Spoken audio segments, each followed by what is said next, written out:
You're not crazy. You're not insane. Y'all aren't. We're not even the weird ones. I need y'all to understand this is like the predication of this entire like subculture on their end is trying to make us out to be the weird ones. Us out to be, you know, the pedophiles, and us out to be the dangerous, violent ones. But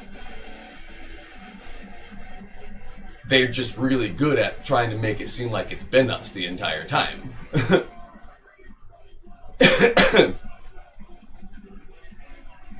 We made you think that you might actually be autistic. Well, yeah, you're hanging out with us. You're peer-reviewed, I'd say, at this point. Peer-reviewed autistic diagnosis. Genuinely, so many people on TikTok are like, this is the first time people are like, I don't know what these words mean. I'm gonna look them up. I'm like, oh, yes, that's so good. Because most of the time people are like, I don't know what these words mean. I'm gonna shut down and just like tune out. And the more that they don't release the information from the shooter or what's going on with it, the more this theory is panning out, you know? There at the beginning, I was like, this is all kind of making sense, and now I'm like, no, this is what's happening.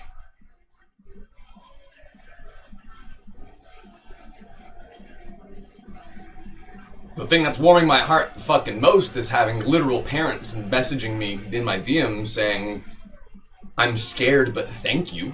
You know, I'm like, I'm doing what I should be doing, doing what I need to be doing what I've always wanted to be doing. Honestly, I've always tried to educate people, but it's really hard to get people to listen. You need to save up to get an assessment. Only really if you already have a practitioner, if you already have a psychologist or a psychiatric, you know, whatever practitioner, bring it up in a meeting, but they can't really do anything for it. There's not really an actual point to getting an official diagnosis other than for you to have the affirmation and validation that it's official, you know? They're going to tell you all the same things. You can find out how to self-soothe and self-cope and self-regulate, you know?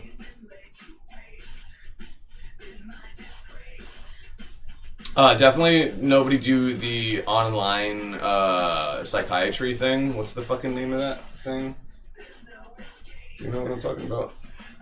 It's a scam. Don't do the BetterHelp. Yeah, do not do BetterHelp. I would tell you to go to fucking Planned Parenthood before doing that, and I'm pretty sure Planned Parenthood literally has a mental health what you call it, section, you know.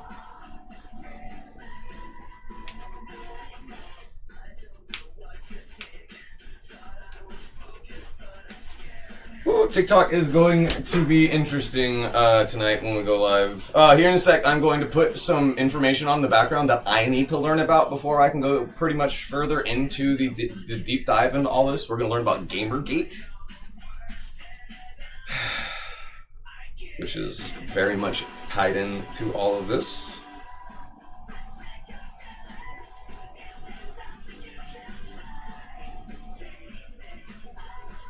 We are 4,800 followers on TikTok away from 500,000 followers, which is really cool. Didn't think that was going to happen for a while. The numbers that we've been pumping out the past couple of days are just pretty fucking crazy right now, too.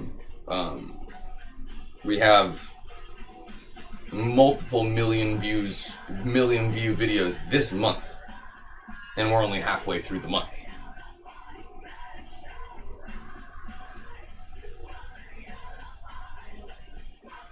It's September, right? So that's 9 this month. We have 3 videos over a million. 2 of those are 2 million plus.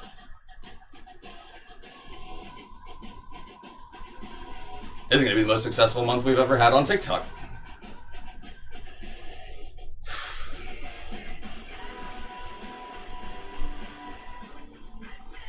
Dude, yeah. Well, GamerGate is interconnected, and then we also have to talk about cryptocurrencies. We have to talk about the Bored Ape Yacht Club. We have to talk more about dog whistles. We have to talk more about the fucking Greco-Romans and their femboys. And when I say femboys on TikTok, I mean children. They were fucking. I can't be as flippant as I want to be on this.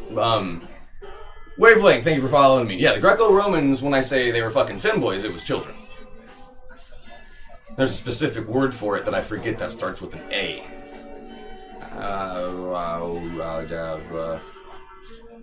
Gotta learn more about that too now. At any point, they're gonna call me up to the big leagues and say, hey, you need to come explain this to us, to all the people on the news right now, because we have no idea what the fuck's going on. And I'm gonna go, alright, cool, talk to my manager.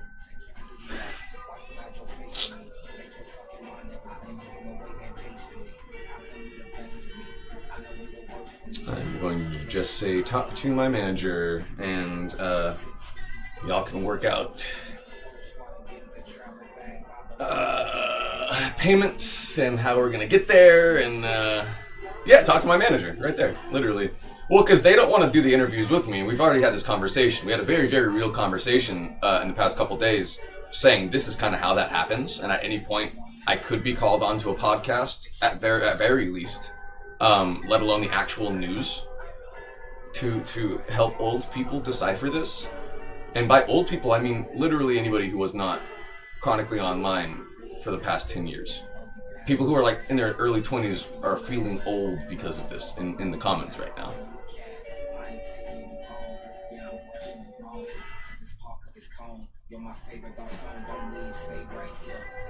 Yeah, no, Fox News is still trying to push that they were transgender. Like, it's so far the opposite direction of that they don't understand it. Literally, the FBI is saying they're not cooperating. Tyler, whatever his name is, isn't cooperating because he's not. He's just saying, I did it for the lulz. I did it for a shitpost. I did it because now not only am I immortalized, but I am a meme. Like how Elon Musk said, I am become meme.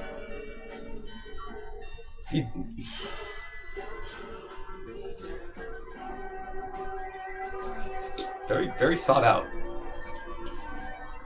Dude, yeah, I'm fucking Pepe Sylvia in this over here. Like, I've been doing this for so long that people have genuinely gaslit me to, like, stop talking about it as much, and they were successful in getting me to stop talking about it for the longest time. Now I'm like, are we ready to listen?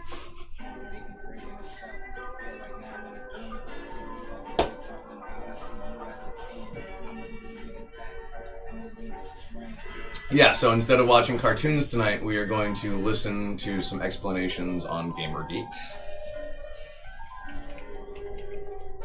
And how it is connected. It's an hour long. How it's connected to the Groypers and the alt-right. This is a 7-minute sped up synopsis, so can we watch YouTube videos together? We're almost 3 years away from the beginning of Gamergate. Dude, what the fuck? We could have been watching YouTube videos together this whole time? I thought it didn't work that one time we tried it. Constantly misunderstood by the normies. So here's a short and simple metaphor. Did y'all already see that Pepe the Frog? Do y'all see where I'm coming from? Like, I'm so happy people are listening. Or explaining Gamergate. Imagine a banquet hall with 100 tables that represents all gamers. And don't worry, there's not gonna Their voice just makes this so perfect too. That's a gamer. I love it. be any math here. Wait, Our what is it? representing Gamergate. Imagine a banquet hall with 100 tables that represents all gamers. And don't worry, there's not gonna be any math here. Our tale begins as most do, with a boy and a girl. Terrible breakup. So the boy goes and writes an angry breakup blog post, accusing the girl of all sorts of juicy, terrible things. Did she do any of these terrible things? Who cares? It's not important. That's not what Gamergate is about. This juicy blog post spreads to various internet forums and communities, represented in our banquet hall as one table. Yes, only a tiny, tiny, tiny amount of the entire population of gamers were even remotely aware of this juicy gossip. But it was juicy gossip, so it was talked about vehemently at this one table. Harsh words were thrown, lots of, "Oh my god, did you hear what Becky did?" So talking shit about the ex-girlfriend. Totally. because this is the nature of juicy gossip. It has nothing to do with sex or gender or race or whatever. Juicy gossip is drama, and people love them some drama. But still, one table. However, it turns out the girl at the center of this drama was sitting at the next table over. And that was the table filled with indie game developers, game journalists, and people who run gaming websites. Oh shit. And it just so happens that the girl was friends with many of these people. So the girl, not wanting to be the center of this new drama, complains to her table. And they nod and say, "Oh, that's so terrible and horrible. How can they do this to you?" Then they turn and stare angrily at the one table, discussing the drama. But there is a problem. Absolutely The table with all problematic. the gaming journalists is a corner table against a wall, so they've lost sight of the entire room. All they can see is this one table out of 100. And here, they make the classic fuck-up. They assume all the other tables are talking Anita Sarkeesian. You fucking just cast a spell on me, my guy? about the drama as well. Pro tip, they Anita won't. Sarkeesian. And on top of that, there's always that one guy in every group that takes things too far. Hey, he's in it for the lulz. Oh no. So our table of game journalists gets angrier and angrier. How can all these people believe such terrible, slanderous lies about their dear friend?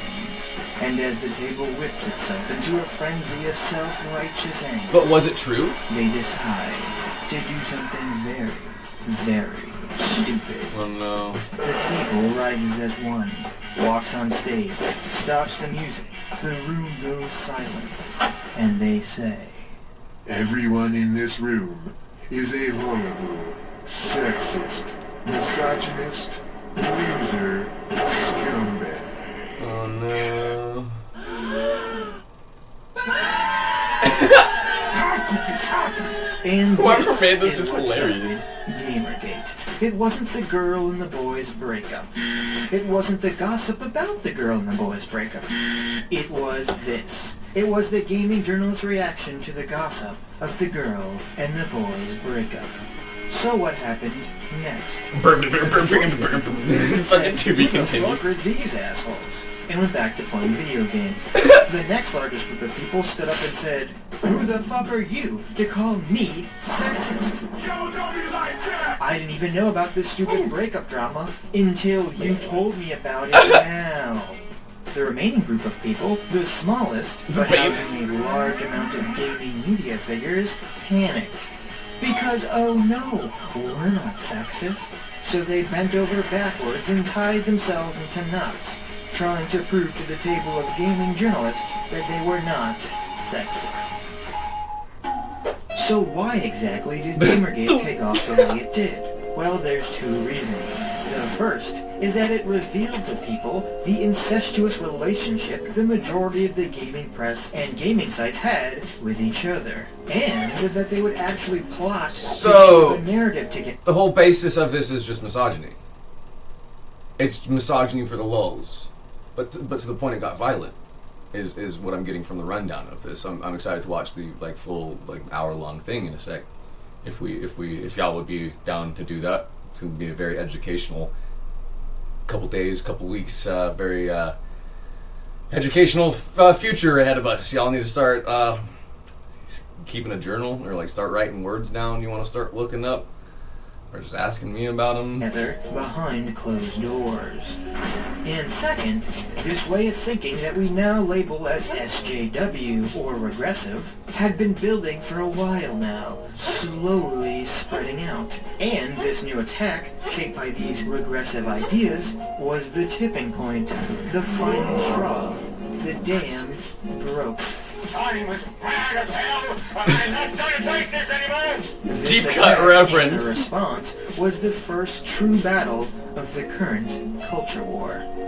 However, those fighting against the game journos did not possess future vision. The ideas of SJW and regressive ideology. That was just the fucking. That was the Mr. Hindsight The ideas of SJW from and regressive South Park. ideology were not as clearly defined and understood back then, for they had been limited to attacking smaller. Okay, so and now I see how this directly relates to transmaxing now, then, which is another thing we have to talk about. Because the incel gamer nerd men exacerbated their own feminization by pushing out the women of the gaming community. And exacerbated their own descent into the alt-right pipeline because they became an echo chamber of lols and misogyny and racism and memes. Okay, I'm seeing the correlations here. The Gamergate movement couldn't organize itself around the idea of being a counter to all of that. But they felt they had to organize around something. We all know the saying, define yourself before others define you. Yeah. So hastily, Gamergate defined itself on what it understood at the time, the corruption of journalism. But here's the thing. While that is a very important issue, more so now than ever, that was not truly the heart and soul of Gamergate. That's not what got so many people motivated. What Gamergate truly was the beginning. It was the first time a large group of people stood up against the spreading of regressive SJW ideology, stood up and said, no, we're not going to take your shit anymore. Gamergate was the first organized battle of the new culture war. Okay, so this was when did this happen? I need a new power source. That sounds terrible. This was the start. It sounds like to the current meme wars. Irony to all this is that Gamergate is one of the biggest Early examples 2010s. of the So yeah, strides wow. Even before Pepe the Frog, like actually right around the time Pepe the Frog got co-opted. That's wild how it all happened at the same time, and it just started becoming accelerationist tactics to drive people further down the alt-right pipelines with memes and game rhetoric, which is again how this is tying into what happened in Utah with the Helldivers 2 combo code being on one of the shell casings. The match that started the fire. Okay. Huh. Oh, is that you? I thought a cat was doing something. What is Susan Sarandon doing here? Or wait, no, is that what's her name?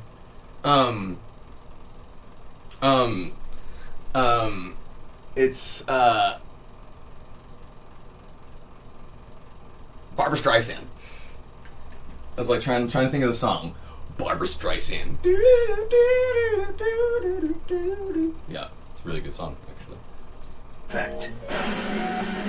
Okay. How different would the landscape This is making entirely right too now much sense. if those journalists hadn't insulted an entire group of people, and the drama faded away naturally. So if someone wants to know what Gamergate is, you can simply say it was a reaction to an industry calling its customers sexist. But it didn't fade away. It got progressively worse. Okay, let's watch the super long one. I would like a bit more actual information.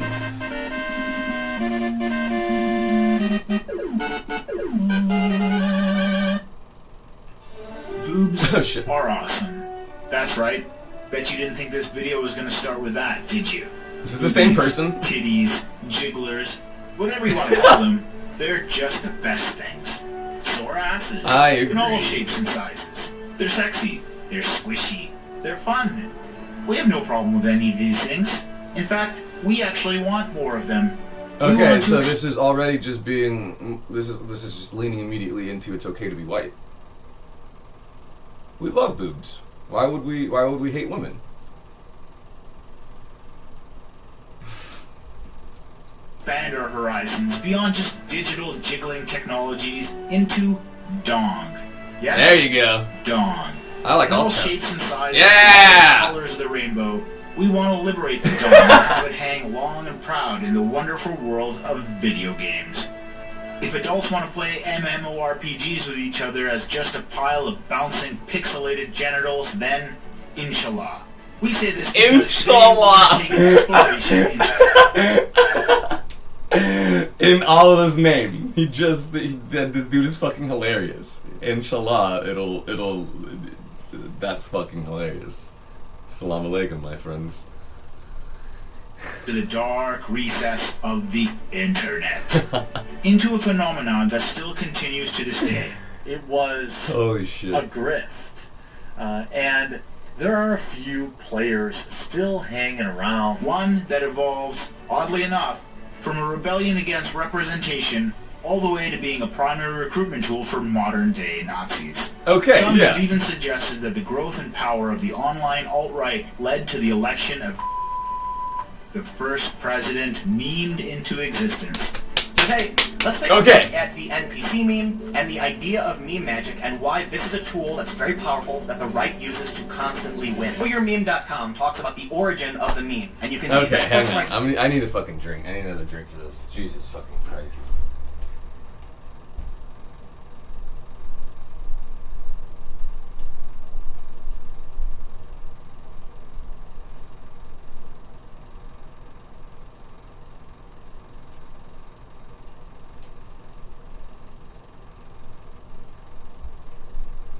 It's so much faster to go through the back room there instead of going all the way around the TV.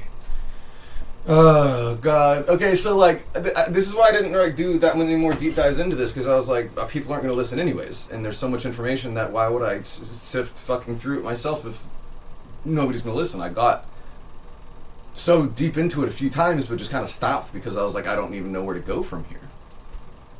Here is called a Wojak, and this person is an NPC Wojak. The idea is that this person is a blank-faced automaton, and this is an actual human. Not the throw-ins. See, because this is interconnected too. too. Want to see beautiful naked people in video games? That's fine. In fact, like we mentioned, we want more. #FreeDong. We're just gonna stab that straw man to death before you shut the video off. The rage comments about how this is actually a soy cuck fest of beta male virgins, because joke's on you, internet. We've experienced penetration before. We've also got some more good news. Men are awesome. Don't listen to whatever fake arguments you've heard about the woke skulls who run the left. We love men and agree there are tons of problems that aren't talked about enough in mainstream media.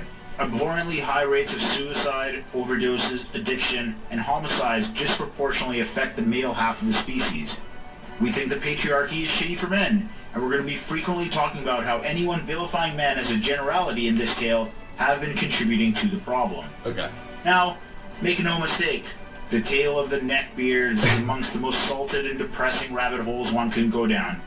But it's an important hole to explore. It's likely you know one or two aspects of this tale, but to see how connected and complex they become is to taste the beard of God. So buckle down and pull out your red suppository, because it's time to mansplain the annals of internet history in... This is amazing. Okay, we need to do more deep dives into just knowledge like this.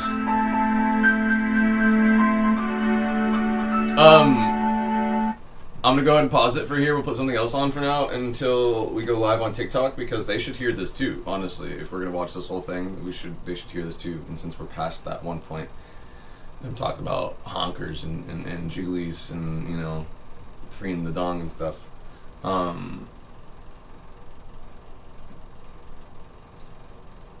It really is just making that much more sense now.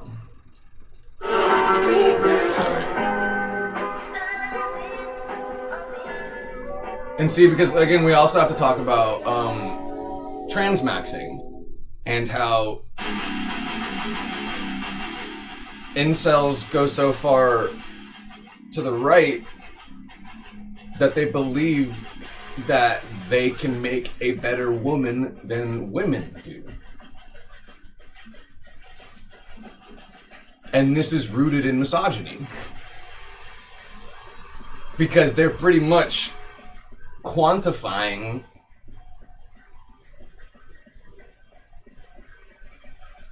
that trans women only do it for the benefit of having an easier life as a woman.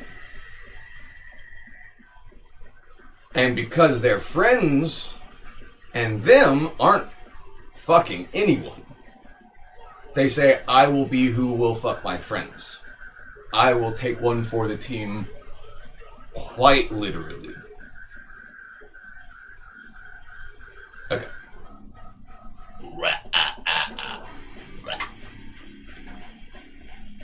Okay. We gonna go live on TikTok. What is it? 10:30 or was it 10? Oh man, if it's gonna be 10:30, I might. Oh man, it is. It's 10:31 that we have to wait to, so we still have another 40 minutes. Exactly. Women suck, so I will become the better woman and serve the needs of these men because I love men so much, and I love my fascist incel friends so much that I will do this for them and not be gay. Because again, the root of this is also because they are closeted homosexuals.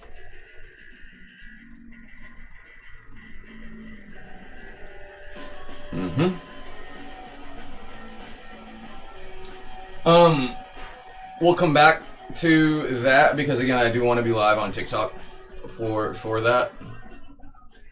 Let's do Transmaxing for now too because I'm pretty sure I get it, but I would like a more concise explanation than just my own. It's one thing to hear for yourself to say it. It's another thing to hear it, said out loud.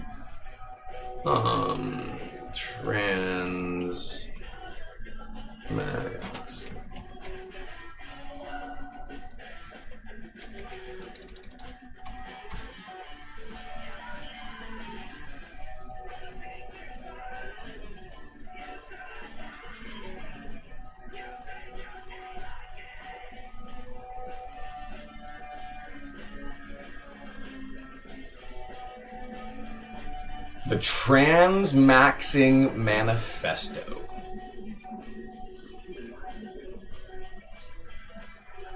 Because there's literally there's a book. There's rules. There is a way to do it right in their opinion. There's a way. It's literally if the balls don't touch, it's not gay. It's shit like that. Quite literally. Anyway, let's move on, shall we, to the Transmaxing manifesto. Now, this is a slightly strange... Is the TV doing that? Why does it sound like that?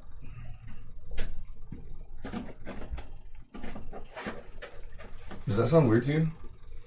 I thought it was just the one... Slightly disturbing area of the... I thought it was just like the one dude's videos. Did I blow the fucking speakers in this? Internet that I found myself falling into. I'm not considering it. I've had long hair. Does anybody know how to fix that? Hi Justice, how are you? You know that song? The Mollusks? Those are our good friends. Yeah, I don't know what that sound is, how to fix that, that's weird. Before, but I'm not going back anytime No, you soon. transmax as much as you need, man. Well, the thing is, I only just really learnt about what transmaxing is through researching this this segment, and honestly, while it is strange and not anything I would recommend, I can understand the reasons that some of these men are choosing to do such a thing. Are you aware of what it is? Because I'd only heard of it through memes and such. Not really, but I can guess through... You're mad? What happened? It's becoming as trans as possible, right? It's the incels adapting. Right. The incels adapting to modernity, which is already trapped them. Improvise, adapt, overcome. That's exactly, yes. Bear Grylls in a wig.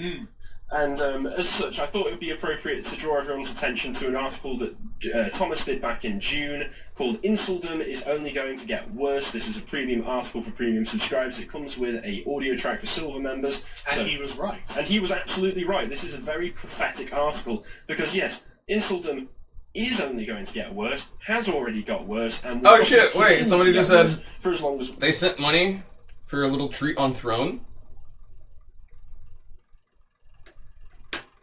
Check the Throne.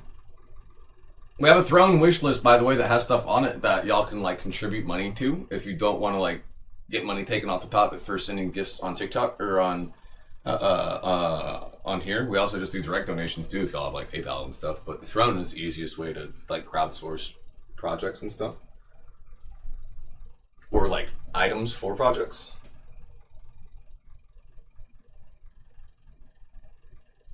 Let's see. Secret gift? Is that... Oh, okay. Thanks for the $5 donation from Hoobly Boobly. Shout out Hoobly Boobly. We're trapped in the benign reality of modernity because this is what it's driving men to. So to explain what transmaxing is, I don't think there's anything better than Mary Harrington's headline to this article. Why are incels turning themselves into girls? Well, there it is. It kind of explains itself, actually, doesn't it? Didn't you have a thesis about this to do with a particularly notorious incel? Oh, well, I mean, possibly, but let's carry on. Yeah, let's carry on. So this is just talking about incels are adapting. Who? Age release. You seem like you know a lot about this. Same with comic guy Luke. Would you say Chris Chan is transmaxing? To the fact that they aren't ever going to get laid, or at least feel that way, and feel completely rejected by society, and hate their lives, and are just completely miserable and dejected, isolated, by going... Well, bro, because if that's the case there, which I think it might be, and if y'all don't know who Chris Chan is, that's like... Y'all are that's like months worth of information. Sorry, having a rough time, Justice.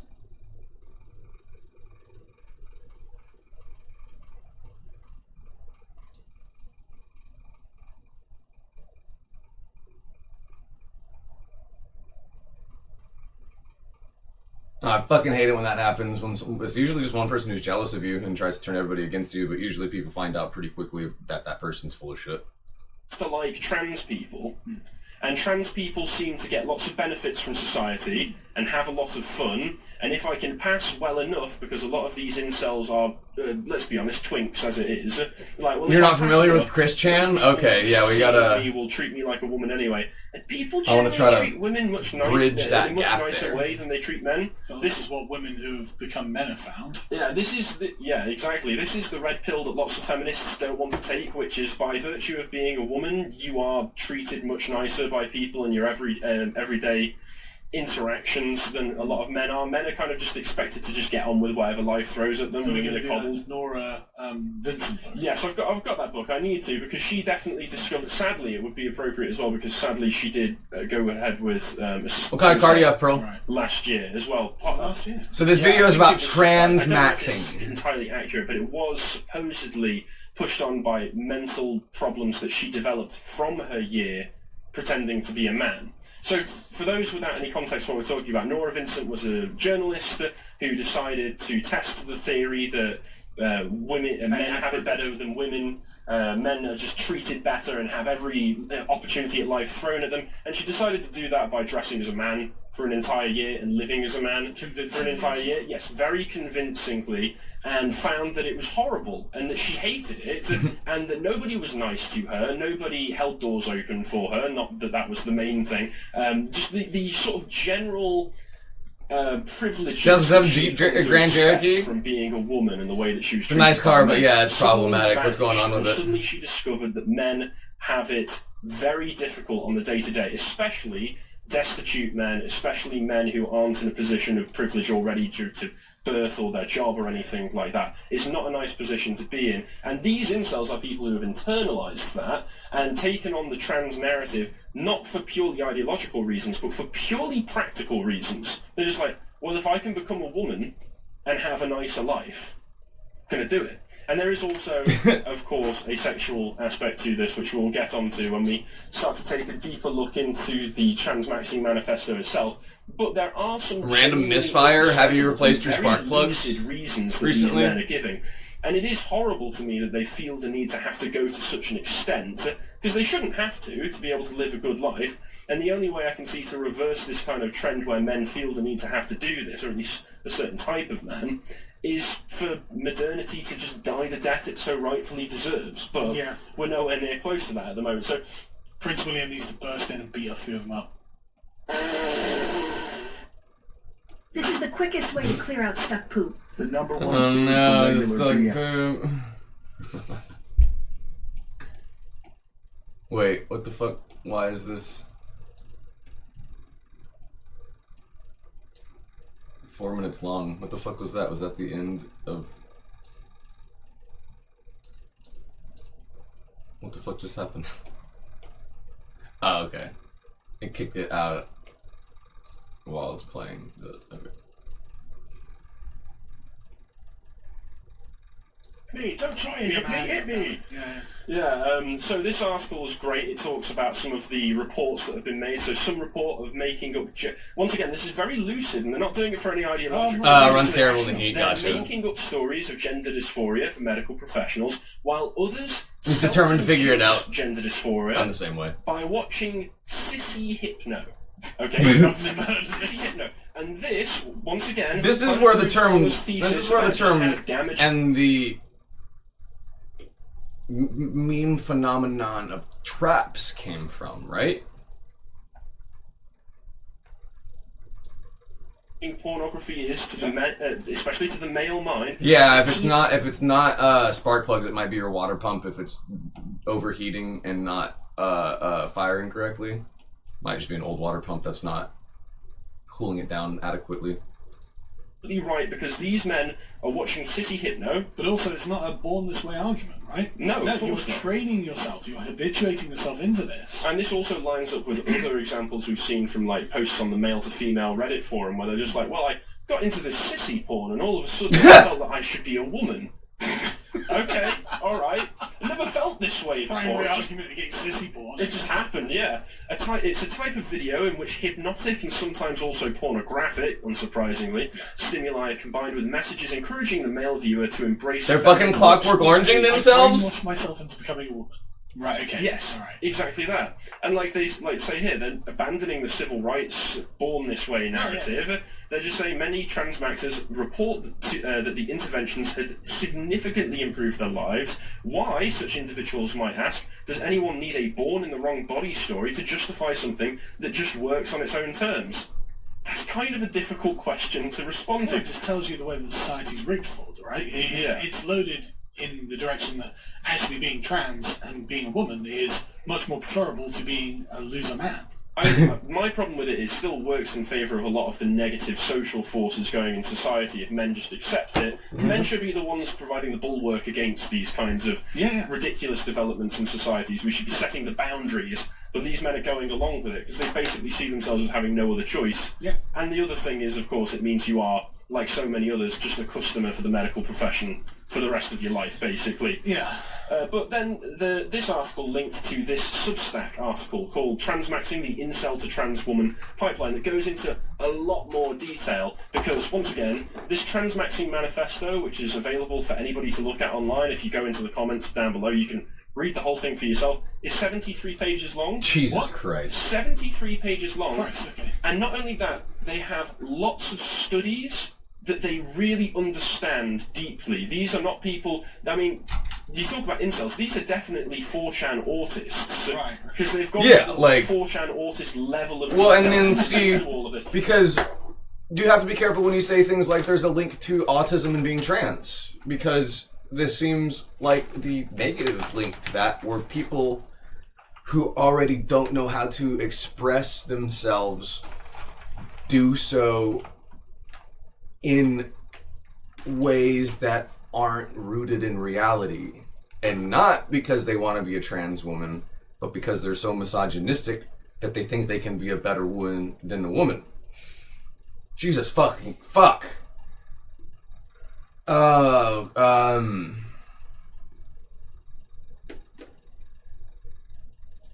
Okay. They even refute most of the sort of civil rights pro-trans lobby arguments by just going like, well, yeah, this doesn't work, this is stupid, here's some pictures of some horrible failed attempts at creating a vagina. I'm off to see my boyfriend and I'm not an incel. Well, yeah, basically, they're saying, well, if I transition, and then all of my other incel friends transition as well, then technically, we're just cis trans lesbians, therefore we're not gay. Yeah, okay. Understandable. They've rationalised it away to an Can't get a girlfriend, become the girlfriend. It's not gay if you're a girl. They're basically saying that. Of course they do. So, yeah, I'll just read through some of this. For some men, the solution to the despair of living as an isolated, unhappy male is straightforward. Just become a woman. I'm not even angry. That's not judging. It's like, That's the thing. It makes sense from the position we're in society right now. This is just what society has driven some men to do. Yeah. What was it? In an insane society, the only rational decision is to become insane. Yeah. There you go. How society benefits from people transitioning, this is part of the document that they've listed out here. Incels will become less likely to develop or maintain problematic political beliefs or become violent. They will instead benefit from accelerated hypergamy, I don't know how you're supposed to hypergamy, which is just increased female sex drive, isn't it? No. Oh, it's the opposite of misogyny, just based on what the word sounds like. Practice of women essentially sort of marrying up for marrying them to status. And I was wrong. Their position in society by moving between men at higher statuses. Yeah, so it's basically saying, well, if I transition, I can become a whore and be celebrated for it. Yeah. Which is just fact check true. Yeah. Sadly. Gynocentrism, obviously. Yeah. How to transition, the 13-step process that involves. These guys are kind of being like, we live in a society, though. They're kind of seems like they're justifying some of this stuff. Well, this guy on the left earlier quite literally said, I might have to start transmaxing or something like that at the beginning. Also watching anime and sissy hypnocorn to induce dysphoria. Yeah, bank your sperm, begin hormone replacement therapy. Look at this. I'm sorry, just look at this meme here. We've got the virgin antidepressant user. Now I'm just describing this for those listening, which just looks like the virgin walk meme versus Stacy transitioner. So they're still using the versus Stacy transitioner there. But look at some of the reasons they're giving. Growing ever more feminine, basically living a sexual fantasy 24/7. So they're actually special fetishizing trans people. It's just the root of it. Again, it's transphobia rooted and guised in misogyny. How the fuck does that work? They're so close to just admitting trans women are women, but just like they hate women, so they're not going to do that. That's why trans misogyny is misogyny. Like, worth remembering. Bargain HRT from Kiev. All right. Massive friends groups of transitioners and cis women, because some of these people are just, they're also saying, well, normal women will also like us more because they'll perceive us as less threatening. Now they have friends, now they have a social life. Because you see it before, like, not cute, never will be, never have a girlfriend, destroy personality to be more useful to the system that hates him, atomized individual, literally no one cares about you, pills don't work anyway, or, to be forgotten, seriously not happy, lighted by chemicals, kill sexual, you can see why someone would choose to get out of that position by transition. One of the other reasons to transition right now, one of the most oppressed minorities, women and leftists will love you. Yeah. Basically, people will treat me nicely. But the virgin antidepressant user, if that person isn't being oppressed by society, who is? Yeah. But no, once you're trans, now you're oppressed. It's like, yeah, because everyone likes me and I get everything.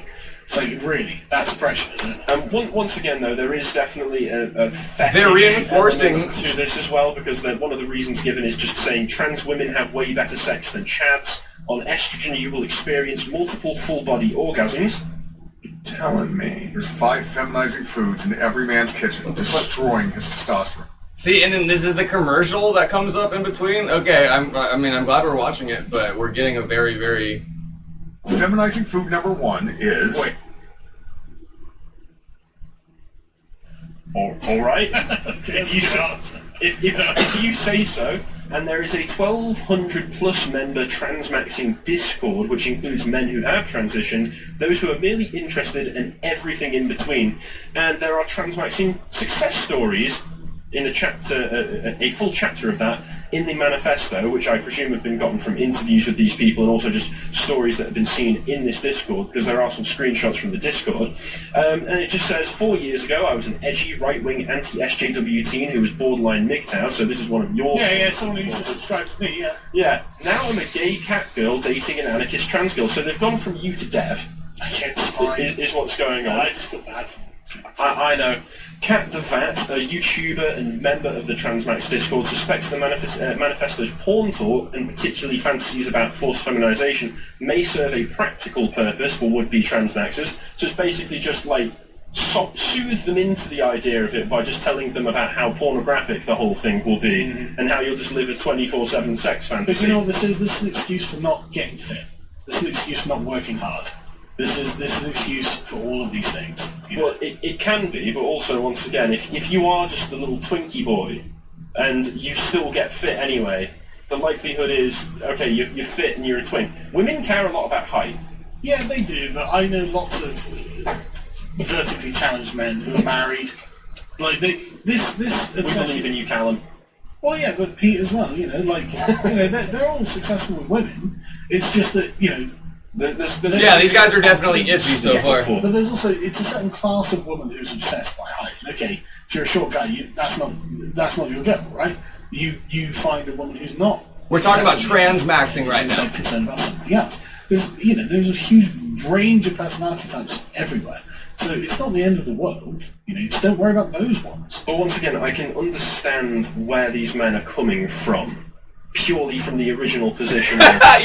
My life sucks. Everything in society around me is explicitly designed, because I'm a white man, to push me down. I don't blame you for trying to escape that, but... This isn't the answer. You're basically just falling into the enemy's paradigm by doing this. The enemy, okay. Even if you are... Yeah, we're gonna go ahead and not watch that anymore. Very evident very quickly that they're the exact type of people to actually fall down this pipeline, because they are, literally, right now, they're doing it. That's how this works. He literally just said, actually, it sounds pretty nice. That's insane.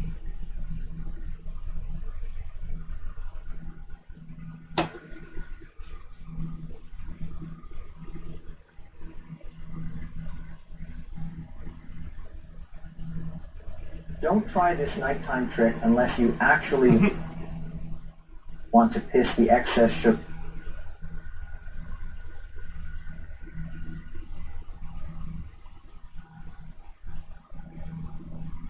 Transmaxing There we go.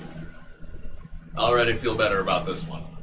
is the act of transitioning to another gender in hope that it may help you to escape inceldom.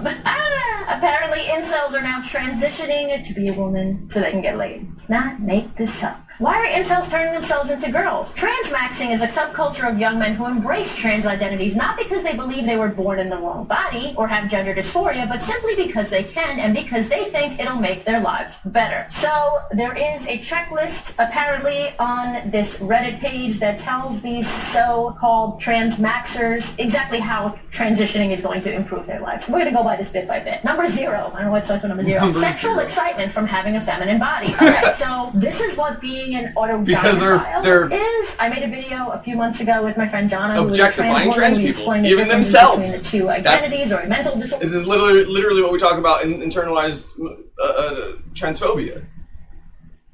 Instead of just being a woman. Bit by bit. Number 0. I don't know what's for number 0. Sexual excitement from having a feminine body. Okay, so this is what being an autogynephile is. I made a video a few months ago with my friend Jana, who is a trans woman. We explained the differences between the two identities or mental disorders, whatever you want to call them. I'll have that link below in the description for you. Number 1, the superiority of female aesthetics. Female aesthetics, to me, again, sounds very much like autogynephilia. Autogynephilia. Sexualizing your own parts?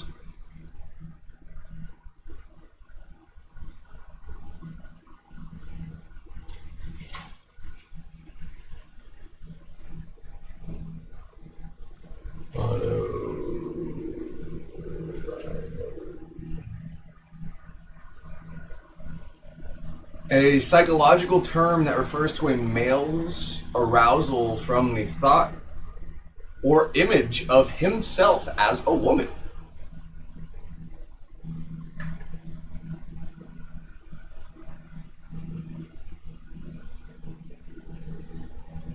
It's a proposed explanation for some cases of male to female transition.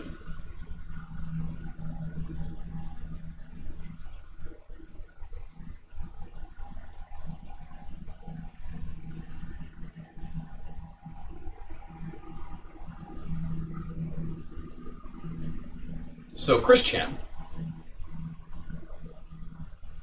On, like seeing yourself as a woman, like you wearing it and not someone else, that's autogynephilia. Number 2, access to the transbian dating pool. Okay, now, pause. Now I know why you guys sent this to me. Now I know why you wanted me to talk about this, because this is just ridiculous. So you're telling me that you fetishize lesbians so much that you go on HRT to become trans or to become a woman instead of simply just dating a bisexual or a straight woman. Also, definitely not easier being a lesbian or dating as a lesbian. I've been single for 5 years. I promise it's not easier.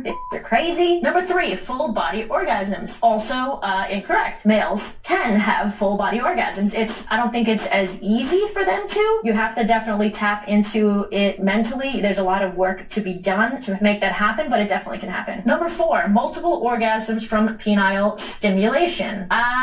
This might be true. I'm not sure. I'd have to ask a few trans women friends of mine. What I do know for a fact is that you actually want sex less when you go on HRT as a trans woman. Number 5, your breasts will become sensitive. There are plenty of men who already have sensitive nipples, but maybe that's true. Number 6, you will feel emotions stronger and be happier on estrogen. This one is kind of true from what I understand. Once a person that is born male goes on hormone replacement therapy to start transitioning, their range, from what I understand, their emotions can widen. I guess the extent of their emotions, so to speak. It's not necessarily that you have mood swings or that you have more emotions. It's almost like coming off of an antidepressant. The negative and positive emotions just become wider again. Number 7, being able to attract cis lesbians if you become attractive enough. Again, with fetishizing lesbians, you're gross. Stop it. Number 8, being able to attract high-quality males for sex. Not sure I would consider somebody a high-quality male if they were with you knowing you transitioned just to get in your pants. That's also called fetishizing. Number 9, softer skin and less or no acne. Softer skin, I believe, is true. Less acne, I also think might be true. Number 10, live longer. I don't think that's true. We're going to have to make a video on that. Number 11, being able to extract resources from males. What the fuck does that even mean? Number 12, you will no longer be driven to do dangerous and idiotic things due to testosterone. I mean,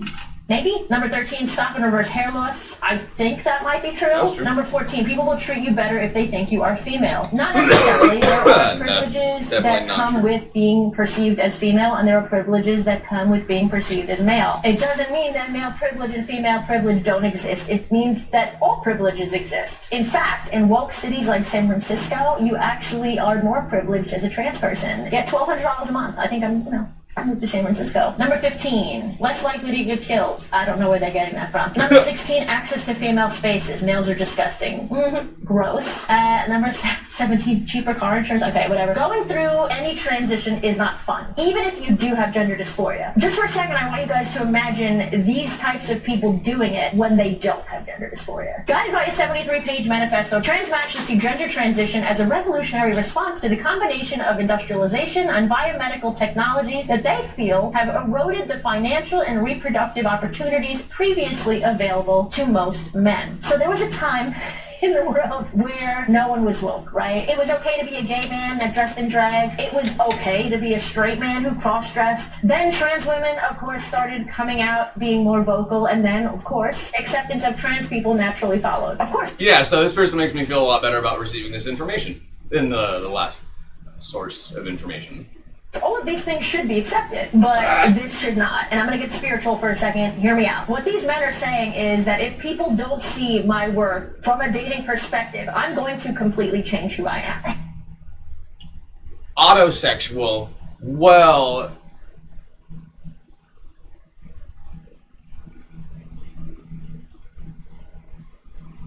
at some point their dysphoria has to play a part. It's not. I don't think you have to have dysphoria to be trans, or specific genital dysphoria to be trans. But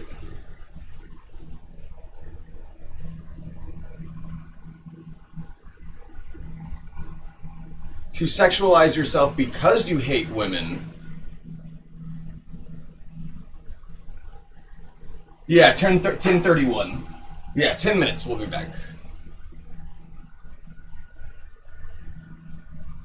How is that healthy on any level? That is not self-love. That's not self-esteem. Look, there's the outer world and then there is your inner world. Guess which one you always have to live with. And to be complete, we have to understand both. Inner peace is your inner world. The outer world is your mission and what you have to offer society, your gifts. By changing who you are, isn't that denying both of these things? Most people are stuck in ego power or fake power where they confide in other people to see their own value or worth. My shoulder's being a slut. We're just going to leave it there. A better explanation might be fake power is allowing somebody else's opinions of you to validate your own worth, to create the love that you should have for yourself. Yes, it feels nice when we get a ton of likes on Instagram, or when we get a ton of great comments, or when someone wants to sleep with us. All of a sudden we feel like we are worthy to exist, worthy of attention. But is this real power? What if that same person or that same group of people started to come around and called you ugly and basic? You would be upset. I mean, most people would. What's really happening here is that you are allowing that person or those people to control the feelings you have about yourself, your inner self-worth. Why would you want someone else to control your feelings? Is that powerful? What this comes down to in a very weird way is that being a woman or being trans is seen as offering much more than simply being a dude who can't get laid. Or maybe in some way it's this weird idea of becoming what you can't attain. Also, something that people that are covering this topic aren't noting is that these guys might very well be doing this because the current society hates cis straight white men. It happened with young women first. All these young women are no longer wanting to simply be straight. They're identifying as queer, non-binary, gender fluid, whatever these things are. They dyed their hair, they started getting septum piercings, and all of a sudden they're showing up at pride parades. Interestingly enough, in a twist of fate, it is now starting to affect young men. New studies find millions of young non-binary and transgender Americans. Apparently, roughly 1.6% of American adults are now transgender or non-binary, according to a 2022 survey. The number is even higher among young adults, with 5% of people under 30 now identifying their gender as different from the one assigned to them at birth. Also, has anyone talked about how political this actually winds up being? Again, have you ever seen a non-binary Republican, a queer conservative, a Republican transmaxer? This reminds me of this video that I saw the other day. I will no longer call a person queer if I don't see them participating in queer politics. You're gay, sure, you're gay. That is not the same as queer. I agree. If you haven't put a mask on in a week, not queer.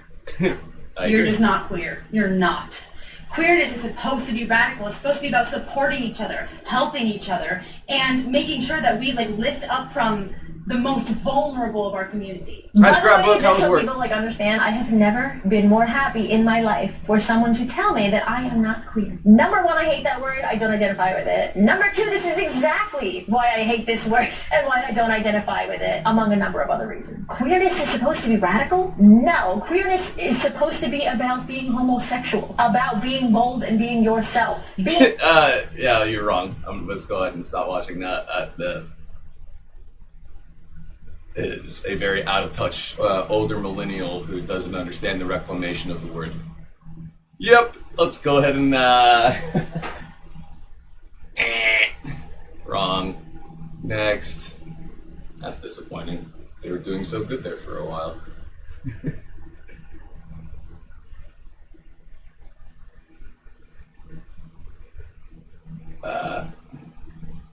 So I learned about transmaxing recently, and now you have to as well. Maxing is a strategy in which incels can ascend, i.e. lose their virginity. Transmaxing, fact. So I learned about transmaxing. Transmaxers, thus, are incels that have ascended or seek to ascend by becoming women. Logic is, if men can become women, and women are treated better, then you should become a woman. Even a 2 out of 10 woman is better than being a 3 out of 10 man. If you are a soy man that cannot masculinize, you must instead feminize. I think my favorite part about this phenomenon is this alt-right YouTube comment congratulating a trans woman by saying you're gonna do well in clown world. Also, this is a TERF's worst nightmare because they are consciously doing what TERFs accuse all trans women of subconsciously doing. As gender transitions become more and more technologically advanced, this may actually become the logical endpoint of incel philosophy. A pink-pilled inceleration, if you will. Just be sure not to become a trans cell by accident. Everything I just said was a real word! So I learned about transmax.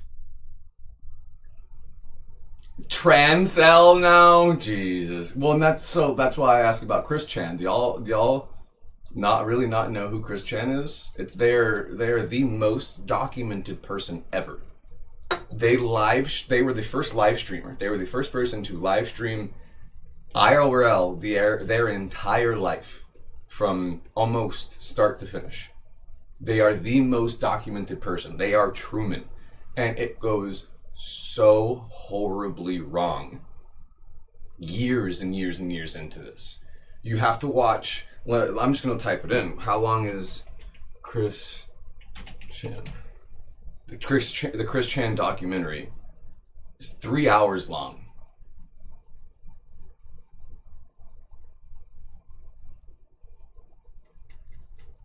And once I get more information on Transmaxing, I am going to have a definitive opinion on them.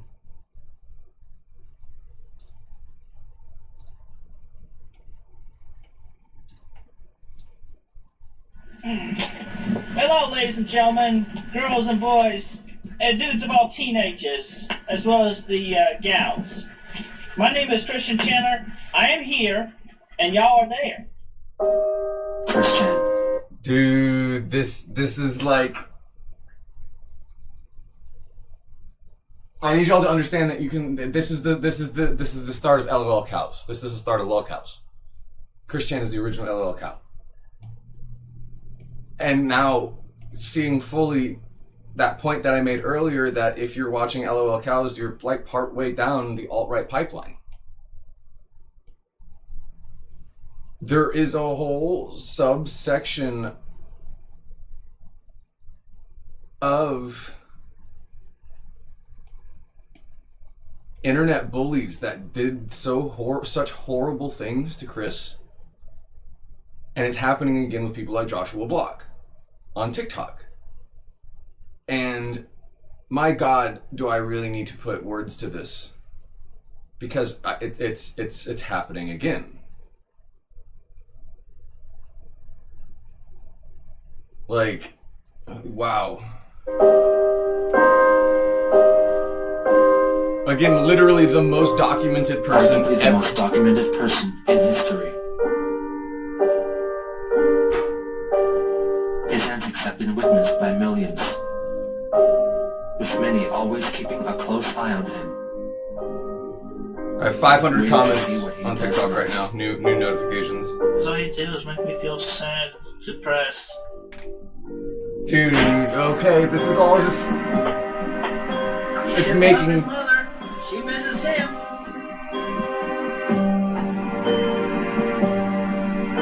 It's making too much sense. We're live on the internet. What do you want? Mom, hello. A trigger warning, genuinely, just like every trigger warning ever. Everything you could imagine goes wrong in this situation. To the point where, like, the worst case scenario, the character you just saw, I don't know if that was his mom or his grandma, but he does really, really bad things to her. Real bad. And goes to jail for it, and then comes out as trans.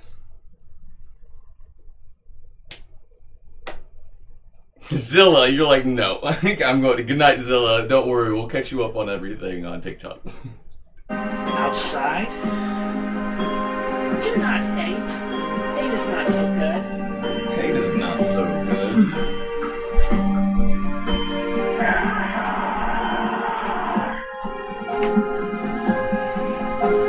Jesus Christ, y'all, it. I'm literally Pepe Sylvia in this hoe.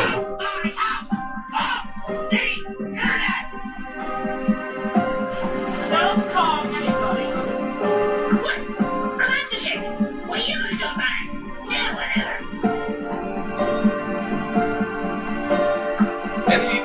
Dude, this is making so much sense. What made him this way? What is the attraction? What keeps us fascinated? This is the story of Christian. Bruh. Do y'all understand how chronically online you need to be to decipher all of this? And how I'm so proud to be the one to do so? Christopher Weston Chandler was born on February 24th, 1982, in Charlottesville. Hang on. We're gonna go live on TikTok now, and people are gonna be like, "What are you doing?" And we're gonna be like, "Oh, we're talking about Chris Chan now." Actually, isn't military time 22:31, 10:31? Shouldn't I be able to go live right now?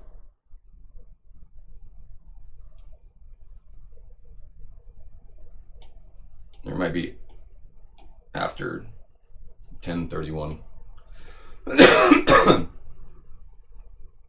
Yeah, Zilla, you're going the right direction. You don't know where you're going, but you're going the right way.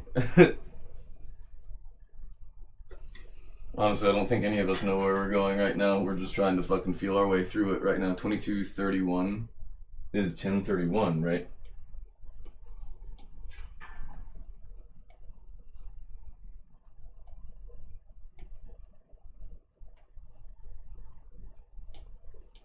September 15th, 2025, 22:31. Right? Let me refresh the app, I guess. That would be unfortunate because I actually really want to talk to TikTok right now.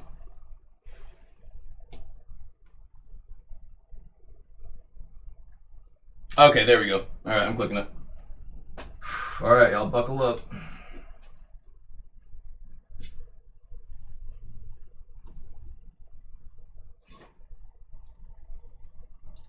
I'm gonna rewind just a little bit so people start trickling in. They go, "Oh my god, this is what we're talking about." Don't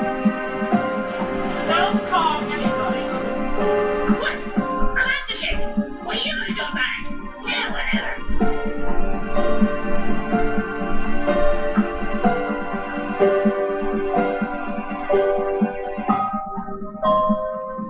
What made him this way? What is the attraction? What keeps us fascinated? This is the story of Christian. Oh, sorry, Marley. I didn't know you were there. I apologize.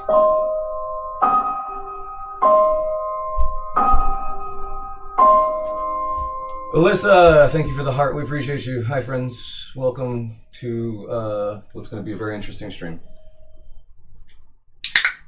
Christopher Weston Chandler was born on February 24th, 1982, in Charlottesville, Virginia, to parents Bob, aged 54, and Barbara, 40.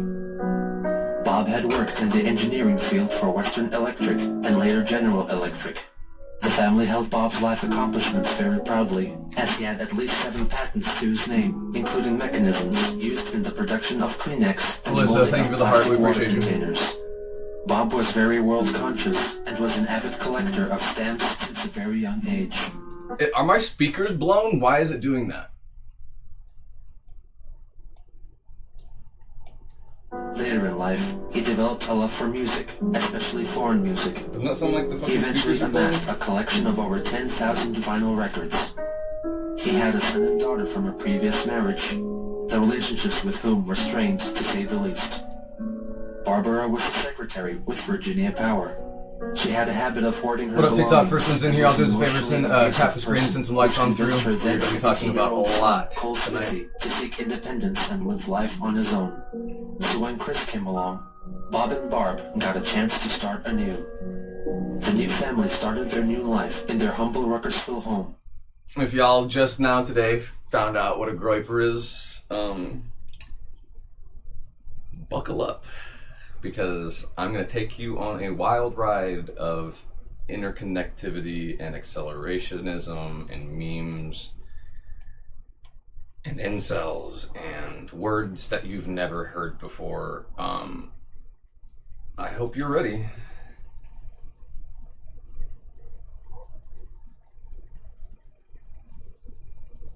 Right now, I'm teaching, and we're watching on Twitch, Chris Chan. Kay and Cal, thank you for the tips. We appreciate you genuinely, and the tips we appreciate. We'll shout them out.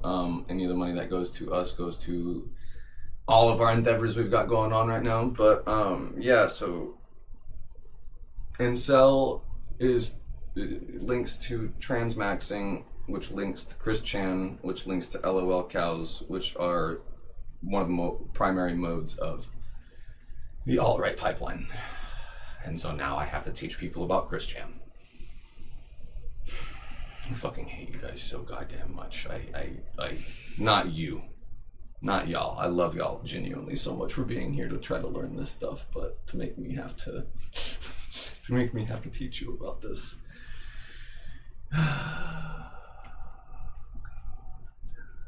Pete, thank you for sharing the live video. Yeah, come on to Twitch to hang out with us to actually watch the what we're watching about Chris Chan. This all just goes so much deeper than you realize or even think. Joshua Block is one of the main mechanisms into the alt-right pipeline as of right now on TikTok, which links to Chris Chan, the most documented person in the world who, in my opinion, as of right now, looking back at everything, is a transmaxer.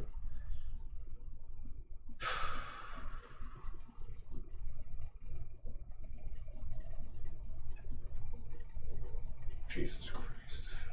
How do I get all of my information? I'm so autistic. It's here. I'm Pepe Sylvia and this shit just like it's hard because I've been trying to talk about this stuff for so long and having people actually listen to it. I'm like, where do I start? And Chris Chan. We're starting with Chris Chan. Chris later claimed that at around 2 months of age, he uttered his first word, monkey. It didn't take long for the parents to see that Chris wasn't quite like most other babies.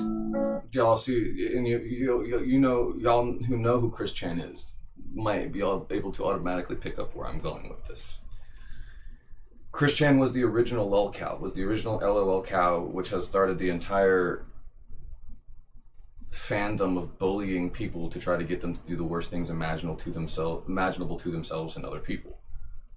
We all know, or maybe you don't know, how Chris Chan ended up and what happened with them, but this is all interconnected. This is all the alt-right pipeline. This is all meme culture that leads you to just innate violence. Like, the first signs of his autism could be witnessed in 1983. Despite his condition being congenital, he had stated that his autism was brought about by one particularly traumatic event when he was 18 months old. A babysitter named Roach, or Roach, would look after baby Christopher whenever his parents would go out in the evenings. I mentioned it on Twitch earlier. Trigger warning for everything while we're talking about Chris Chan. Like then, I don't like. There's that. I mean that literally. Anything you can think of happens in the worst way possible in this story, and it's influenced by people. It's in the same way that Joshua Block online is being influenced. They like, dude, like, I don't want to cast any. I don't want to manifest anything. I feel bad for Joshua Block. I don't want to even think they're capable of doing this to him too. But they did this to Chris Chan, so fucking buckle up, guys. Jesus fucking Christ. One of these nights. Again, we're live on Twitch right now. If you wanna tap in. Blessed and Vape, thank you for following on Twitch. Lee infuriated her, and she locked him in a room filled with toys, in the dark, alone. This would prove so traumatic that he refused to speak. Yo, Kai, thank you so much for the hat and mustache. Sorry we weren't looking up. Ash, I see your name in chat as well. Sorry I didn't message you back on Instagram earlier. I've been making so many connections in my head with everything that's been happening right now that I've been very preoccupied today. Ash, speaking of the band practice yesterday with Soulstalgia went so good. It sounds so good down there. Like, really good. Is that Kai? Cal? Cat? I'm very dyslexic. Thank y'all so much for the tips. Genuinely, we really appreciate you. Y'all just listening to me, finally. It gives me so much validation and vindication and encouragement to keep this going, but the tips mean I can focus more time on it. So if y'all want to tip, if y'all want to donate directly, we've got a throne wish list. We've got a bunch of stuff going on. You can buy merch bundles and Jacks in the Boxes and stuff while we teach you. I'm going to start my YouTube channel back up because we need to dive into this for the sake of the youth, for the sake of the mental health of the world, and the vindication of everybody who's been trying to scream this at you from the goddamn top of the mountains. Right now we're talking about Chris Chan. On Twitch, we're going to watch a good amount of the Chris Chan documentary, but it's impossible to watch all of it, literally, unless we're going to spend months doing so. They are the most documented person ever. Documented almost their entire life. And made that available to people to influence. Like, y'all don't even understand how deep the alt-right pipeline goes. This is... Blame his parents for keeping Roach as his babysitter, for they did not know better. Yeah, the Chris Chan documentary. We're watching the shorter version right now, the more condensed version, which is 40 minutes long, but the actual entire one is 3 hours long. You can watch all of the content that Chris Chan ever made on what is it, Kiwi? Was the one site that genuinely was dedicated to bullying him to the point that he did all of the horrible things you've ever heard about. Again, now I'm connecting that Chris Chan was a transmaxer. Or is a transmaxer, and that links to inceldom and the alt-right pipeline as well. As a mute, Chris was anything but quiet. Lollipop, thank you for following us. He confessed later on in life that he screeched often. Kiwi Farms, right, thank you, yes. In 1985, Chris Chan is the first LOL cow. They're doing to Joshua Block on TikTok right now what they did to Chris Chan. Old moved into the neighborhood. The Hammers and the Chandlers struck up a cordial relationship, which led to Chris forming a bond with the Hammers' daughter, Sarah. Looking back, Chris considered her to be his closest childhood friend, and that she greatly helped him with his autism. Did anything happen to Joshua Block? Just increasingly bad things are happening to them. They are being peer pressured into destroying their liver with alcohol, and fighting people and being arrested. And what was his name? The other one who's in jail right now, literally. I just woke up. He's got the 2 teeth in the front. Daniel Larson. Yes, thank you. LOL cows are one of the most direct routes to the alt-right pipeline. Or if you're watching LOL cows and you don't understand what's happening, you are literally neck deep in the alt-right. And we're watching the first LOL cow documentary on Chris Chan right now, and we're gonna link it all back to what's going on right now with the person who killed Charlie Kirk. However, from what is known of their relationship, it is also likely that she took advantage of Chris's innocence and trust, and may be seen more as a bully than a friend. For example, she once told him that Casper the Friendly Ghost was hiding under her house. Naturally, Chris crawled into the Hammer's crawl space to find him, only to find spiderwebs, bugs, and dirt instead. Sarah locked him in. After about half an hour, what is an LOL cow? Somebody who is thrust into the spotlight to be made fun of. Think Britney Spears in the South Park episode where they choose her to be the next sacrifice. And then they choose Miley Cyrus.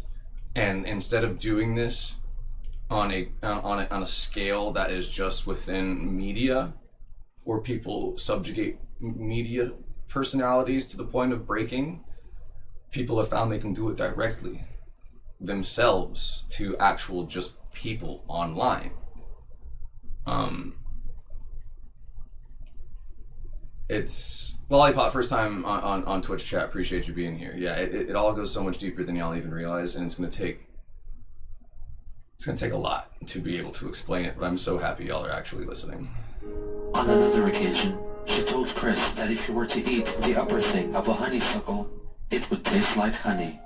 This is a reference to the berries of a honeysuckle, which can be slightly harmful if ingested in large doses. Fortunately, right, yeah, recently what happened on TikTok with dude who was doing like 24-hour streams or streaming constantly and ended up passing because people were bullying him and they were tipping to pretty much abuse him live. That is, I need y'all to understand the alt-right pipeline.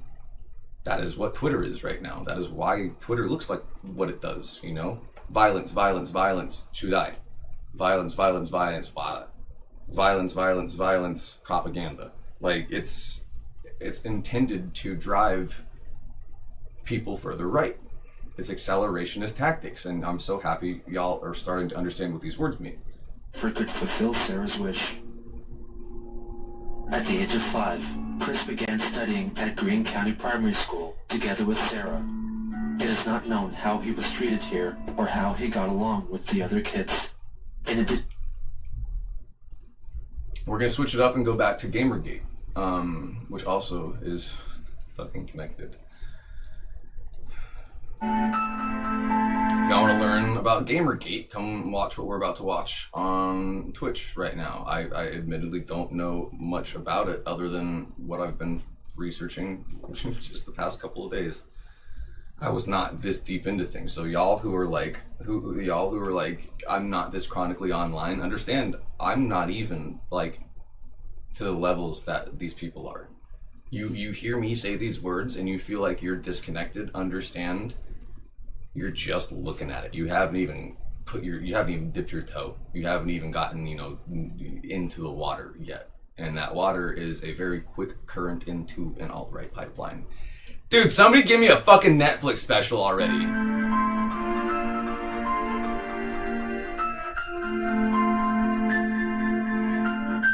Dangerous Noodle, I appreciate you. Thank y'all for being kind. Thank you for being here. Again, if you want me to look at your questions or like actually answer them, Twitch is going to be the best place to do that. TikTok chat goes too quick. I don't know. I don't know if y'all saw me posting memes of Pepe the Frog as Bane from Batman.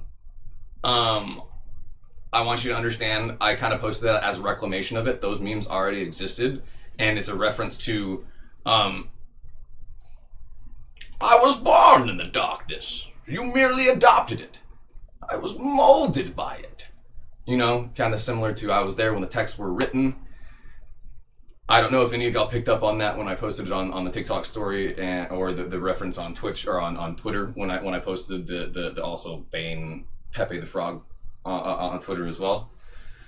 If you did get it, y'all are right here on my heels, and I'm proud of you. And if not, you're doing great as well, but just keep going. Randy and Tony, thank you for following on Twitch. It's a word that conjures up both nostalgia and horror. Thank you, yes. Yeah. Do not quote the sacred text to me, for I was there when they were written. Yeah, literally.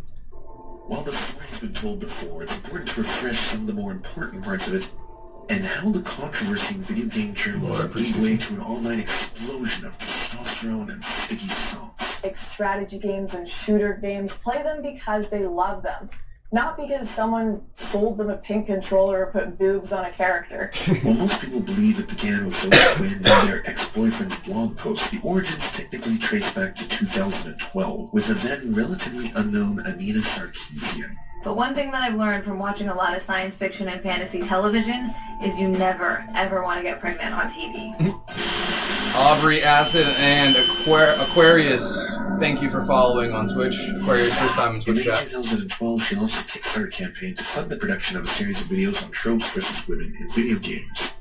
In addition to being loads of Right fun now to we're play, learning about researchers Gamergate found that gaming can improve problem-solving skills, and how it's teamwork, creative influenced thought, and the alt-right multitasking, pipeline. and improve hand-eye coordination and enhance perceptual and cognitive abilities. Brandon, thanks for following on She ended up Twitch. making over 26 times her original goal. Clearly, there was an analytic gap missing when exploring video game plot points and culture, and people were willing to pay for it. The industry was lacking in critical analysis and had already begun focusing on new ways to generate income. Across the board, microtransaction games report that as soon as a player uses the store once, they're way more likely to monetize again. Many of you may have Laura, had this thanks for the heart experience if with y'all are Steam or wanting to XBLA. learn Think about how coming much out with inertia it Twitch. took to get you to download Steam and make Learning your about first purchase Gamergate or buy right your now. first pack of DLC. Second time came a lot easier, didn't it? While the early days of Atari and Sierra had female pioneers like Roberta Williams, by 2010 women only accounted for 10% of the video game industry. It was a trend that started with Nintendo marketing their video game products to boys after the gaming crash of the 1980s. Game Boy. It's portable. Game Boy was literally because was marketed to boys. I thought that was just the name. And for head-to-head competition, use video link and blow your Carbon, thank you for following on Twitch. Appearing in the boys, tweens, and in-between sections, gaming and its marketing became associated with men despite also being popular with women. Fast forward to 2012, and Anita produced a series of videos on the numerous sexist elements present in popular gaming franchises from years of generational gendering. And you can imagine the calm, collected, measured response the internet had. 2010, there was a video, I think it was Jazz, thank you for following on called Twitch. Black and White, her in university, giving a speech where she says, I'm not a gamer. I had to learn a lot about gaming to get into all this. And then come 2012, and that video wasn't released until after she did her Tropes vs. Women in Gaming Kickstarter.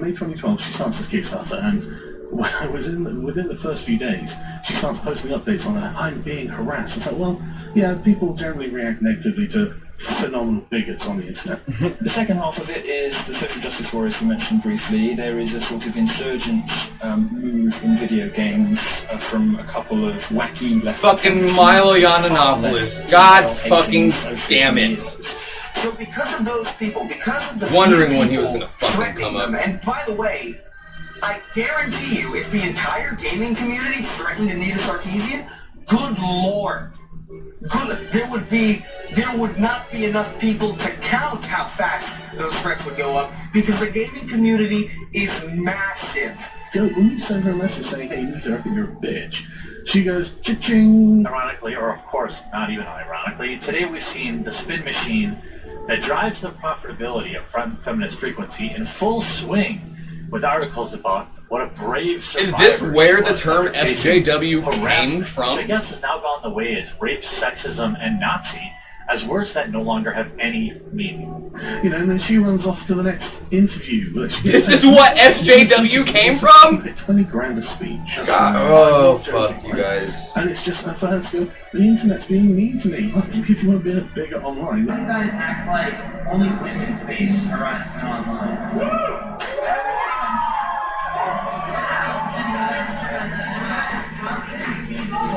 And look, the majority of the people here are the trolls because they like to see you freak out about it. That's exactly what you guys do. I mean, even your language, like freak out about, like no. So, after the death and rape threats seemed to have maxed out and the dust had settled, Anita Sarkeesian's series certainly exposed one thing: that the video game industry was not prepared to take a critical look at itself. In fact, rather than confront many of the worst aspects of the subculture, it decided to morph and mutate into an entirely new online concept.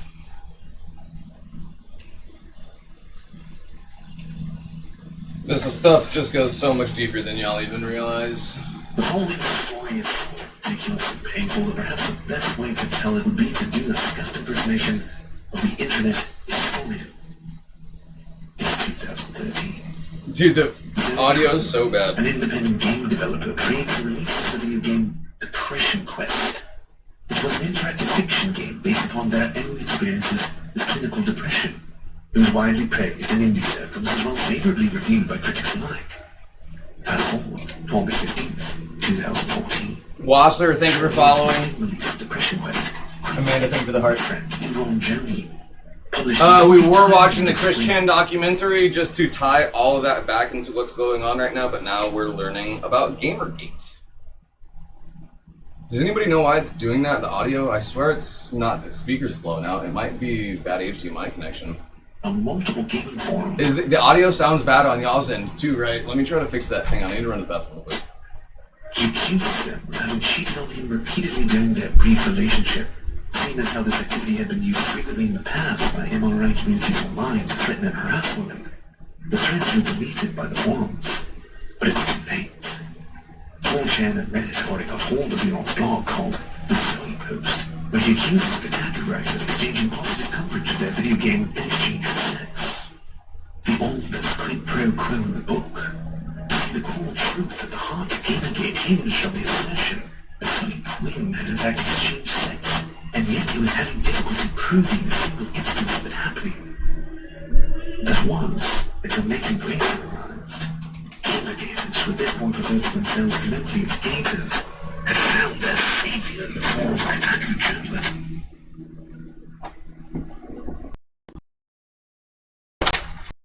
Would you grab that? Let me try to put that back on. Let's try a different HDMI port. Journalism as their public mantra. Okay, so it's not the HDMI. Privately, they use codes online, such as hashtag bonus and prize, titled after a slut change. Reese, you got the box? That took a while. I'm sorry it took so long. I'm glad everything made it. Hopefully everything made it safe. Where are we watching this documentary? It's on YouTube. You can watch with us on Twitch. We're watching it together right now. You spread illegal new photos for Quinn. Why is it only YouTube that's doing this? It's a tea. Nobody's silly. I bathe in it. That's all for me. Irene, did you make my reservations at the Happy Badger? We'll call right away, Lady Tipton. Admittedly, that doesn't sound very good either, but... All justified, of course, because he ultimately to fix the broken system. Except it turns out Grayson hadn't actually reviewed Depression Quest at all. Oops. The quest for the salvage ethics was showing itself to be monstrously Does y'all even fucking hear what they're saying? How is it genuinely getting, like, worse as it goes?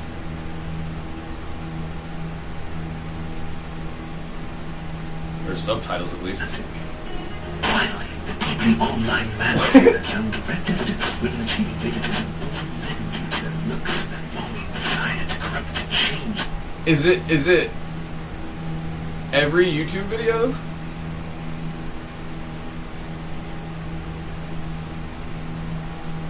Chris Chan is often called the most documented person on the internet. From an extensive wiki to thousands of YouTube videos, millions like, of... this is still doing it, but it's better.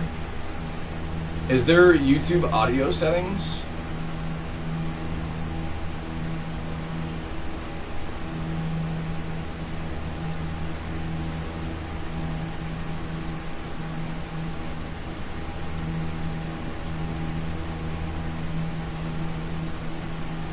The underside of the box was open? That's interesting. I usually tape those. Does it look like the tape was taken off, or did I genuinely just forget about it? I'm so sorry if I did forget about it.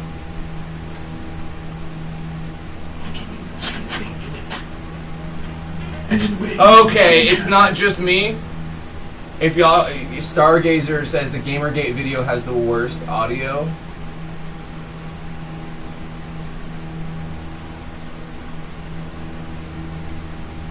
Okay, because yeah, I can't even understand what they're saying. But I understand it now.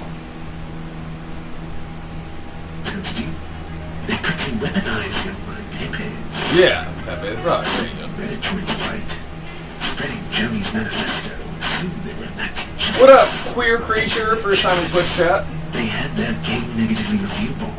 They compromised their social media accounts and email, and eventually uncovered new photos. Okay, so it's not our audio. Thank you for confirming that. As if that wasn't enough it's just the video. They would also attack anyone who tried to stand up for them, including Phil Fish, a fellow game developer who had his finest attacked.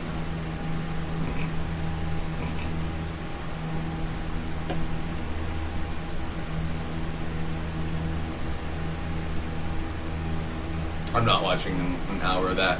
A full Gamergate retrospective is 6 hours long? Do y'all understand how unbelievably dense the information that surrounds these concepts are? You're not supposed to have time to be able to understand these things. And I'm so proud of y'all for trying to anyways. Jesus Christ. And Doug.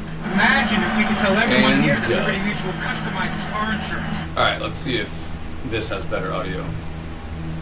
I clicked the 6 hour long one.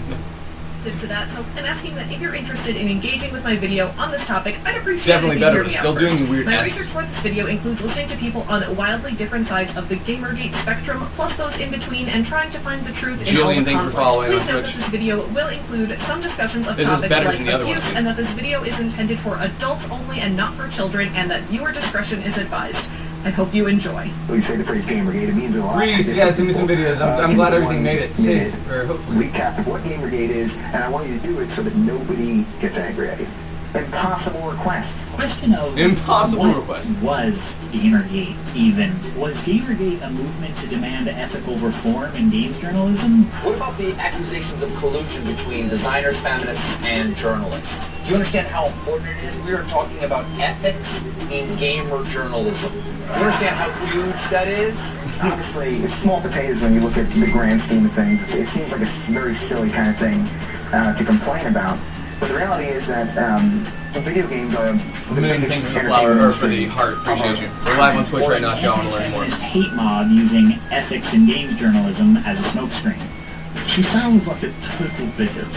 We memed alt-right into existence. We memed the alt-right into existence. Say, well, this is men. I mean, the whole premise of feminism is that men are oppressing women. And if men aren't oppressing women, then feminism has no argument.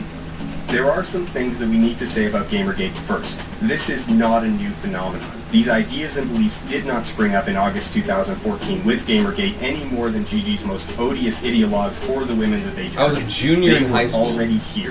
In this regard, Gamergate's core assumptions are not unique, but are reflective of attitudes and opinions within society at large.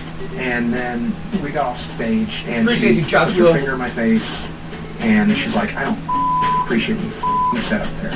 You know, we haven't had a chance to respond. Well, let's not talk about her specifically. We're kind of beating her down here. But it's hard to think of anything genuinely good about her. No, let's not talk about her. I mean, what I'm saying is about these ideas, instead of concentrating on her as a person. What's the point? They've been debunked a million times. This refusal to engage with obvious and readily apparent interpretations of art, this failure to understand that we can interpret games differently from real life, this isn't some bad outlier in a sea of more coherent arguments. Rather, it's the main idea that these people rely on. It's what they're trying to sell us. The use of terror tactics, even if only by a minority, has created an environment of fear that all members enjoy the privilege of. When people are unwilling to engage because they are afraid that they'll be next, Blessed, that their first time on websites will Twitch be chat. attacked, that their information will be stolen, that their employers will be harassed, that they'll have child pornography tweeted at them or sent to their email, all members benefit from that person's silence, even if they were not personally responsible for the harassment. From a rebellion against representation, all the way to being a primary recruitment tool Violet, for thank you for modern following. day Pixel, Nazis. thank you for following. Some Julian, even thank you for following on suggested that Twitch. the growth and power of the online alt-right led to the election of the first president memed into existence.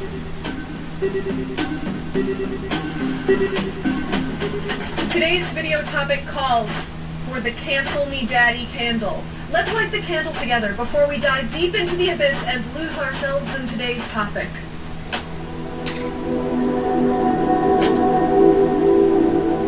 First, we must give thanks to our Lord and Savior, Marshall Mathers, King of sincere and authentic free speech absolutism. Amen. We are now ready to discuss the largest scale internet drama of all time. I can't believe people had the gall to call whatever that James Charles and Tati Westbrook thing was Dramageddon when we literally have Gamergate. We're live on Twitch right now if you want to hang out with us and watch what we're watching. That has never been seen before and has not been seen again since. Take it away, girls. Yeah, take it away. Wow, I really love playing Pac-Man at the mall arcade. I love living in 1986. This is such a fun year. The only thing I wish is that we had more women in video games. That's why I have an OC that I draw in my notebooks at school. I want to see a video game about a woman who goes to space. I modeled her after my hero and role model, Krista McAuliffe. Hey, Courtney, it's me, Luciana, Girl of the Year 2018, here from the future. I'm the STEM girly doll who studies rocket science and goes to space camp. So, obviously, I'm the American girl doll who invents time travel. Totally tubular! Things aren't so tubular for you, Courtney. I have some bad news for you about Krista McAuliffe. Although, I think you're about to learn that anyway, like, tomorrow. Oh no, does something go wrong with the Challenger? Strawberry, appreciate you being a good mom and taking this information on the nose. Female representation in video games trying is to still trudge up for debate. through it for the sake of your kids, But I'm like 40 years It older than benefits you're all a of year. us. There's still time, Courtney. That's why I traveled to the past. It's time for you and me to team up and stop Gamergate. Hi, I'm reporter Kate Kittredge, and I found this time portal next to my Great Depression-era boarding house. I heard there's an issue regarding ethics in gaming journalism. How can I help? I got a question for you guys. Am I a nerd? Most of my heart... Don't forget to follow if you haven't already. If you make it over to Twitch, don't forget to as well. Or if you haven't on TikTok, don't forget to before scrolling.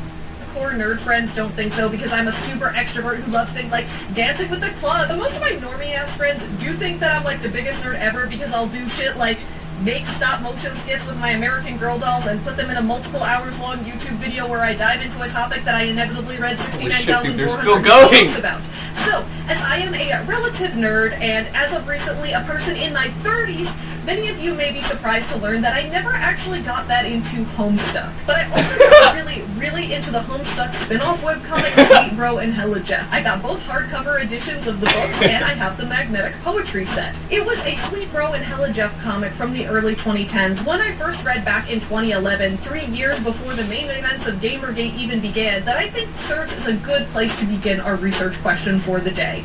Here is the comic.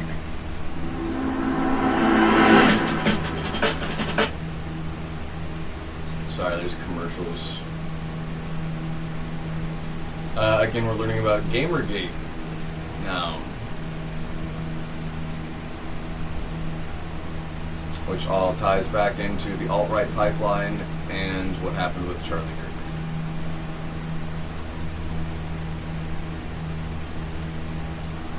In this comic or anything like it before, I can't explain the style of humor to you in any succinct type of way, so you're just going to have to bear with me while I get to the point. President Obama is worried because the economy is going down. But Sweet Bro isn't worried. He says, the economy in ruins? Bruh, time to get my game on, know what I'm saying? But his best bro, Hella Jeff, is busy looking out. You saw the Perturabo duck on a bubblegum wrapper at Target? Who's using my symbol? Who thinks I gave them permission to use my duck? The window at a squirrel who has just stolen Sweet Bro's game cartridge. Sweet Bro is now chasing the squirrel in the yard. I am not joking. What did that guy even smoke? This is insane. Ha ha ha. Dude, yeah, if y'all are down a rabbit hole just with the videos on my page right now, understand you're just looking at the rabbit hole. You saw a rabbit go into a hole and you're like, what was that? And you're looking at it right now. You haven't even poked your finger into the hole yet. And be careful. There's other things than rabbits in there. Hella Jeff. We zoom in on Squirrel. We zoom back in on Hella Jeff. Who gives us the following nugget of wisdom. Maybe they're right. Thanks for being here. That sometimes video games. Yo, Aunt Moon with the Galaxy on TikTok. Ready? Oh! That was crispy. That's what we do when we get the galaxies, is that crispy Jack's squared dap. Thank you so much for the galaxy, Aunt Moon. We appreciate you. Did your box make it? Did you tell me about that already? Sorry, a lot of things are happening right now. Yeah, to validate y'all, you are not nearly chronically online as you thought you were. Pixie, thank you for being here first time on Twitch chat. Y'all don't forget to follow. you for that commentary on capitalism, Hella Jeff. Thank you for all that said about society. And finally, thank you to Jason Segel and Ed Helms for starring in the movie adaptation of Sweet Bro and Hella Jeff, a movie called Jeff Who Lives at Home, in which they dressed in the proper color palettes for the characters, Jeff always being a blonde guy wearing blue, and his Sweet Bro is a dark-haired bearded man in red. This comic is playing... Dude, the way they're just throwing this information at us, and the fact that this video is still 6 hours long.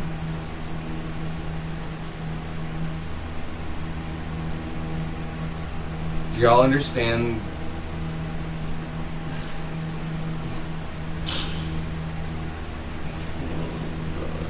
Especially popular in the late 90s regarding whether playing video games leads to any increase in violence among today's youth. How long have groypers been around? It depends. It's literal groypers have only been around for less than a decade.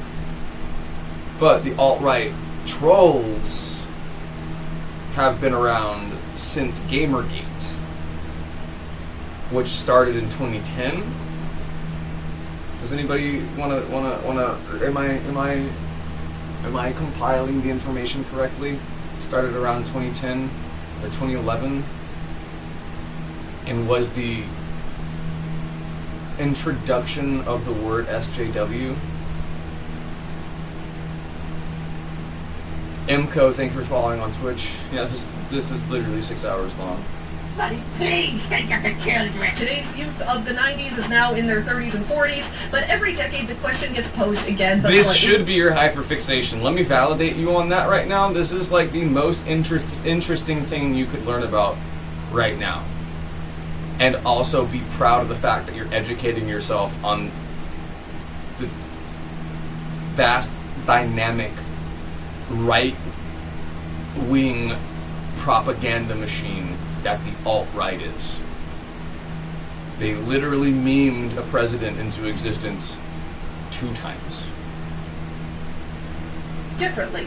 Does the 2014 to 2015 specifically? Okay. It started around 2011, but really kicked off around 2014 to 2015 with, I'm sure, the increasing memes.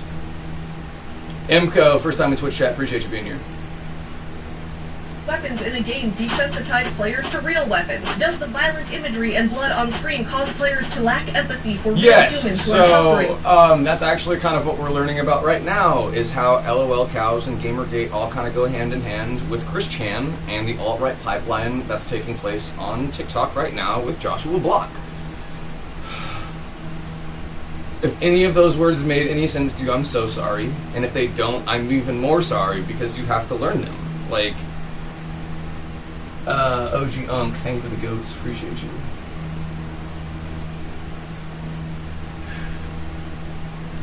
In similar ways. By and large, most studies have found that no, people are perfectly capable of separating fiction from reality, which is why movies and video games are allowed to show violence, granted that they, of course, include warnings ahead of time, and that games and movies with extremely graphic violence receive higher age ratings so that young kids aren't able to just buy and consume them unsupervised. So much information! But in this comic, in this particular comic, that is not the question. We never even see what game Sweet Bro is going to play. For all we know, he could be playing Animal Crossing. Maybe he's going to play the least violent game of all time, perhaps even a piece of Barbie shovelware if he's feeling feisty. Yet, the fact that a random squirrel steals his game, that is what causes the violence. Not the game itself, not the contents of the game, but the physical copy of the game. But without the physical copy of the game, no violence between man and squirrel could have taken place. The violence did not come from the contents of the game, but rather the game's physical existence. Okay, with you so far. Did this comic...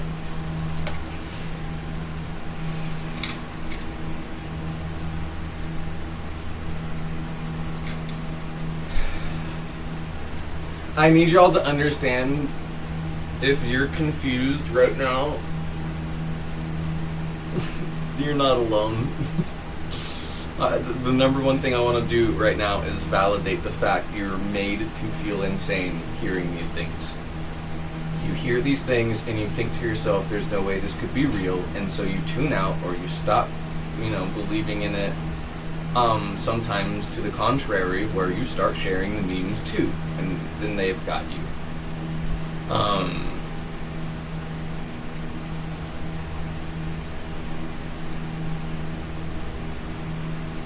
Pixel Pixie, what source do I have for Charlie Kirk's kids and wife not being at the Utah event? She said it herself in the first press conference that she found out through social media, which would have been Donald Trump's Twitter post. She found out that her husband got fucking capped by the President of the United States.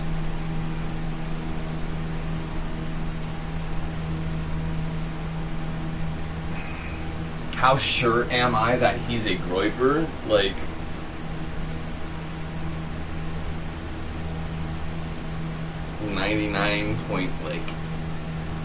.999% sure, and every day we get further into them not releasing any information about this, just add another 9 onto the back of that exponentially.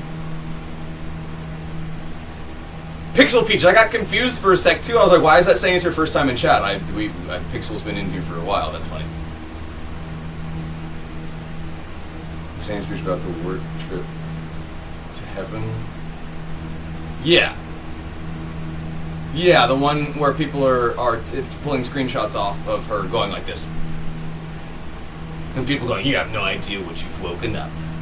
Predict Gamergate. Well, in order to know that, we'll need to unpack a lot of history first. Some say that Gamergate was just a wee bit of drama, just a nerds versus nerds type of conflict. Yeah, so pretty much every pew-pewing that's happened in the last, like, 6 to 8 months has been these same people. The person that tried to do it to Trump was alt-right, was one of these people. A never-Trumper, a alt-right militiaman. And I need y'all to understand that encompasses fascist femboys and LOL cows and Chris Chan and Gamergate and SJWs and you and me. We are the meme. I need y'all. I'm trying to explain it as best as possible, but there's only so many words I can use to describe these concepts. Especially before y'all's eyes just glaze over and you disassociate, because it's not supposed to make sense. Legitimate fight for ethics in gaming journalism, a true effort to stick it to the wealthy elite establishment who have wanted to control the cultural narrative for too long. Others say that Gamergate was a targeted harassment campaign against a group of mostly women, which in some cases did lead to doxing and to threats of actual physical violence. And that even if the campaign targeted mainstream media voices, its harassment still had the effect of excluding and pushing out many indie developers who didn't fit the majority of the game. Do I still think Israel had anything to do with it? Yes. Israel is an accelerationist in the most purest sense, driving the American alt-right to start Helter Skelter. Jesus fucking Christ. Okay,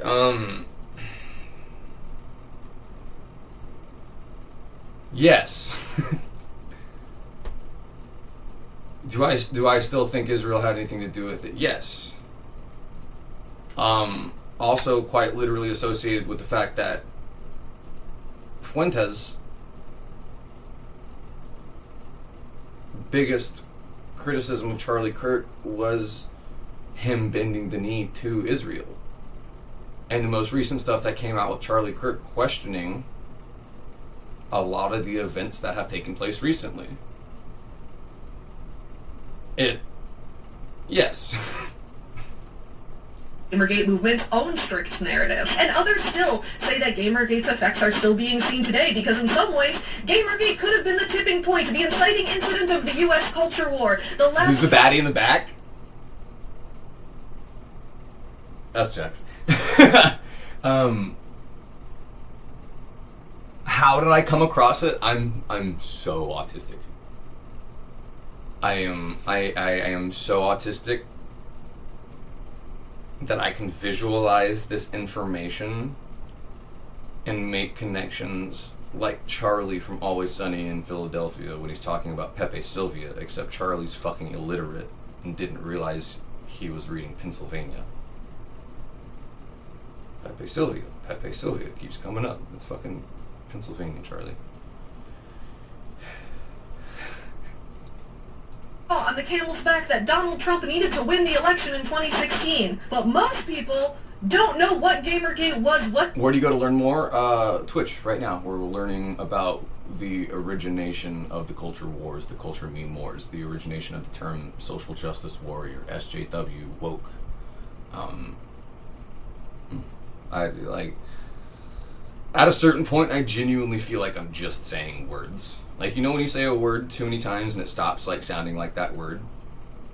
That's where my brain is at right now, and I'm so happy y'all are here to validate it too, because I'm gonna keep going, and I so long as y'all are listening, it's gonna get stupid. It already is fucking stupid. It already is so convoluted and ridiculous that I'm surprised that y'all are even this far down the fucking rabbit hole with me, and we're not even down the rabbit hole. We're looking at it right now. I'm like, hey, there's a rabbit hole over there. Something went in there. Do you wanna see how deep that fucking hole goes? Whatsoever, and I hope this video is helpful to you. So does Gamergate matter anymore? Some places, like the death of the CNET article from 2017, even say that Gamergate indirectly helped Donald Trump become president. You had a conversation with your grandkids tonight. Genuinely, I'm so proud of you. I need you to understand that you are transcending the intent of the person who committed this violent act.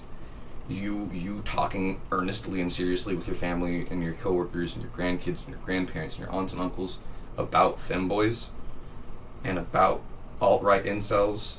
They wanted to make you seem stupid. They intended to make you sound crazy. And the fact that you are having these actual earnest, genuine conversations with the people around you, again, just warms my chronically online heart. Thank y'all. Thank you for being here. Thank you for being you. Thank you for caring about your kids and your family and the future and preserving this grand social experiment we've all got going on. Where's the Netflix special? Somebody call me. One Topic and Demonic Dommy, thank you for following on Twitch. For the pipeline into QAnon. Others say that Gamergate's impact was the complete opposite, contributing to FTC regulations about advertising disclosures that have curbed corporate manipulation. Are all of these things true? Are none of these things true? Are some true sometimes, but overhyped and exaggerated and out of context? Today, we will... Demonic Dommy! Wait, first time on Twitch chat, appreciate you being here. Wait, hang on, what did I just do? I clicked something. Decide. We will know. We're only 10 minutes into the 6-hour deep dive. Once and for all. And this is one topic on the alt-right pipeline. There are dozens. Literally dozens. Back in 2014, in a very similar and very indirect way, such as shown by the Sweet Bro and Hella Jeff comic, did video games does cause violence? Get you some nuts. Yeah, you effing. There's so many commercials. Again, we're live on Twitch right now. If y'all want to learn about what we're trying to learn about right now, we're trudging through the deep dive of the alt-right pipeline. And again, I'm so happy y'all are listening. What is this game? This looks cool as fuck.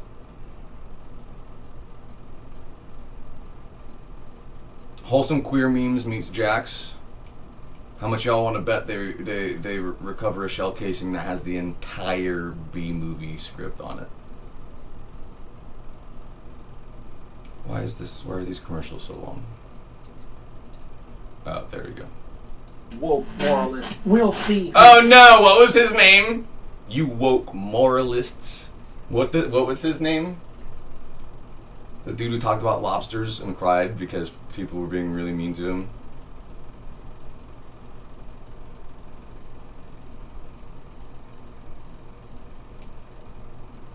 Is there a connection between the Groypers and the Freemasons? Yeah, probably. I would need to do a deeper dive into that side of things, but consider the fact that the Groypers are in every level of the government right now. And every level of the government also has very deep connections with, like, the Skull and Bones Society, the Freemasons. There are so many words going through my mind right now, and so many of the owl. So one thing that Alex Jones got famous for infiltrating.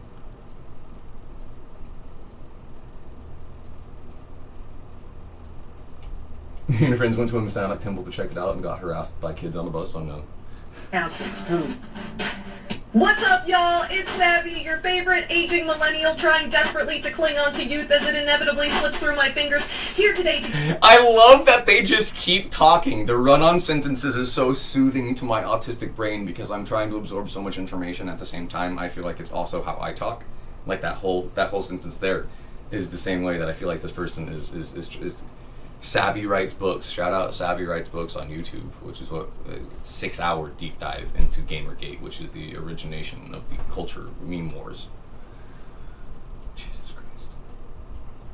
A YouTube video or something to direct you towards learning more about the Groypers? Not yet. Honestly, I'm trying to pin down like actual links to send people and to like compile an actual like.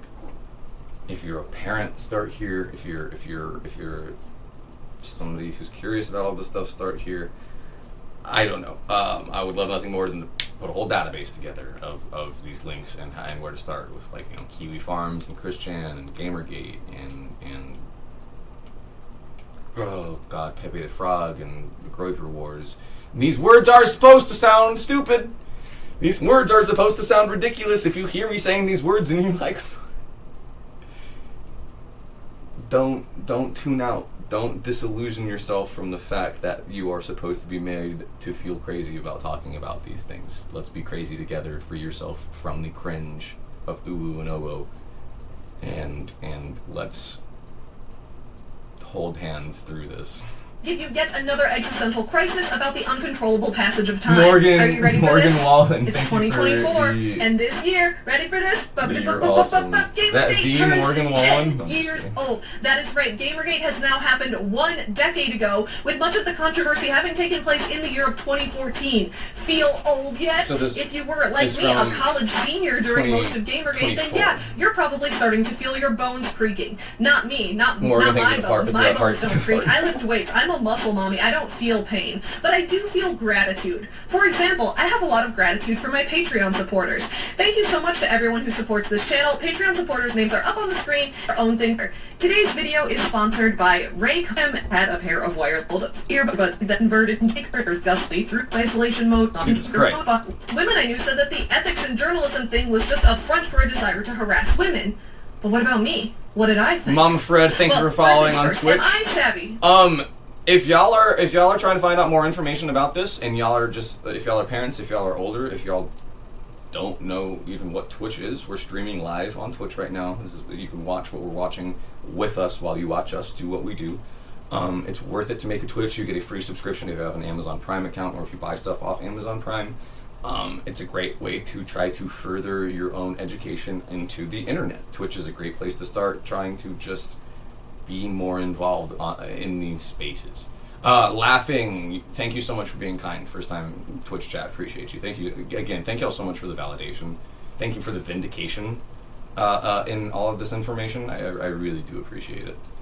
Am I a gamer girl? Well, I'll let you decide. Here are some fun facts about me. I lost my virginity during a game of Pokemon Stadium on the Nintendo 64 with a guy who then asked me to prom by stealing my Nintendo DS during study hall. Not Pokemon Stadium. Putting them in my party and naming them, "You want to go to prom." We're married now. We're married now. Back to the Future theme, that's an entirely different story. Oh, this is heavy. I have 2 video game themed tattoos. The only time I've ever cried for 2 days straight was after the ending of Undertale. When I was 8 years old, my parents got married and I got adopted, and my entire life changed. The school guidance counselor told me and my brother to come into her office, and then she asked us what positives we noticed about the recent changes in our lives, and we both answered that we had just gotten Kirby 64 for Christmas of 2000, and we basically forgot about the whole wedding and adoption business. The counselor was not satisfied with our answers. In fact, the one and only time my brother and I ever even got into a physical fight as children was when we were fighting over which of us got to use the TV at that time, because he wanted to play Kirby, but I was playing Digimon World 2 on the PlayStation, and he unplugged the PlayStation to plug in the Nintendo before I even got to save, and this was back during the days of those physical memory cards, okay, Zoomers, so we went at it. In addition to watching classic movies like Home Alone every year at Christmas time, I also have to replay the 4th case in the first Ace Attorney game on Christmas Eve every year with that parrot I don't need all this way information. too many people's minds. What the actual fuck even was Gamergate? Thank you, yeah, please. It's too much. Like, I need... We're only 17 minutes into this 6-hour deep dive into the origination of the meme wars.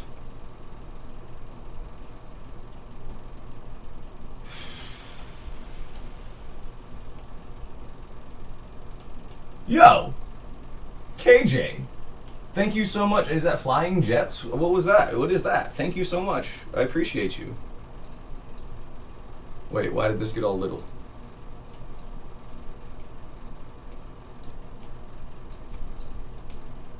Again, we're live on Twitch right now if y'all want to learn more about the intricacies of the alt-right pipeline. 2 gamer girls named Anita Sarkeesian and Zoe Quinn were caught wiretapping the GamerGate hotel where the quartering was staying because his wife kicked him out for... The name of the 6-hour deep dive is a full GamerGate retrospective deep dive by Savvy Writes Books, S-A-V-Y. For peeing in the basement drain. No, I wish, dude. If only it were that simple. Oh, I gotta pee. No, GamerGate was about 25 completely different things depending who you ask. So I tried to ask everybody. I watched tons of videos from leftist breadtube channels, then I watched videos from anti-SJW, triggered 2016 era edgelord channels. I watched enlightened centrist creators. I watched right-wing creators. I watched feminist creators. I read Zoe Quinn's memoir, Crash Override. I read a couple of ebooks by little-known indie authors with various different pro and anti-GamerGate takes. I talked with my friends who were in college studying video game development back in 2014 while this was in the midst of happening. I watched Feminist Frequency. I read the Feminist Frequency blog. I frequented the overwhelmingly anti-woke subreddit r/Kotaku in action. I read Kotaku itself, and I even played through Depression Quest twice. Oh god, the fucking otaku movement. I learned that there is no quick way to summarize GamerGate, so we're going to be here for a while, okay? What's especially frustrating about breaking down the entirety of the GamerGate controversy, including all the different variations of what someone might mean specifically when they say the word GamerGate, is that in my research, I noticed that a lot of different sides to this issue wanted to get each other's content taken down as one of their plans of attack. And so in a lot of cases, the content then was taken down. So it's very hard to find everything to show you, since a lot of videos have been struck and then never re-uploaded. A lot of images and screenshots and evidence of this are no longer hosted on the sites where they first existed, etc. You'll see what I mean when we break down piece by piece what happened. But I was mainly shocked at how much lost media came from a controversy that happened in the mid-2010s. Though, as we'll see, I think the culture surrounding media consumption in the early and mid-2010s, specifically surrounding curated streaming services, the rise of online content, and a boom in indie games and indie media overall, had a lot to do with setting the scene for everything that happened. But first, a quick overview about the 2 main theories of GamerGate. GamerGate is an extremely convoluted web representing about 1 million different viewpoints. I felt like Charlie at the cork board the entire time, It's Always Sunny. Pepe Sylvia! But most of those arguments can, at their core, be stripped down to 2 main sides. The majority of the pro-GamerGate side of the issue claimed that their primary concern was bringing ethical standards to video game journalism. The majority of the anti-GamerGate side claimed that the GamerGaters were unfairly and relentlessly harassing women in the gaming industry and were in many such cases using the ethics in journalism argument as a way to get away with their actions. So which is true? Well, in order to do that, we'll have to break down the complete timeline of events starting way back in the early 2010s. Okay, the full timeline begins. 2011. Extra, extra, read all about it. I'm reporter Kate Kittredge here with today's news. It is currently New Year's Day 2010, and we're ringing in a new decade together. 2010 is going to be a good year. I can feel it. Everybody will finally stop obsessing over Coldplay. Nobody knows yet that this year's Oscar-nominated movie, The Blind Side, is a massive scam. But everyone knows that more Twilight movies are coming to a theater near you. Also, I just started listening to a new podcast called Feminist Frequency. It's pretty mid. Also, since it's 2010, nobody says mid yet except hardcore stoners. Not that I know anything about that. Mids, yeah. Let's set the scene. A new decade has just begun. The 2010s are different from the 90s, they're different from the 2000s, and they're different from what we specifically experience now in the 2020s. But how were the 2010s different specifically? Well, they saw a huge boom in the narrowcasting of curated content to specific target audiences rather than a giant wide net approach with fewer media selections that tried to please everybody, which changed the entire landscape around pop. Yes. Twitch is a streaming app. Genuinely, y'all, please don't feel embarrassed to ask these questions. I don't know how simplified I need to make these explanations. Please tell me if you don't understand words. We're live on Twitch right now, which is a streaming site where you can hang out with us and watch what we're doing, or watch what we're watching, or interact with our day-to-day IRL stuff. We stream on Mondays and Fridays, and we're live right now. If you would like to watch this deep dive into what's called Gamergate, or the origination of the anti-SJW rhetoric, or social justice warrior. This is the origination of the meme wars, or anti-wokeness in general. Gaggle the Great, first time in Twitch chat, appreciate you being here. Culture consumption. With social media on the rise and the internet solidifying itself as a staple in its first generation's coming of age, what's the name of this video? It's a full Gamergate retrospective deep dive, and it is 6 hours long. We are 21 minutes in.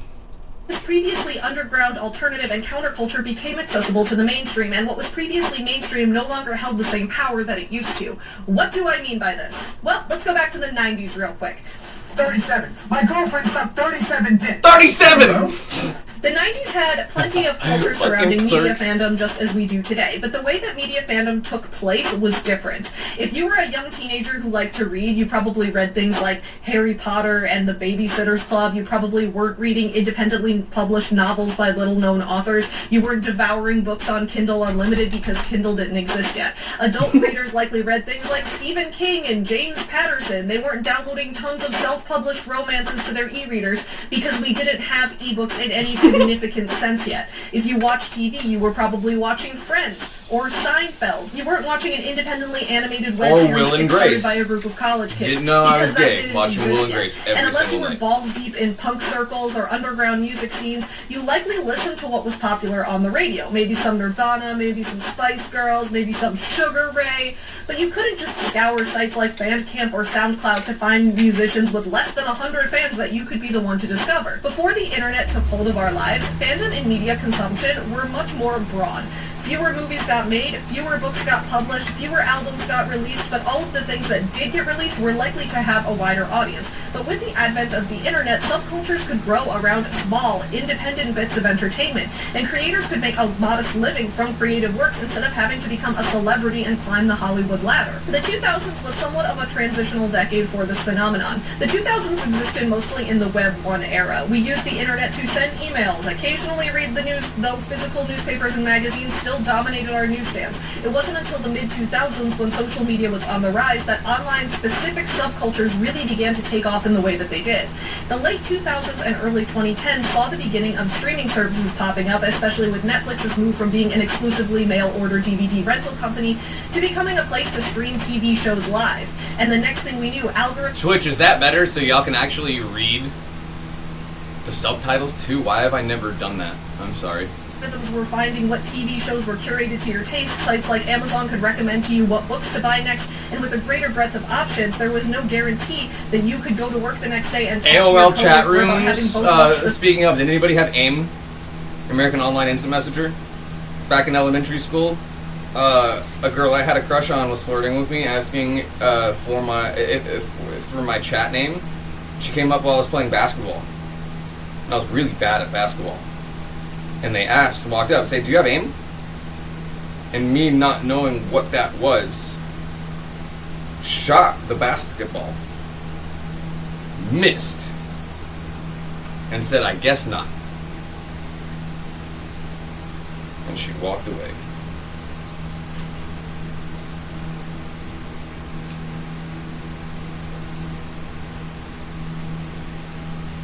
Seinfeld finale last night, there's a good chance that your coworker was watching woodworking tutorials on YouTube all night while you were reading an E-Girls Monster Fucker comic that really served as an allegory for a commentary on capitalism. And with this new vertical an E-Girl Monster? Oh my god, that served as an allegory to capitalism. Into our identity. What TV shows you watch, what movies you enjoy, what music you listen to, and what video games you play are now like what kind of sports teams you root for. It says something about you, Papa about Slump, what thank you for side following you're on Twitch. What are the sides? Well, that varies depending on the Yeah, I specific took my media shot in and question. missed And with it, alliances forming around fandoms within media subcultures comes the rise of the hipster.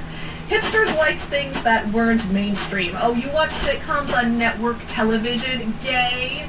You saw blockbuster movies in the theaters rather than paying to travel to film festivals where you can see low-budget productions by new indie voices. Yeah, you would go see The Dark Knight Rises, wouldn't you? Enjoy Oh, seeing God, Batman not The praise Dark Knight capitalism for the Rises. millionth And time while I'm the off at Joker's TIFF, you influence. poser. You listen to Maroon 5. I don't like musicians who sign with labels, okay? Except the Arctic Monkeys, like they're kind of cool. I'm sorry. Did you just say you thought the new episode of The Big Bang Theory was funny? I stopped watching that show after the pilot because it was just too cringe. You actually liked those jokes? Savvy, I don't think you belong. Is this the origination of the term cringe, too? SJW, woke, cringe, all stems from Gamergate? Jesus fucking Christ. In this film theory analysis class, you're tasted too pedestrian to understand the nuances of Theodore Adorno's writing on analyzing media through the lenses of capitalism. Yeah, a lot of people This said is Savvy shit like that Writes to me in books on college. Guys, YouTube. watching mediocre or even poorly made sitcoms and daytime TV is not a Do I think too much negative content or information hurts more than helps? It depends on the perspective of the content. If you're just doom scrolling on Twitter to see violence for the sake of violence, yes, that's bad. But stuff like this, the more you're exposed to it, the more you're going to know. Ignorance is not bliss. Ignorance is just ignorance. So I feel the more you learn about the world around you, the closer you get to it. So, no, Papa Slump, I appreciate your first chat on Twitch being a good one. Hi, Hannah. failing. Sometimes we just want to turn off our brains and laugh. Not everything has to be that deep. Yeah, we were just talking about LOL Cal culture as well, and how Chris Chan and the current alt-right pipeline with Joshua Block on TikTok is all one and the same.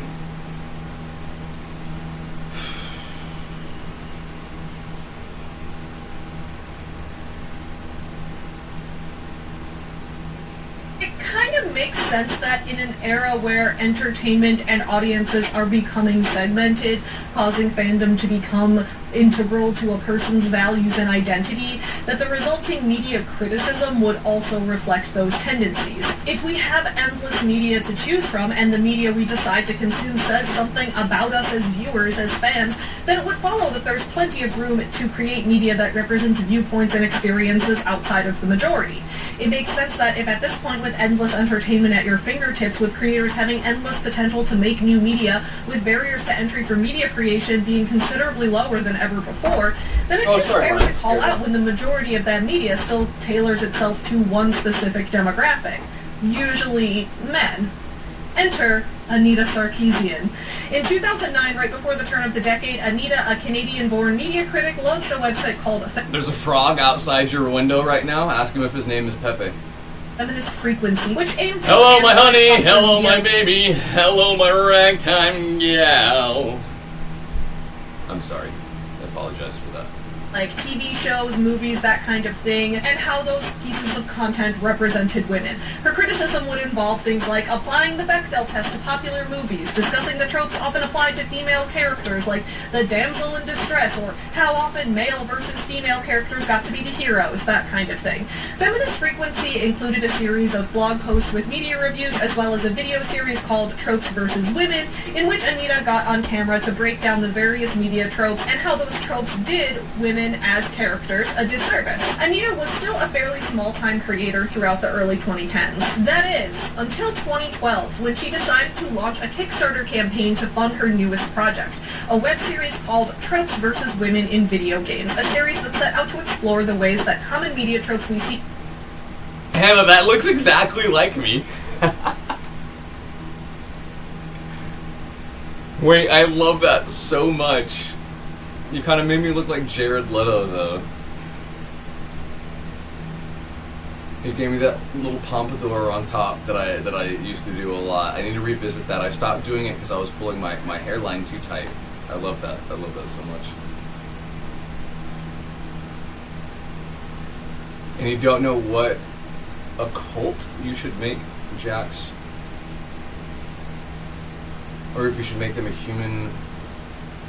I'm a werewolf. Admittedly, I don't know enough about Sims to have any perspective on that. in TV and movies also play out in video games, with a specific emphasis on the ways that those tropes affect fictional women in those properties. Anita launched a Kickstarter campaign hoping to raise $6,000 to fund this project, which I'm assuming would be used for a variety of production costs like paying her editors, paying her camera operators, paying the employees at Feminist Frequency, plus also buying some of the games that she was planning to review. Upon launching the Kickstarter, however, Anita soon found herself at the center of a massive controversy. And because controversy gets attention, Anita's Kickstarter ended up exploding in popularity, earning her nearly $160,000, 25 times her original goal. What happened next, it's been suggested, began on a subforum of the anonymous and largely unmoderated website 4chan, though it's hard to find patient zero on this. But somewhere on the internet, a finger was pointed at Anita Sarkeesian, and during her campaign's final weeks, she began receiving thousands of angry tweets and YouTube comments. She had her site DDoS, had her Wikipedia page vandalized with porn and racial slurs, and saw multiple attempts to have her campaign defunded and removed from Kickstarter. Many of these things were done by coordinated groups of people working together.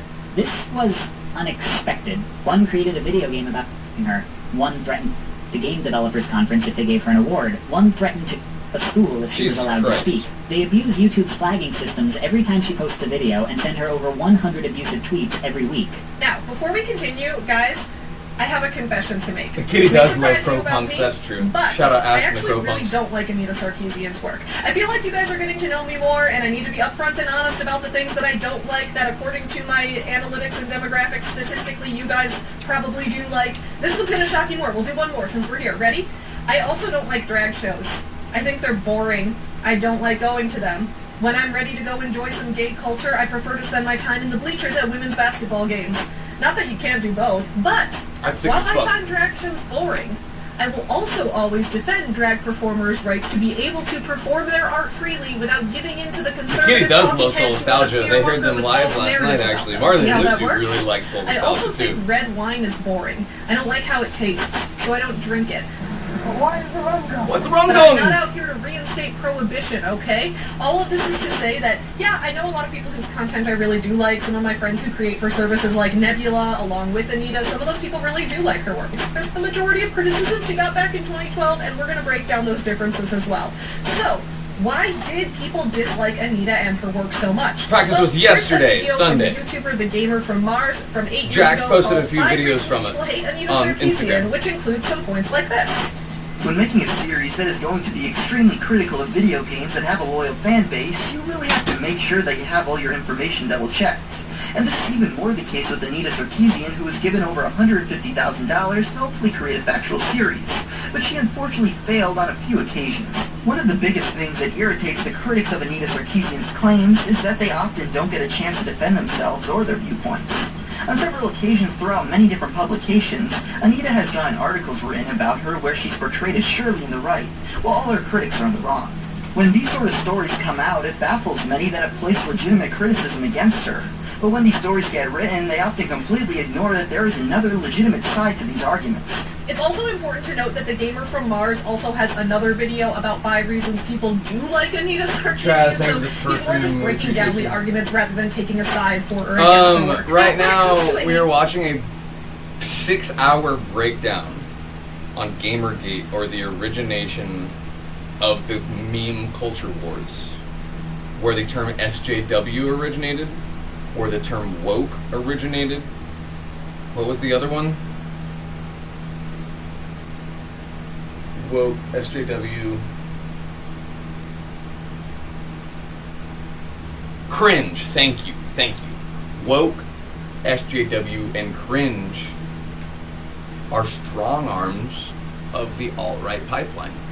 His work, it seems that there are a few major criticisms people have of it.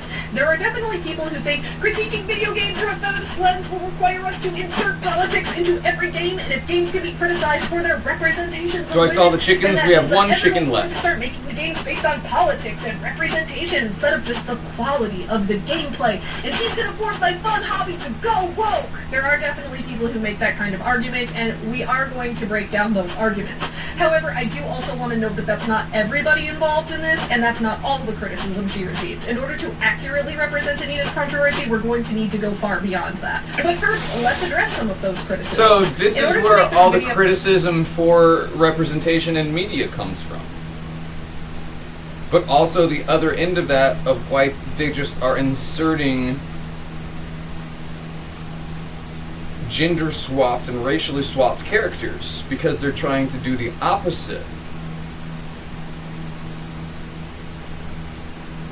As complete and intellectually honest as possible, I read books by both pro and anti-Gamergate writers. One of the pro-Gamergate books I read was called Inside Gamergate, a book written by a man named James Desborough, a British indie game designer. While I ended up disagreeing with the majority of conclusions he drew in this book, I did still think that reading it was valuable, because I wanted to get the pro-Gamergate argument straight from the source, straight from someone who is part of Gamergate, as James himself claims to be, because I don't think it's useful to discuss someone else's representation of an argument when we can spend the time addressing the real argument itself. And according to the Amazon reviews this book got, this book is considered by many Gamergaters to be an accurate retelling from what went on from their perspective, with many reviews saying things like, solid history of the Gamergate era, and a well-written explanation of Gamergate written in a voice that is authentically representative of the people who participated in Gamergate. And if you were involved on either side or just a bystander or even unaware of Gamergate, get a look into the reality of the harassment campaign that made and ruined careers in echo chambers. And this has to be the best telling of Gamergate.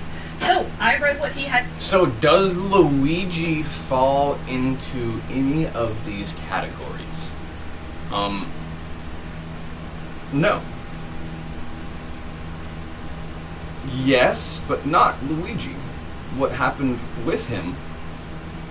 But I fully believe Luigi is a patsy. I fully believe the quote where Luigi said this is an insult to the intelligence of America was him fully confirming and saying, not only was this not me, but they expect you to not know who it was. Israel.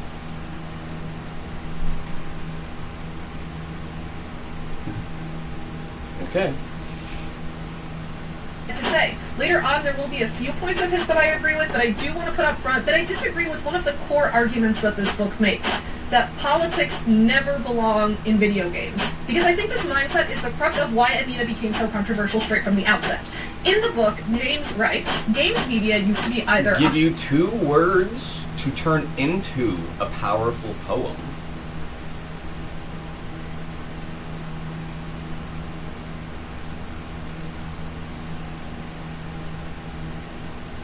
Pessimism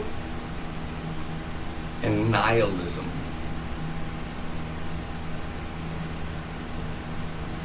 I think that would be a good one. Hobby press or a house organ. Magazines, back when these kind of things were in print, were either glorified catalogs for their parent... For the sake of ignorance, can I explain the difference between leftists... Excuse you, kitty, you're not even supposed to be up here. That's a table. Whoa, look at that. Can I explain the difference between a leftist and a liberal?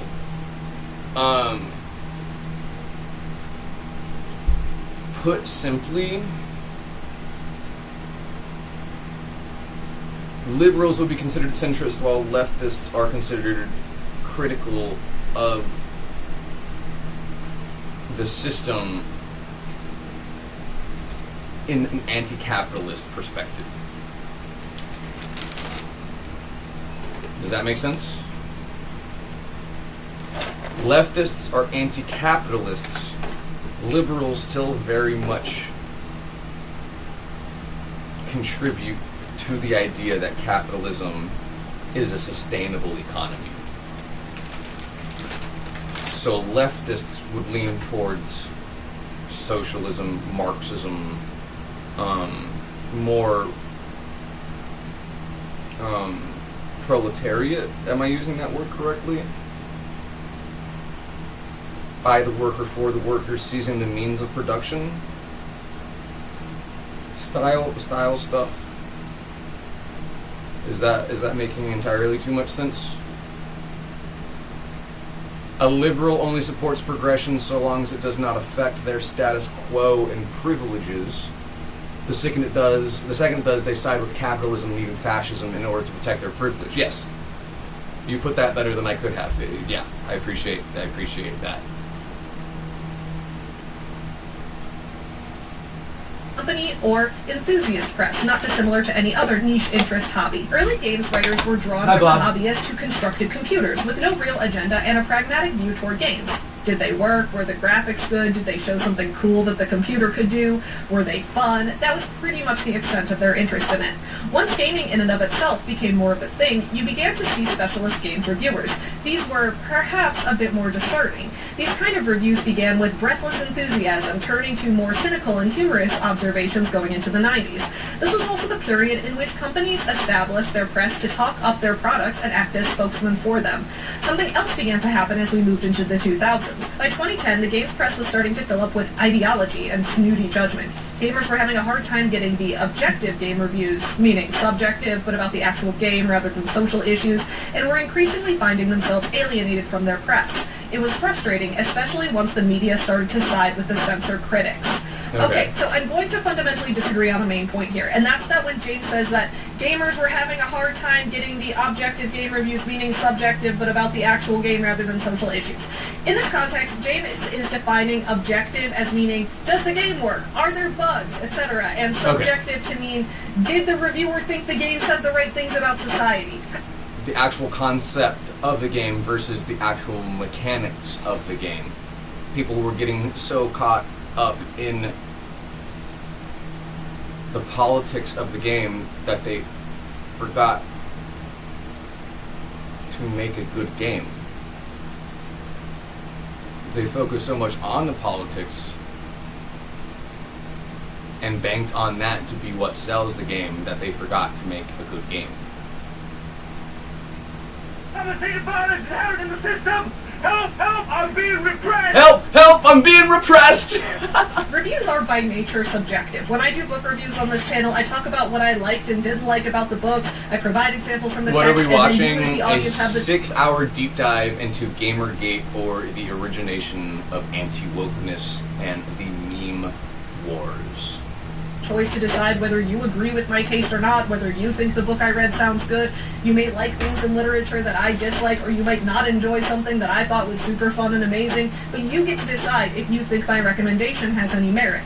Video games are now a form of literature, so reviews do work the same way. I could maybe see James's point if he provided an example like, oh, here's a game that had tons of bugs and barely ran properly, but it had a badass lesbian as the main character, so all the leftist media said it was great and ignored all the bugs in their reviews. But he didn't give an example like that because I'm not sure such an example exists. Yes. Actually, here's an example I thought of off the top of my head that is What timestamp are we at? We're 35 minutes in to the 6-hour deep dive.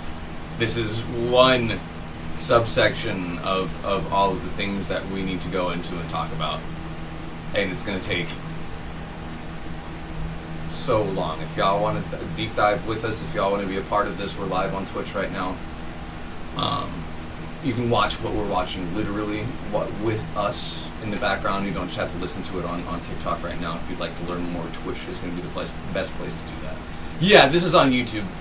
James is saying. A few years ago, when Cyberpunk 2077 came out, that game had tons of diverse representation. You could choose for your character, the main character, to be a woman if you wanted, and because of the specific customization options, you could even make the badass main character of this game a trans woman or a trans man. However, despite those cool options, Cyberpunk 2077 had a lot of bugs in its releases, and pretty much all reviews of the game I saw during that time the initial focused release on the was bugs terrible. and the fact that players were disappointed because the game was glitching so much. So in that case, no, reviewers did still focus on the playability of the game, even above the cool options for character customization that it offered. I'm only going to provide one example because James provided Ginger, zero you're not going to examples. disillusion people and gaslight them to think what we're realizing right now is not entirely factual. You're doing a really bad job at arguing their perspective for them. Bot, Mossad agent, CIA, fucking op.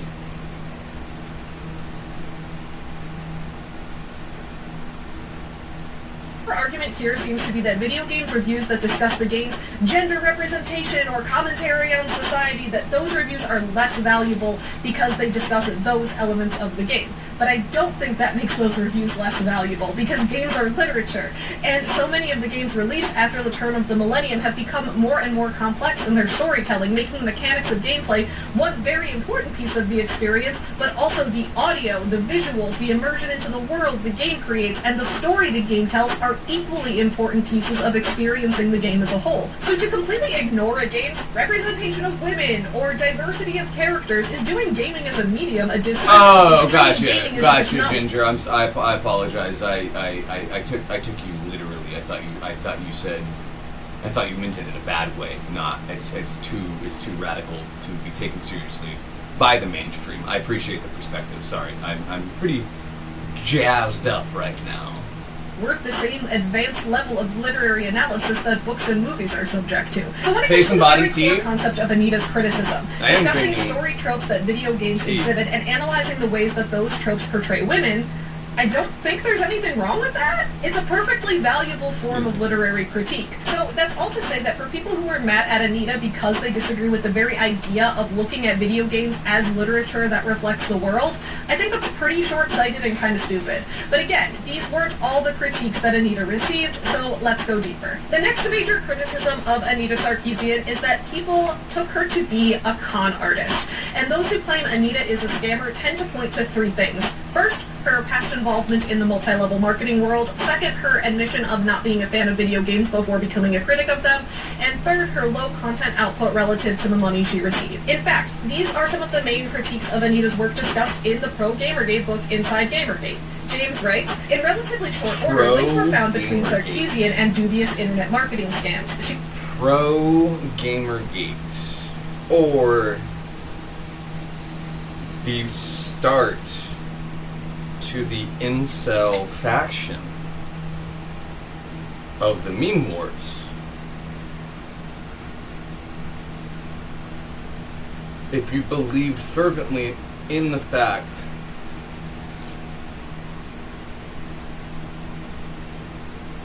that gaming and the entities within were set against you,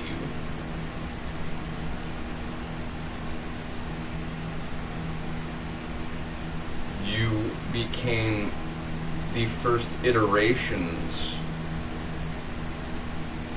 of the alt-right.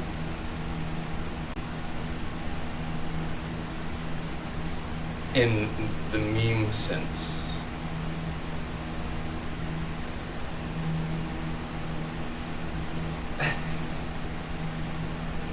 Okay. Alright.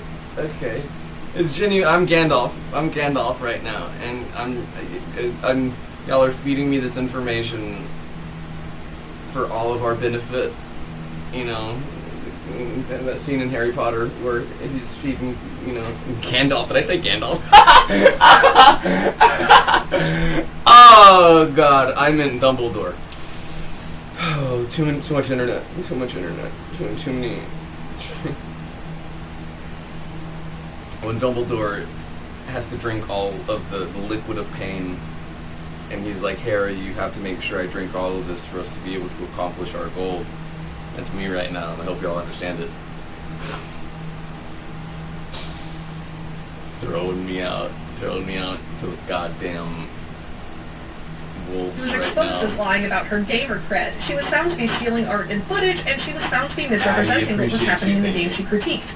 None of this seemed to have any impact on her credibility in feminist or media circles, but it was a death blow as far as gamers were concerned.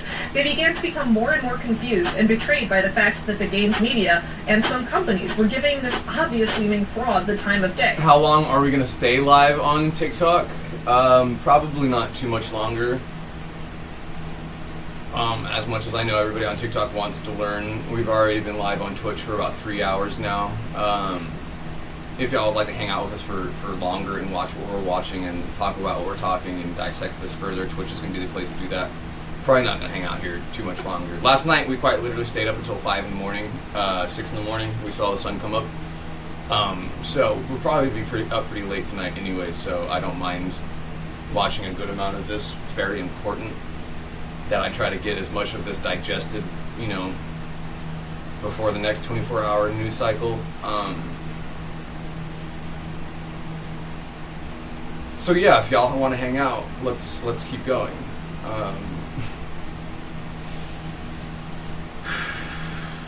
Is Anita an obvious fraud? Let's break down each piece of the discussion. First, since on this channel we talk a lot about multi-level marketing companies and pyramid schemes and shady businesses in general, let's start with the MLMs, the dubious internet marketing scams that James Desperate... Dude, does this all have... does this incorporate MLMs? And multi-level marketing will then just incorporate into cryptocurrency. And Bored Ape Yacht Club have been directly linked to Pepe the Frog in the Groypers. I'm gonna cry. I'm gonna freak out. I'm gonna piss my pants.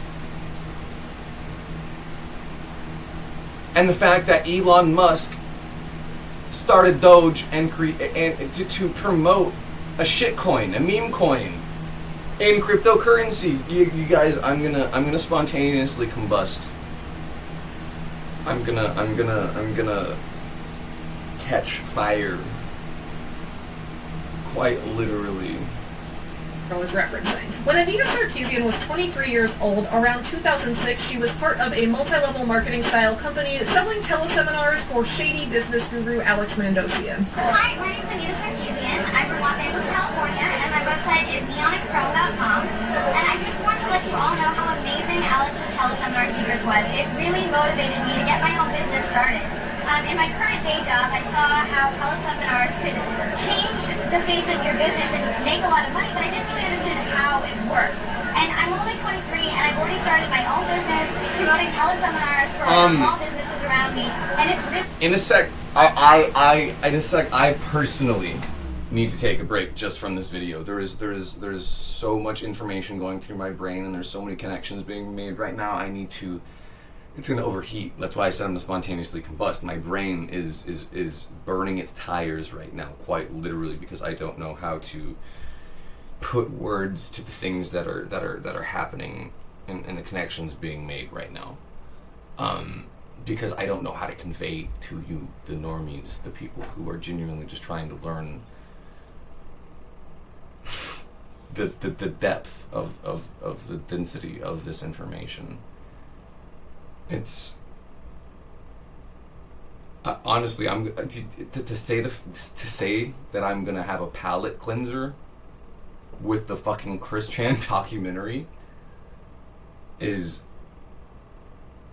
something I would never have thought I would even say. We're gonna go back to the Chris Chan documentary because it's so less dense. It's just a timeline of things that happened to them, but it's also applicable. We're only 39 minutes into the 6-hour deep dive into all of this, and I am already overwhelmed. I'm overstimulated. I am wow, okay. Yeah, let's keep going just for a sec until my brain just goes no. It really made a huge impact on my life.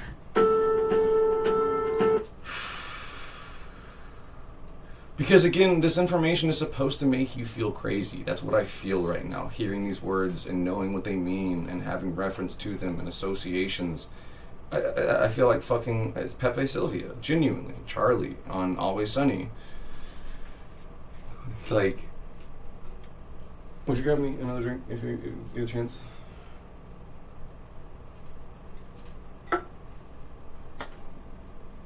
Would you grab me another drink if you get... Oh no. Anita's work have used this example as proof Day, of why she's not credible. Fighter of the night, man. Champion of the sun. International of karate and friendship for everyone.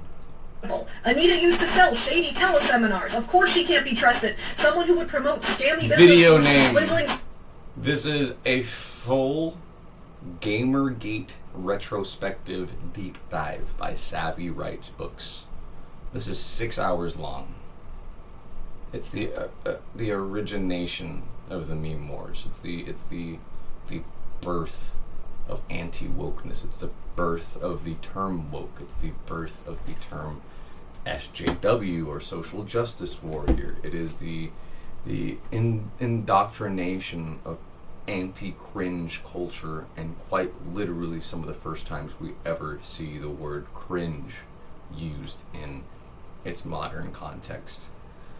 I'm gonna shit my pants. Small business owners out of their hard-earned money for false promises of financial freedom or for weird courses based on pseudoscience, of course that person could never be genuine in their approach. If she's willing to promote an MLM, then of course Feminist Frequency as a channel is a grift, right? Because she's proven to us that she'll do anything to make a buck. Okay, I don't fully agree with this line of thinking. Let me explain. So when I first saw this clip of Anita myself, which now was years ago, I too was skeptical of her motivations. I've done so much anti-MLM content on this channel. If you've been watching me for a while, then you know how much I despise. It's the rise of the clown world.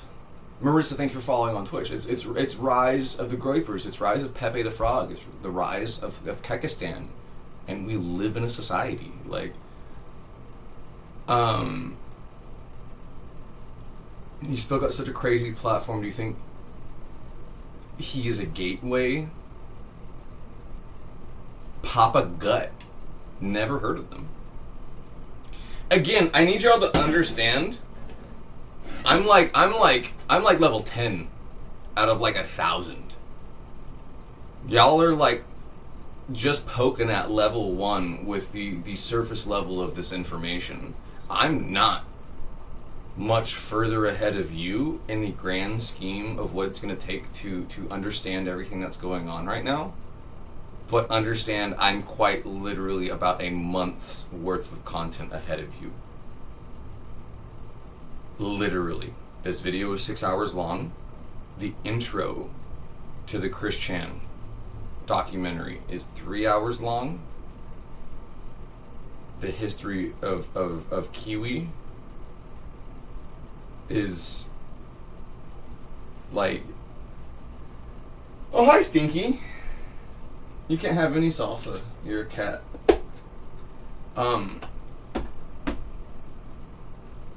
Yeah, it's, well, and see, because we also,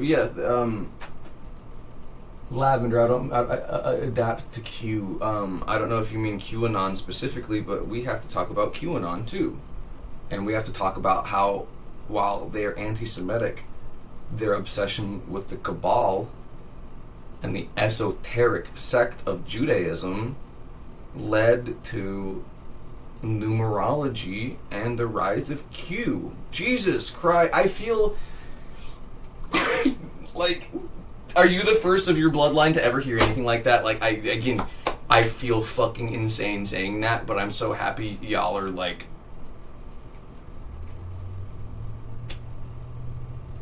let me look those words up. Like, is salsa bad for cats? They could have a little salsa as a treat. Kiwi Farms, thank you. Yeah, Kiwi Farms is the reference I was trying to make there. Style companies and how much I think they take advantage of people. But there's another element to this too, and it's something that I regularly say in my anti-MLM videos. People who sell for pyramid schemes are perpetuating unethical business practices, yes, but they're also a victim of those exact same practices. In making anti-MLM content, many of us in this genre aren't trying to shame people who had been involved in these companies or claim that they're beyond redemption for their past sins. Rather, our goal is to educate people on the harms of these companies and get them to leave, as well as get the FTC to better regulate them. And again, multi-level marketing leading into cryptocurrencies and meme and shit coins is in the Bored Ape Yacht Club, and how okay, hang on. So I don't really... I think I need a break. I'm gonna run to the bathroom real quick. I'm gonna let this keep playing for a second in the background, but we're gonna palate cleanse with Chris Chan, which is the wildest thing I've ever said. I think genuinely the craziest thing I've ever said.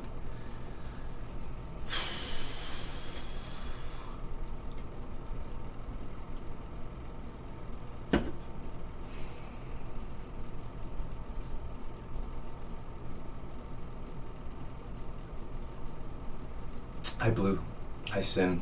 Good to see your names in chat. Thank y'all for the hearts. Okay. I think it's fair to say that Anita Sin, being thank you so involved in much. an MLM back when she was 23 I gotta is run a the bathroom sign real that quick. all of her work is in bad faith, or that she can't become a genuine, honest business owner after leaving said company. A lot of my friends who make anti-MLM content nowadays used to be in MLM companies themselves, and after learning the harm that these companies cause, they left them, and now many of them run honest businesses of their own or work regular jobs. Being in an MLM when you're just out of college isn't a scarlet letter that should brand you for life. It's actually a pretty common mistake that a lot of people make in their early 20s. A mistake that most people learn from. And I assume that Anita herself has learned from it, seeing that there's no record of her ever promoting a pyramid scheme in the past decade and a half. So I think it's fair to chalk that up to young people making bad business decisions because an older scammer took advantage of them. It happens to a lot of people. Real quick though, this is what I was talking about with how hard shit is to find on all of this. So much of the records of everything from this time has been deleted. I googled for a long time.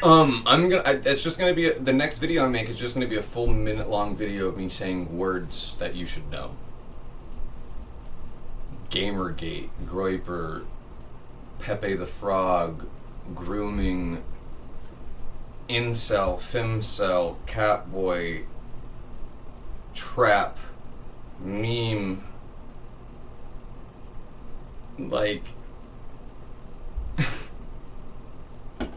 Chris Chan, Kiwi Farms, LOL Cows, alt-right pipeline. That's just doomer, black-pilled, irony-pilled, nihilism, Greco-Romans. That's just a full minute of me saying words. I'm trying to find Anita's pyramid scheme involvement. I went through Reddit, I searched on YouTube, nothing. I started to think my memory of that video clip I just showed you. I started to think my memory of that existed. So I do have an Instagram. I have a Twitter as well. A warning if Lucy. There's Lucy the dog over here as well. Marley and Lucy are in the room. I have a Twitter as well where I share a lot of this information as it becomes available. Twitter is the first place where you get a lot of this information as it breaks, but understand when you find my Twitter, I post about other things on there too that aren't suitable for a lot of things. So, yeah, your discretion if you want to go to there. But I'm on Instagram. I do have a YouTube, and I'm gonna start it back up, especially just to try to compile all this information too. So if y'all want to start following the YouTube as well. Did anybody look up YouTube, the Perturabo on YouTube, if it's still there? Yeah, schizo posting. Jesus fucking. Schizo talk. Literally them encouraging schizophrenic people to have manic episodes and to have full blown what was his name? Not Joshua Block, but the Daniel Larson. Fuck you guys. Not fuck you guys. I mean fuck you guys. It's like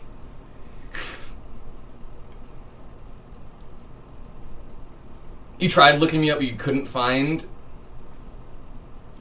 the account. You saw YouTube short about us though. I'll try to get back into the YouTube. I'm pretty sure it was just Perturabo on there. Worst case scenario, I'll start a new one. We're only 41 minutes into this 6-hour deep dive into the origins of all of this. It's 15 quarter past midnight. My brain is kind of stalling right now. Let's keep going for a sec until I make another revelation, and I gotta give myself a break. With some kind of weird Mandela effect style hallucination that maybe I'd had a weird dream that Anita... Is this chat pretty? Hopefully it calms your brain. Thank you, Ray. I do appreciate you. No, y'all just being here with me means the world to me. You know, Jax has been my support system for so long, and it means so much that they're here to validate me, just running back and forth in the house all day long while I'm figuring this stuff out. But it gets to a certain point where I can't put all that on them. I can't expect them to hear all of this. I can't expect them to validate me. I can't expect them to go, we all understand what you're going through, because Jax is on my side no matter what. So y'all being here with me while we're trying to trudge and drudge through this absolute fucking horseshit means the world to me, genuinely. As much as it means to have Jax as a support system, y'all being here supporting the deep dive into all of this is so vindicating, so validating, because it's something I've always been doing, it's something I've always talked about, but you're supposed to be made to feel crazy talking about it. So let's be crazy together. Let's talk about let's talk about it. Jesus Christ. What do we argue about? We never have, actually. Okay. Sarkeesian was involved in a pyramid scheme because of course that would make sense with my interests clashing together like that. No, okay, I can't. I appreciate the way they give me information so much, but I can't do it right now anymore. We need to palate cleanse with Chris Chan. Just slow-paced, pragmatic timeline of horrible things that also is the alt-right pipeline and the very first ever lolcow. Hang on. Can you or roll another? I'm kind of almost done with TikTok as well. If we're gonna maybe try to pull back from the bulk of this information, we might in the TikTok stream in a sec, so I can not have another whole form of stimulus coming at me on top of the information right now.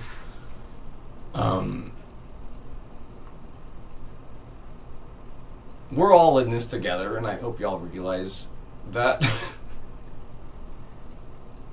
You're not crazy. You're not stupid.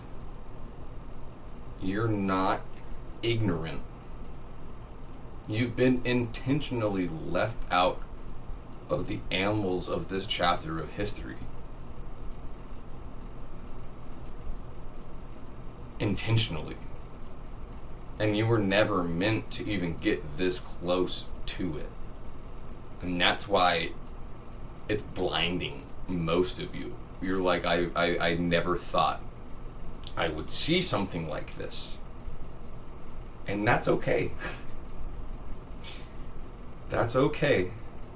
Neither did I.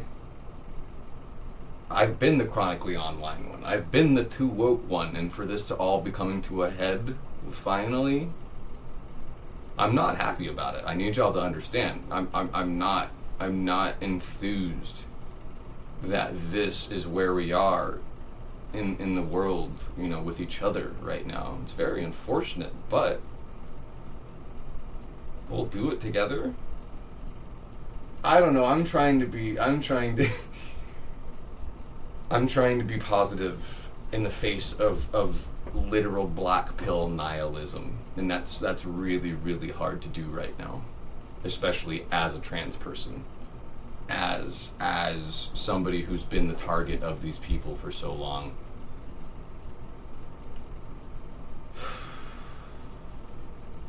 That's where I'm at right now.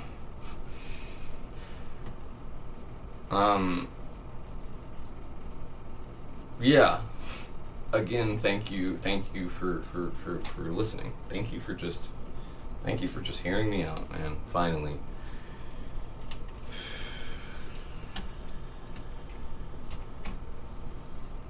You're not crazy. I'm not crazy.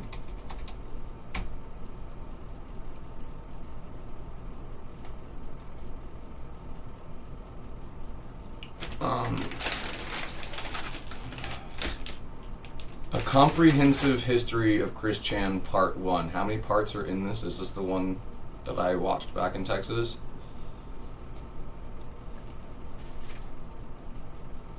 Each one of these videos is nearly... How do you find the full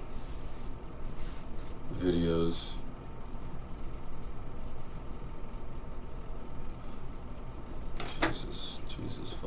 Jesus fucking Christ. Y'all, look. Do you see what I'm saying? Every single one of these is almost an hour long. There's 100 of them.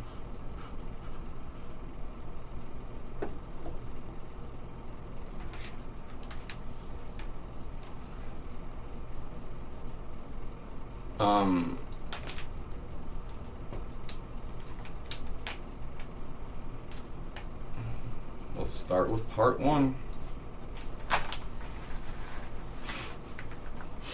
Again, let me preface this with a trigger warning. Let me preface this with an apology.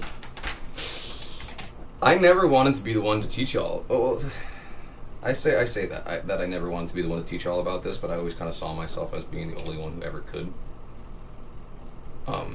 If people would actually just listen. And so I'm sorry for the content. I'm sorry on behalf of humanity. I'm sorry to have to hold your hand through this bramblebush bog of horseshit that you're gonna get in all over you, you know? But we're gonna do it together. You're not crazy. You're where you're supposed to be. You're doing great. All right, let's watch the first installation of the comprehensive history of Chris Chan. Hello, ladies and gentlemen, girls and boys, and dudes of all teenagers, as well as the gals. My name is Christian Chandler. I am here, and y'all are there. Christian. Dude, this makes me so sad. This genuinely makes me so sad. Arguably the most documented person in history. His antics have been witnessed by millions, with many always keeping a close eye on him, waiting to see what he does next. Poor fucking Chris Chan. All he does make me feel sad, depressed. Dude, I'm gonna cry. Like, He should love his mother. She misses him.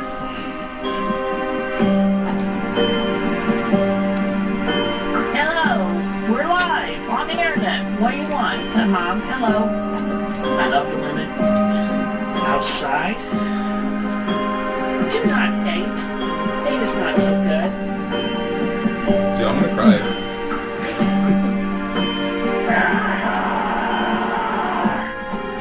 If y'all want to see what we're watching right now, we're live on Twitch. A lot of what's going to be shown, a lot of the content that's going to be on here, we're not actually even going to be able to show on TikTok. So we're in the TikTok stream soon.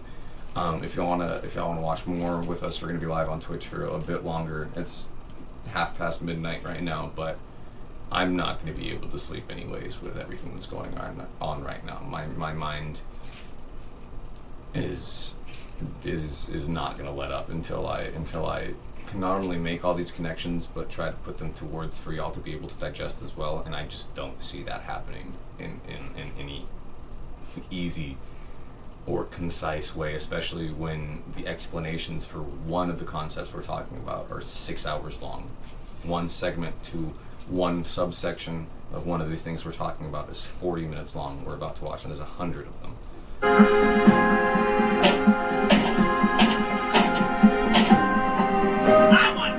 Perturabo _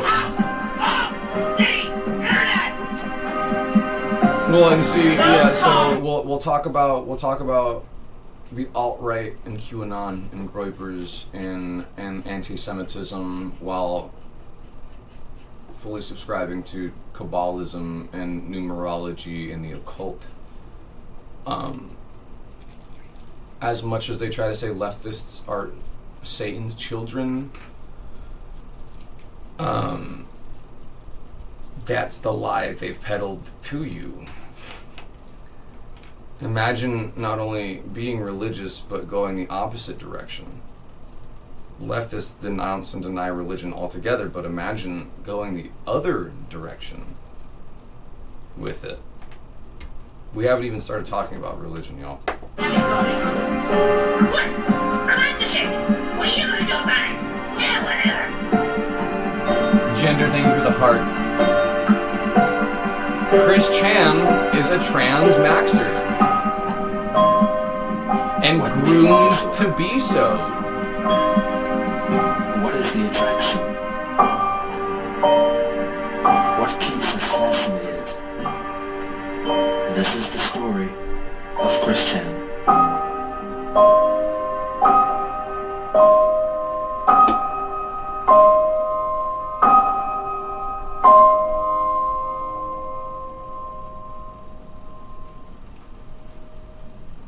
Crafty, thank you for following on Twitch.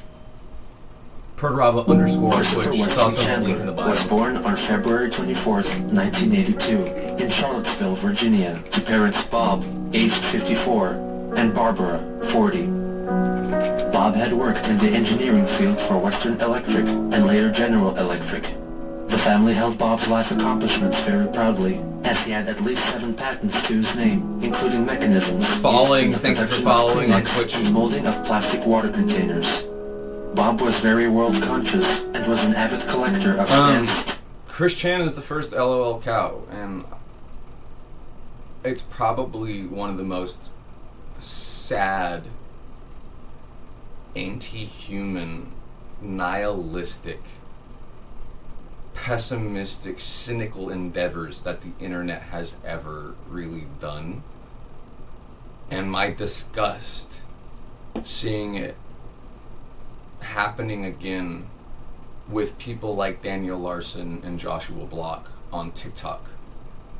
The repetition of history and people having not learned about it, and how saying put the fries in the bag has you knee deep in the alt-right pipeline and you don't even realize it. Since a very young age. Crafty, first time into he the developed chat. a love for music, especially foreign music. He eventually amassed a collection of over 10,000 vinyl records. Quickie Forums, Kiwi Farms, He had a son and daughter from a previous marriage, the relationships with whom were strained, to say the least. Barbara was a secretary with Virginia Power. She had a habit of hoarding her belongings and was an emotionally abusive person, which convinced her then 17-year-old son, Cole Smithy, to seek independence and live life on his own. So when Chris came along, Bob and Barb got a chance to start anew. The new family started their new life in their humble Ruckersville home. Chris later claimed that at around 2 months of age, he uttered his first word, monkey. It didn't take long for the parents to see that Chris wasn't quite like most other babies. The first signs of his autism could be witnessed in 1983. Despite his condition being congenital, he had stated that his autism was brought about by a particularly traumatic event when he was 18 months old. A babysitter named Roach, or Roach, would look after baby Christopher whenever his parents would go out in the evenings. One of these nights, Chris inadvertently infuriated her, and she locked him in a room filled with toys, in the dark, alone. This would prove so traumatic that he refused to speak for the next 6 years. Even though he sees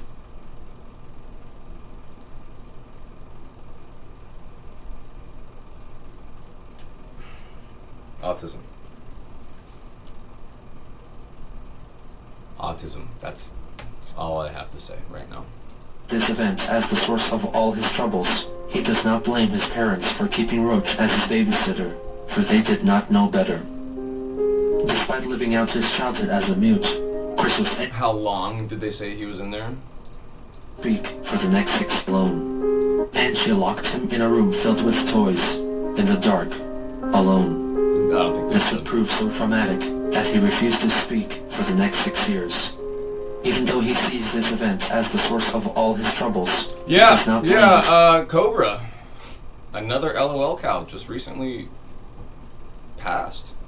Like... parents for keeping Roach as his babysitter, for they did not know better. Jane and Eda, despite living out his childhood as a mute, Chris was anything but quiet. He confessed later on in life that he screeched often, and was very troublesome to his parents. Cobra passed a few weeks ago. In 1985, the Hammer household moved into the neighborhood.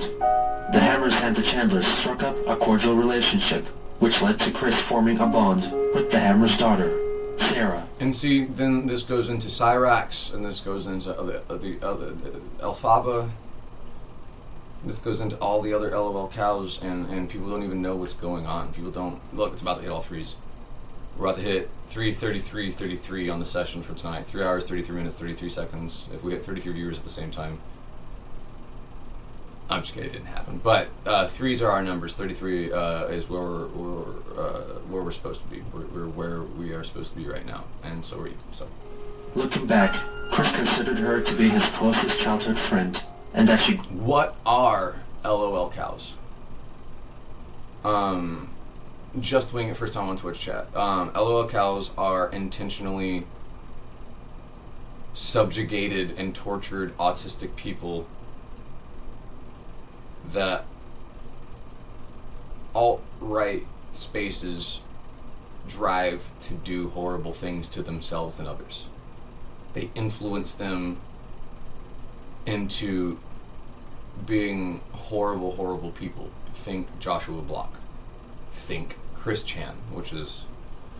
Think Daniel Larson, or Cobra, or Alphaba. This is what we're talking about right now, the original LOL cow, Chris Chan.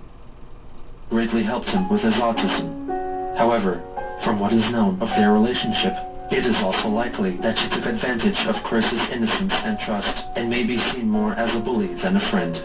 For example, she once told him that Casper the Friendly Ghost was hiding under her house. Naturally, Chris crawled into the hammer's crawl space to find him, only to find spiderwebs, bugs, and dirt instead. Sarah locked him in. After about half an hour, her dad came to his rescue. On another occasion, she told Chris that if he were to eat the upper thing of a honeysuckle, it would taste like honey. This is a reference to the berries of a honeysuckle, which can be slightly harmful if ingested in large doses. Fortunately, their parents told them of the dangers of doing so before Christopher could fulfill Sarah's wish. At the age of 5, Chris began studying at Greene County Primary School together with Sarah. It is not known how he was treated here or how he got along with the other kids.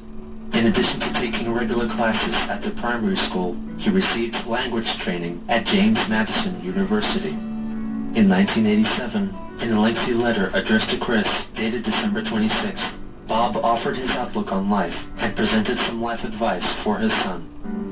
There are many sides to a mountain and many ways to climb it. If you get stopped, back off, regroup, and try another way. If you are still not successful, maybe it is not meant to be.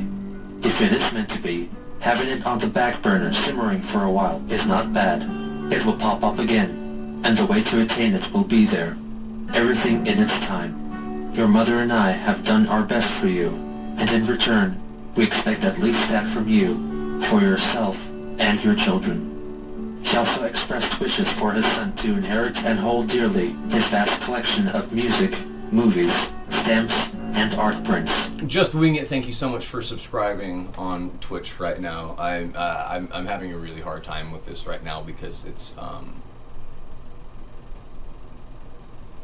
admittedly very personal to me as an autistic trans person, as this is all just making so much sense.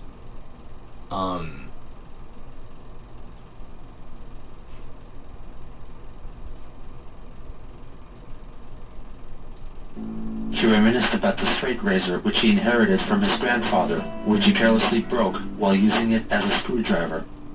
Bob still held on to that broken razor his entire life because his grandfather wanted him to have it. Bob hoped that Chris would share his father's sentiment. I hope that you will not carelessly misuse, waste, or destroy the value of the many things I have collected for you. First, learn all about them, how to use them and enjoy them, their value, and how you can thoughtlessly waste their value. Then enjoy them as I have. For example, my very good stamp collection, or all the recorded popular music on cassette tape, VCR tapes. His father was autistic as well. A stamp collection or a very, very documented collection, baseball cards, stuff like that is a very, very good indicator of autistic fixation. And records. My books on popular music, movies, entertainers, musical theater, ship models, my daylilies, gazebo, and dreams. What are we listening to? This is the first installment of the Chris Chan documentary. The original, the first lolcow, the most documented person in existence, who begot the alt-right subsection pipeline that leads to grooming and bullying and manipulation of people, predominantly socially repressed or intellectually challenged, like autistic people. This letter offers an insight into Bob's character, as he feared that all he had accomplished over the course of his life may be lost. Is there a reason we're watching this? Yes, so this all ties back into the origination of the alt-right pipeline and the different levels of it. Are you just sharing memes of Pepe the Frog? Are you actively making fun of Joshua Block on TikTok? Are you telling other people to put the fries in the bag? I need y'all to understand the depth of the depravity here. The intentional obscurity that leads to you arguing on behalf of people whose intentions are so nefarious. You would never have believed it if I had told you before now.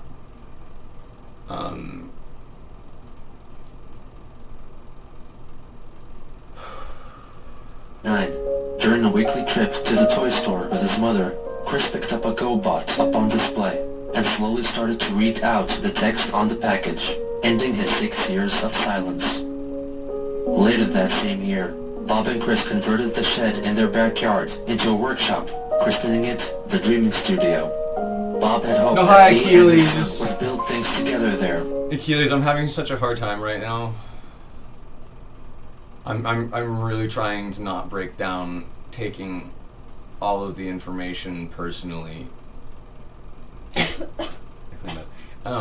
with everything that's going on right now.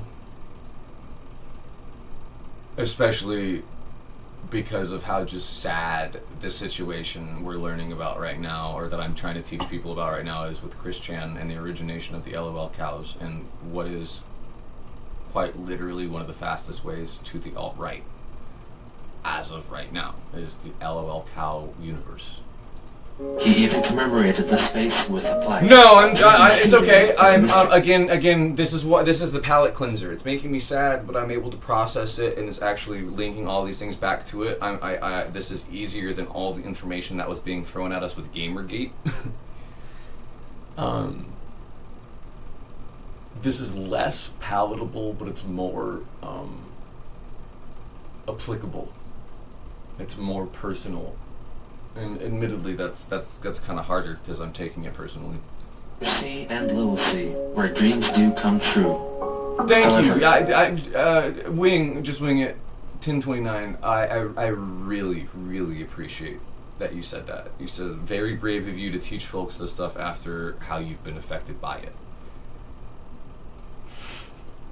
I'm not gonna cry.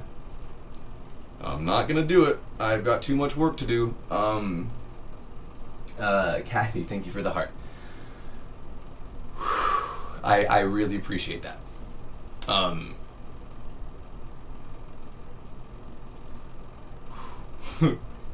Don't do it. Hang on. Come back to me. When asked about it, Chris could not recall what, if anything, had been built there. It was instead mostly used by Barbara for storage. For Christmas of that year, he got a Nintendo Game Boy. This was also the year that the family got Patty Chandler, a Beagle Spitz mix, which they picked up as a pup from their Aunt Karina. Chris grew very attached to the dog, displaying a fondness and arguably a love Annika, I appreciate that. for anything or anyone else in his life. In 1990, Bob co-hosted a jazz marathon on WTJU radio. During the program, he displayed his keen knowledge on 20s and 30s jazz music. Okay, now we go on to performance number 2, which is Tight Like That. This is November the 9th, 1928, with Chicago personnel, Tampa Red's Oakland Jug Band. not There's a that great many. group of Chicago musicians featuring kazoo, guitar, and jug by Hudson Whitaker. Tampa Red's guitar, Thomas A. Dorsey is on... What I think is coming next?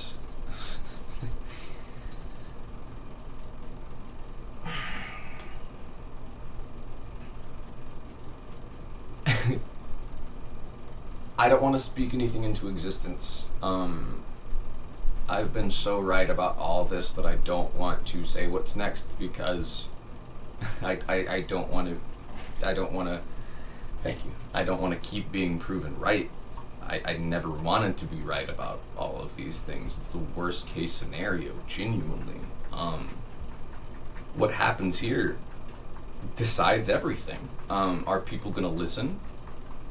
That's why I'm so emotional about all this, because people haven't been, and I think it's finally time that people are, but understand it's going to get worse. It's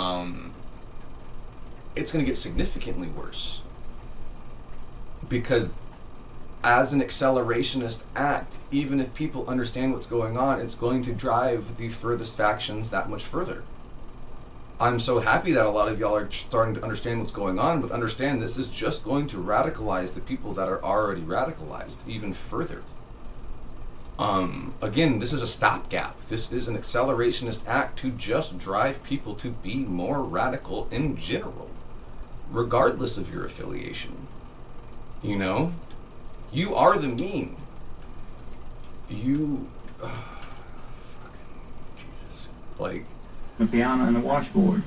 Frankie Halfpipe Jackson. Vocals interact to make this a great session. Listen for some very good kazoo and jugs. And notice how Halfpipe Mills, thank you for following on Twitch. Cat singing. Very unusual.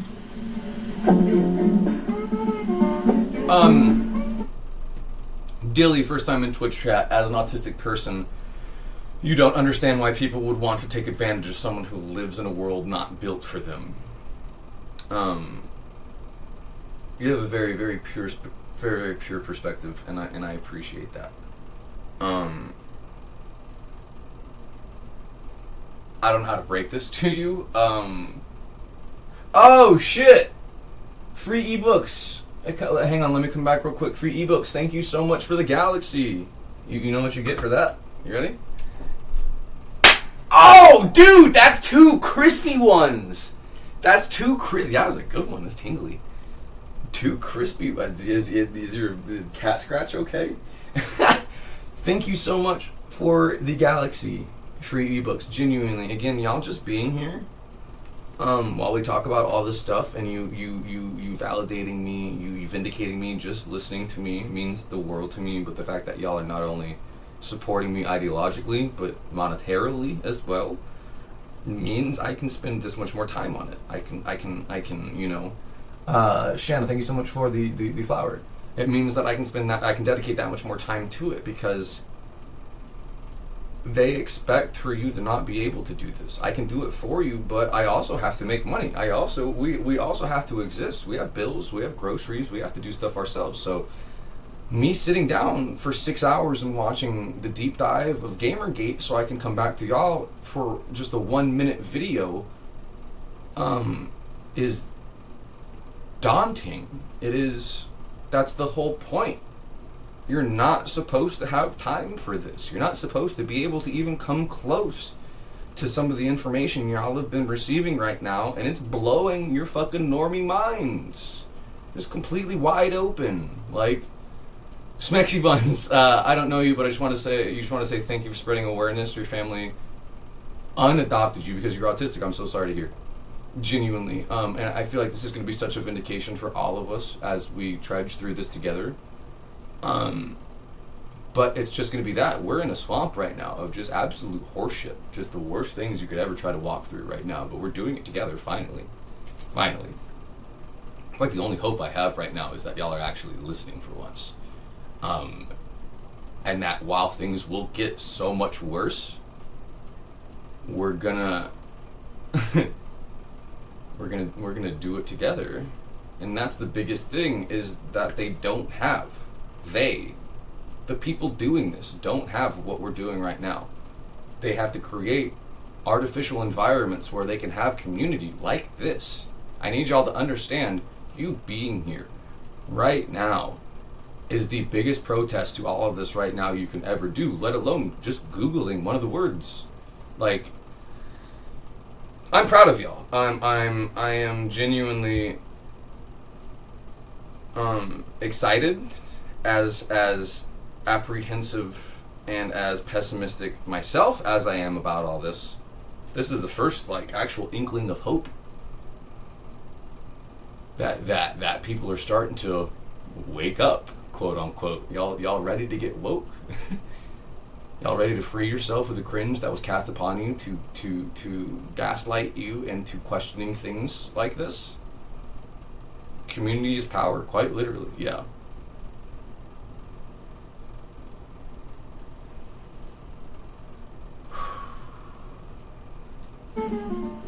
'90 also marked the last year of Chris's tenure at Greene County Primary School. Yeah, they're not going to win. Grade studies. They're not going to win. This is the last dying efforts of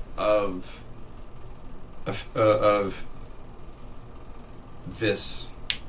This is the last iterations and the dying breath of a cultural war that many of us were completely unaware of, that you were not supposed to even know about.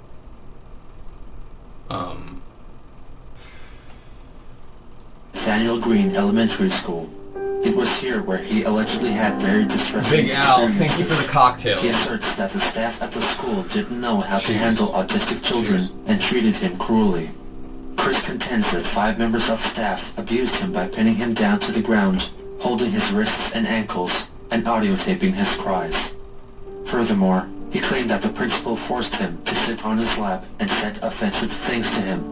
But little Christopher resisted, and the advances never went further than that. The principal is also claimed to be gay, which Chris feels justifies his homophobia.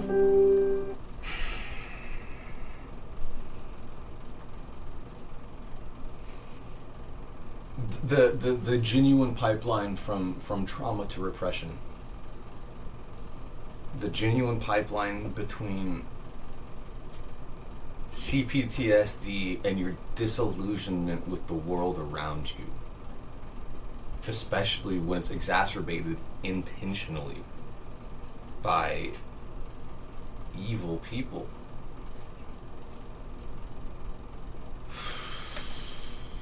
I was abused by one. A homosexual principal at my elementary school slapped me on the slap, said some offensive things to me, and I felt uncomfortable. Even though Chris's accounts of the events could not... Park, thank you for the heart. Right now we're watching the very first, the introduction to Chris Chan. I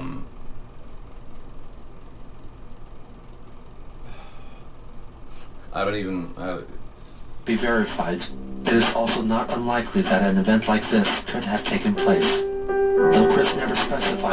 And again, that's why I keep trying to trigger warning y'all with this. It genuinely gets so much worse than you think.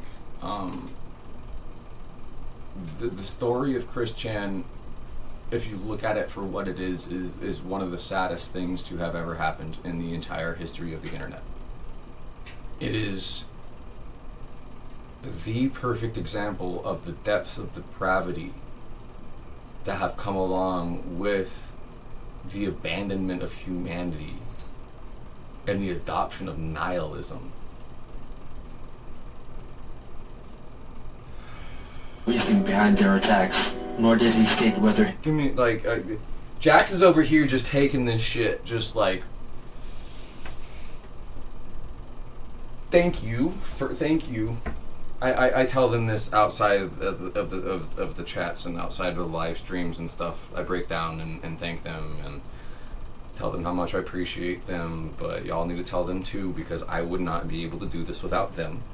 Go follow Jax, say thank you, Jax, right now, because this would be impossible without them. Literally, I would not have been. I wouldn't be here without them. Quite literally, teaching you this stuff. So, tell them thank you. Him being restrained and being assaulted by the principal. Bonnie, first time in Twitch chat, mental therapist here. I'm so glad to have you. I'm so glad to have you here, dude. This is. We have parents. We have children. We have religious elders. I have priests in my comments right now going, I don't know how to talk about this.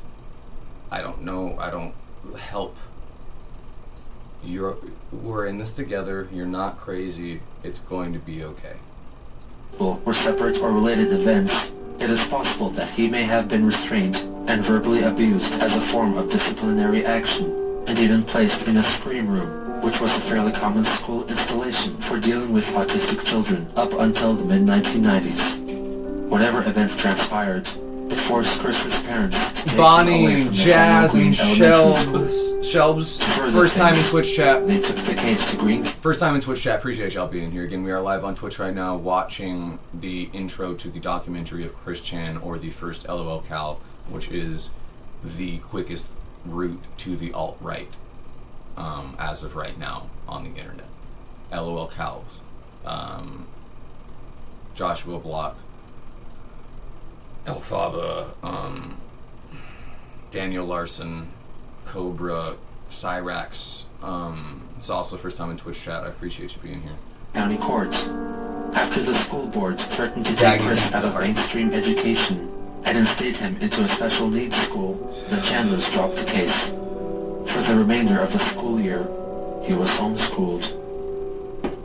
It was around this tumultuous time that young Christopher had an uplifting experience that would change his life. Kayleen, another mental health nurse here, thank you for sharing the information. You had no clue. This is going to be so pivotal into getting people who say they claim about like mental health, especially like men's mental health and the male loneliness epidemic. This is going to be so pivotal to deprogramming incels and deprogramming people who were intentionally driven there, with us saying, you don't have to be alone. You don't have to do what you're doing. You don't have to be subjugated for the sake of attention. You don't have to... This is the first step in so many mental health conversations that will benefit so many people, and understandably, I am at a loss to even start in any of this. So many people are going to be so apprehensive to even listen because they don't want a solution to their disenfranchisement. They don't want a solution to their disillusionment. They don't want a fix. They want to feel better. And that's dangerous, because a lot of that comes from online spaces and you disparaging minority groups to feel better about yourself.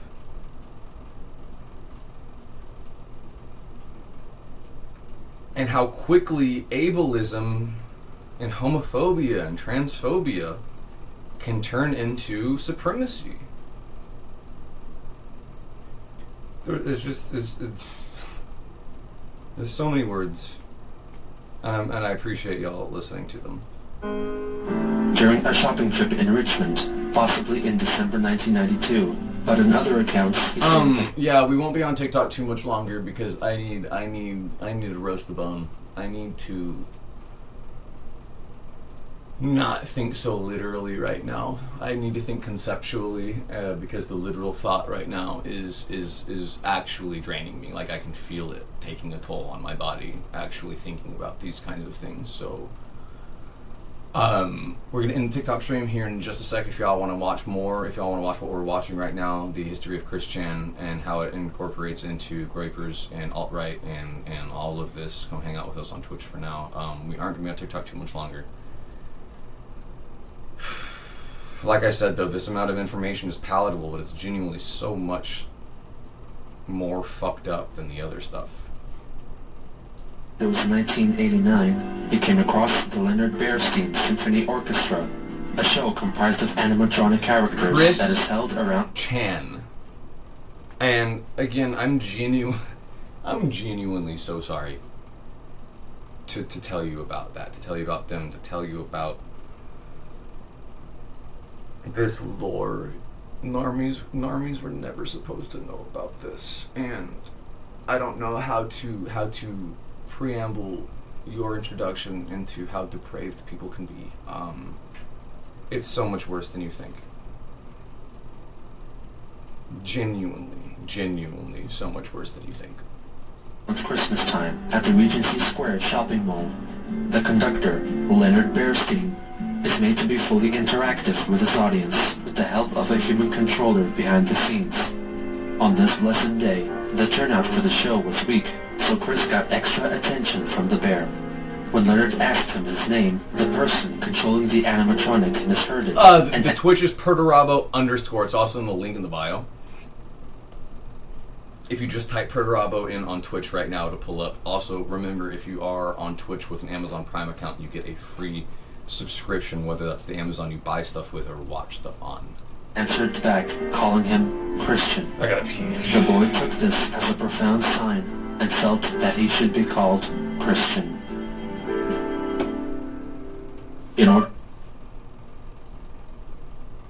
Do you remember watching parts of this back in Texas while I was live streaming? Years ago, spending weeks every single night learning about this. For Chris to continue with formal education, Bob and Chris moved to Chesterfield County, while Barbara remained in the family house in Ruckersville with Patty, so she could keep working. Christian enrolled in Providence Middle School in Richmond. He looked back fondly over his time here, giving special credit to his teacher Virginia Sanford. She was the most influential teacher in my life. During my years at Providence Middle School, she taught me better social skills, how to better cope with other people, bullies, and life. With a positive and fun tomboyish attitude, she was a teacher any child would be most proud to look up to and be taught by. He also forged a friendship with Natasha Turner, a girl a few years older than him. He lost romantic interest in her when he saw her smoking. They would often hang out together at the bus stop. He would sometimes give her money on behalf of his father. Cassius and CX, thank you for following on Twitch. Later realized that Natasha was, in a sense, a friend with benefits. She would where can you watch this doc? It's on YouTube. This is Chris Chan, A Comprehensive History. It's about 10 hours long. At least. This is an introduction.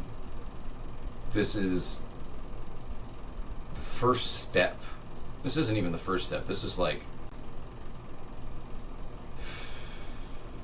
start with Gamergate.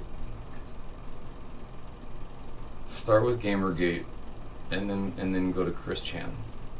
Because I have to compile this knowledge. I have to present a timeline for y'all to be able to digest, and that's it. It's impossible. It's so intentionally impossible for normies, you just everyday people, to try to understand even just a corner of this absolute fucking horse shit. Friendly in exchange for a monetary reward from Bob. Bob knew that his son had little hope in forming true friendships otherwise. The Adventures of Sonic the Hedgehog, the cool new TV show. Who's gonna help you understand me? Check my reposts. There are people who are more educated than me talking about these things that I'm trying to repost their videos. Look at my reposts on TikTok. Check the You Are the Meme playlist on my page. It's already 40 minutes just on my page talking about this stuff. You're never supposed to get even close to this, y'all. And you've stumbled. Big Al, thank you for the heart puff. You've stumbled. This is it. You're looking face to face with the inner machinations of the deep state, of propaganda itself in the most purest form. This is everything. This is all interconnected, and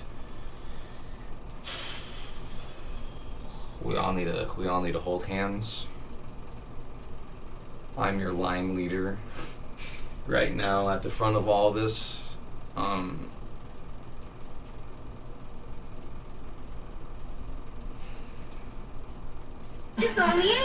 I'm disappointed. I'm disappointed, to say the least, that it's gotten to this point, and that I that I have to be the voice of reason. Me? Do you see me? Look at me in my face. I'm the voice of reason right now. That's fucking stupid. That's the point. I'm Paul Revere in this hoe right now. Like, y'all are...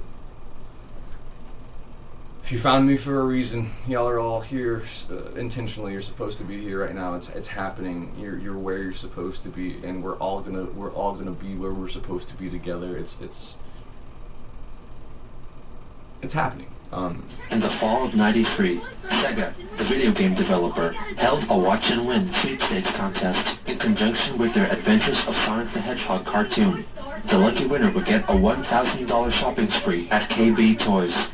And that winner was Chris. Christian is one of only about 100 winners nationally to receive $1,000 worth of Sega games and equipment. For his parents, it's just another example of how well he's doing. Christian is a high-functioning autistic child. This past fall, on his own initiative, he entered a contest based on a favorite cartoon character. I had to do was exactly what Sonic the Hedgehog cartoon, and I'd listen to what Sonic says at the end of it, and write it down for a whole week, and then I had to mail it in, and I had to be drawn out of the hat, and I just won. And Christian's father says it only takes a few hours for him to master an electronic game and then move on to another. I can't master any of them. That's it for now, and it's... This is the first of many competitions that... Annika, I love you so much. 1 if by land, 2 if by sea, 3 if by internet. I'm throwing petroleum lamps at y'all right now. I am. Do you know how many lamps I've got right now to throw at y'all? No, it's not even 1 if by land, 2 if by sea, 3 if by the internet. I've got. It's blinding. The light from all of just these individual lanterns. You're not good. He entered during his life. There's no putting the monkey back in the bottle. The cat is out of the box, and that is... I'm scared. The implication. Cemented itself as a likely key reinforcer to his future sense of entitlement. Lori, thank you for the heart. On December 29th, 1993, the Richmond Times-Dispatch published an article about Christian's magical encounter with Leonard Bernstein, entitled, "It Took a Talking Bear to Give the Name a Young Boy Loves." The boy's father recounts the events. So again, I really do want to end the TikTok stream because I need to roast the bone. I need something in between my thoughts and myself right now to be able to process them better. So, what time is it? It's fucking 1. That's still not even that's not late compared to how late we were up last night. Let's go ahead and dedicate this stream to the introduction of Chris Chan. Let's watch the rest of this 25-minute video with just the introduction here, and then we will end the TikTok stream and try to decompress with all of this. Again, we're live on Twitch right now if you want to watch this with us and get this first-hand knowledge as we are dissecting it ourselves. All of this will end up being in our videos on TikTok and otherwise here in the near future.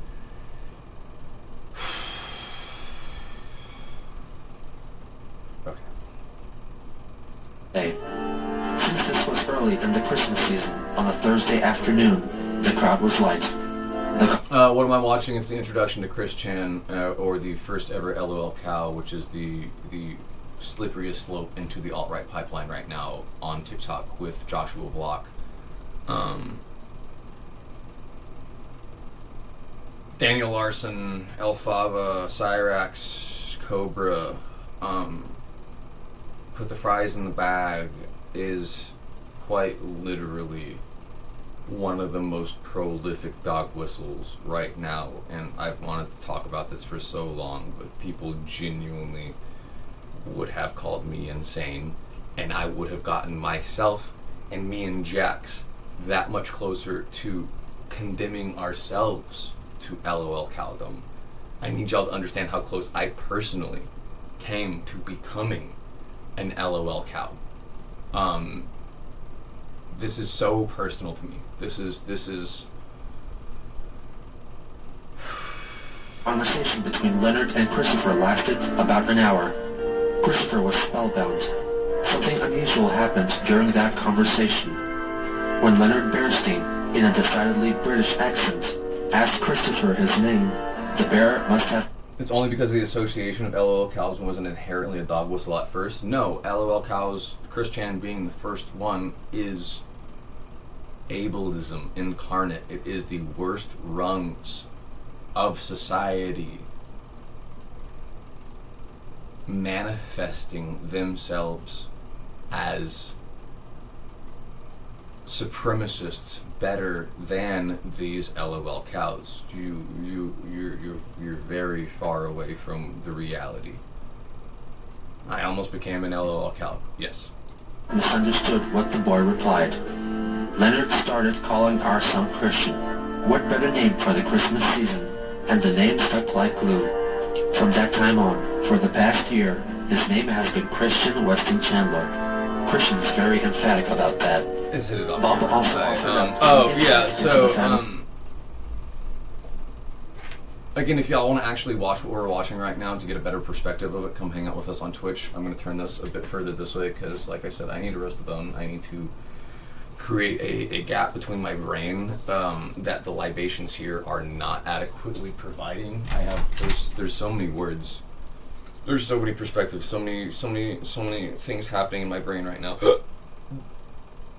And I'm just so proud of y'all for having the strength and the courage and the care for your community and your family and your children and your friends to hear me out. Me being the voice of reason is fucking stupid. And I need y'all to understand that's the point. It's you are the meme, right? Situation. Christopher is a high-functioning autistic child. While intellectually, his age level is 12 or 13. Socially, he is around age 7 or 8. He has some behavior problems with his peers and relates better with children a few years younger than him. The Greene County school system was not equipped to teach an autistic child, Mr. Chandler said. The Chesterfield County school system has accepted him with open arms. The article also mentions that Bob had originally wanted to name his son Christian, but had chickened out. It is unclear what scared him off from naming his child Christian. In any case, the following year, the boy had his name legally changed to Christian Weston Chandler. In the spring of '96, Barbara retired from her secretarial position at Virginia Power and moved in. We normies need you. Y'all are genuinely gonna make me cry.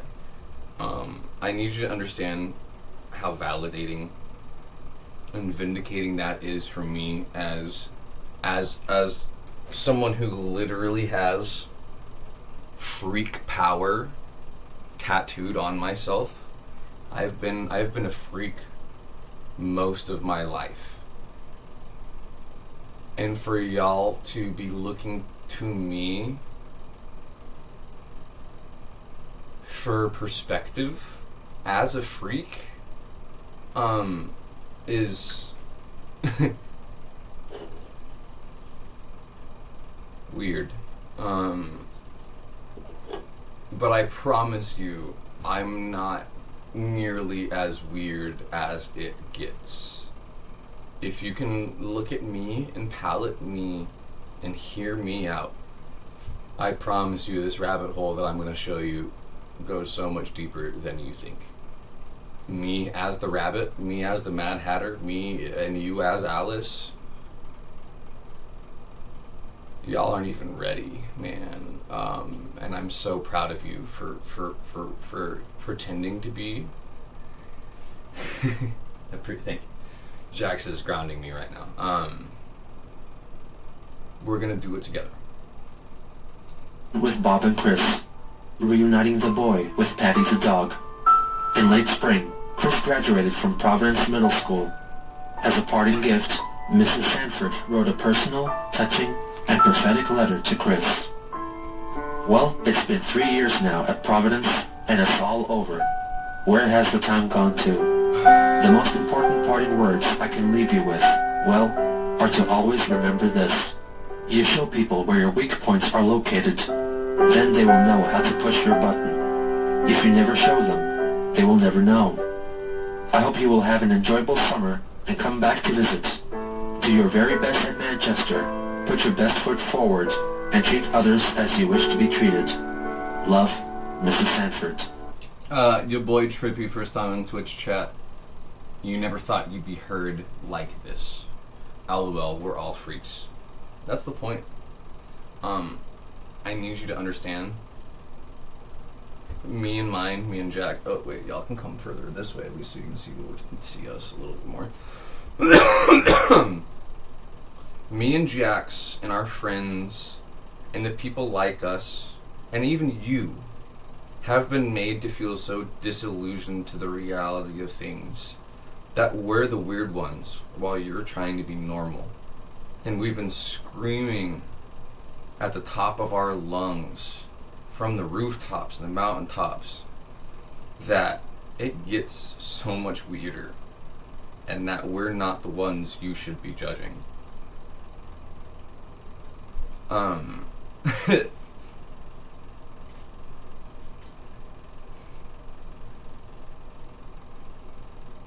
33 comments were sent in the last 5 minutes.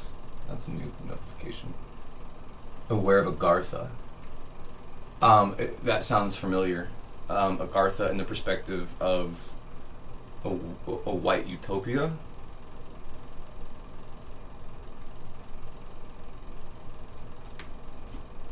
Oh, I'm not supposed to do that on TikTok. Almost did it.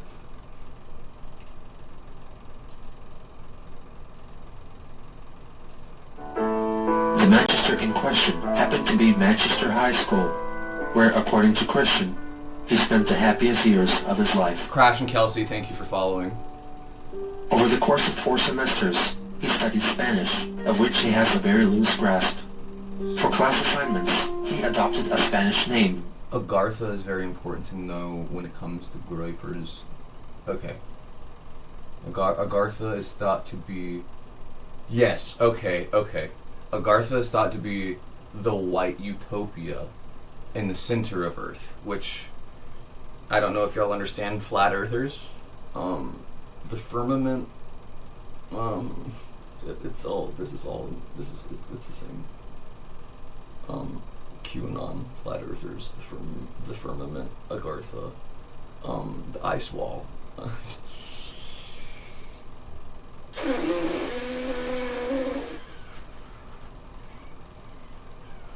That's just, I haven't even delved into that myself. That language is even more dense, because then you have to talk about the Anunnaki and people genuinely believing in aliens and fuck me, left and right, y'all. I'm genuinely, it's... Do you know how long it's gonna take? Do you know how long it's gonna take?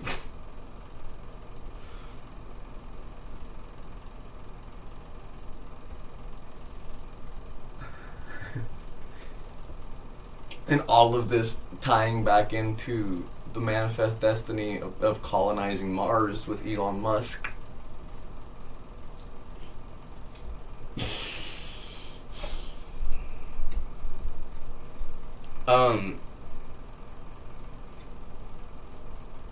Start with GAMERGATE. Just look up GAMERGATE.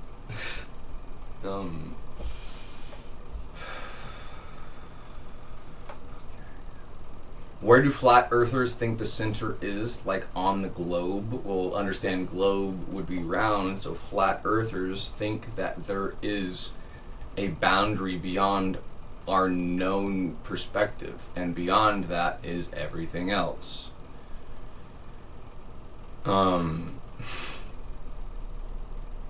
Kelsey, yeah, join us. We're gardening right now. I needed it. It's quieting the brain a little bit right now, and unfortunately, it is making the thoughts a little less succinct. But it's making them more palatable in my own brain, which is nice for my brain after just so much information. Again, I feel like Dumbledore in that one scene of Harry Potter where Harry's just feeding him the juice of pain and disillusionment. And he's like, "What? No matter what you do, make me finish. Make me finish this potion of absolute horseshit."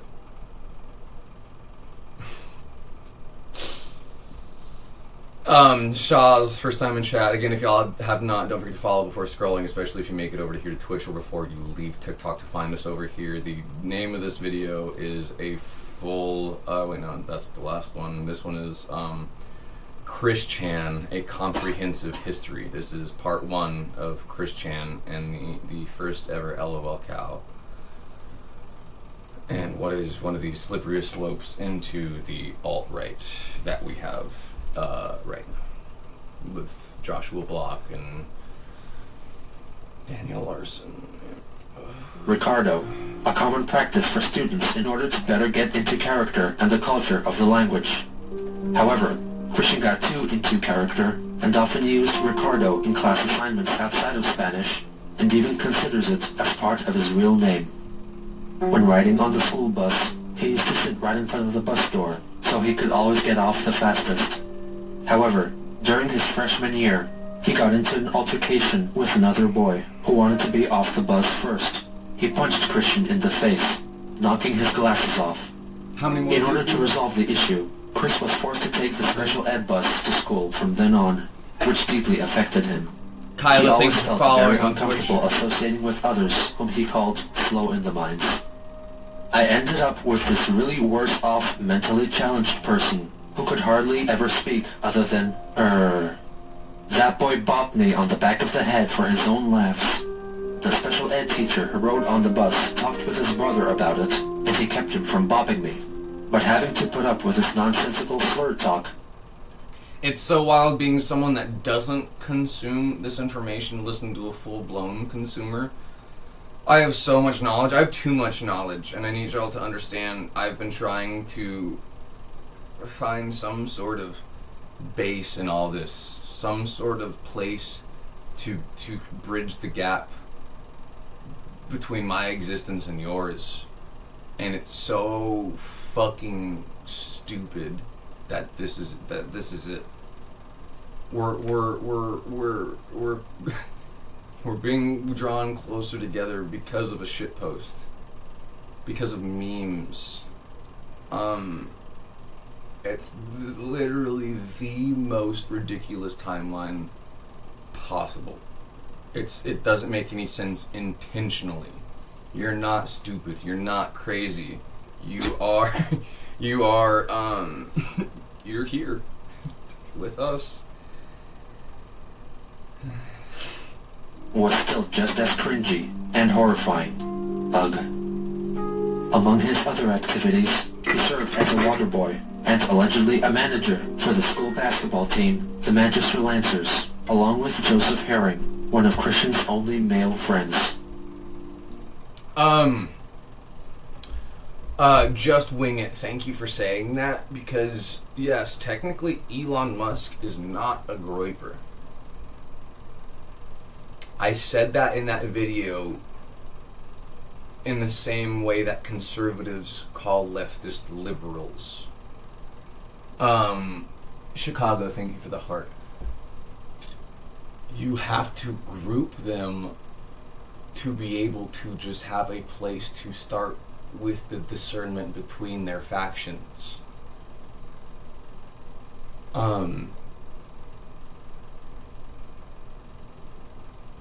Groypers would be further right than Elon Musk, but understand Elon Musk being the richest man in the world ever, well, not ever, Mansa Musa,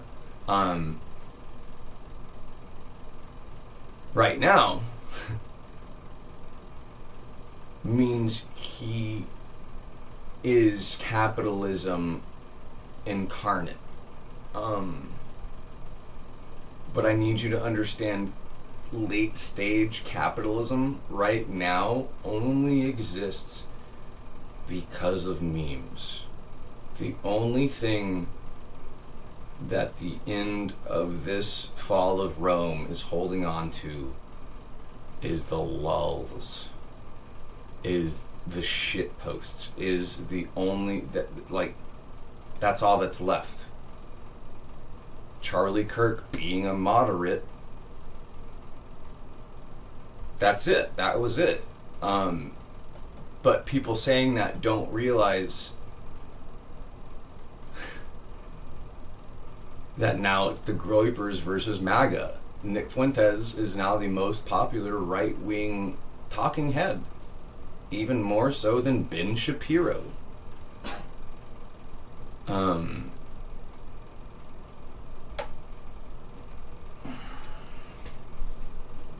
Chris had always gravitated towards girls, and at Manchester, this was no exception. He had a sizable group. So, and again, this is why we have to talk about this too, because people know more about this stuff than me and can put more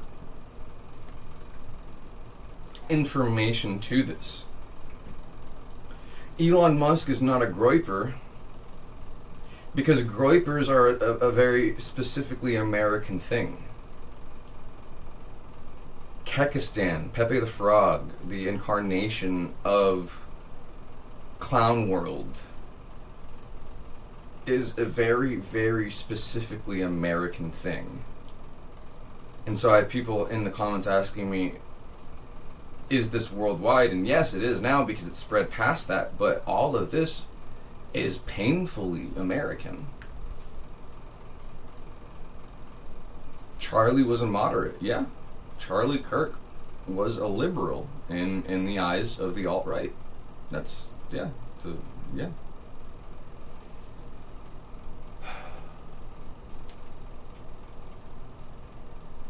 Of female friends, which he dubbed gal pals.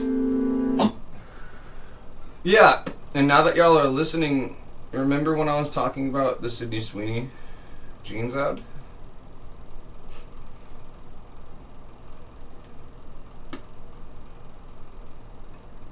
So many people need to apologize to me. Like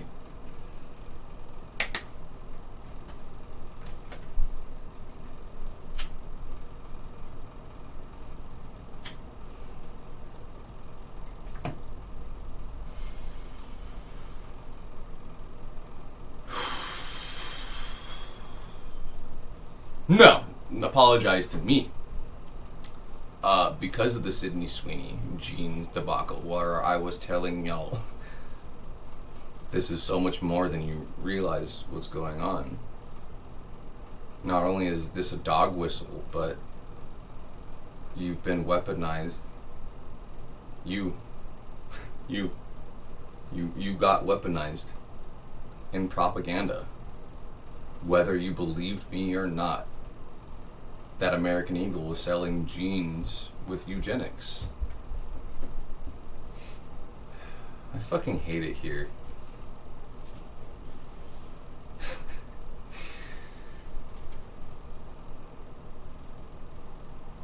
Among the first that he met was Molly Quarles, a cheerleader at the time whom he met as a freshman. He fondly remembered them being paired up during a matchup event for Valentine's Day. Laura Beth was another cheerleader Chris met and fell for, but after he confessed that he had a crush on her, she told him that she would like them to remain just as friends.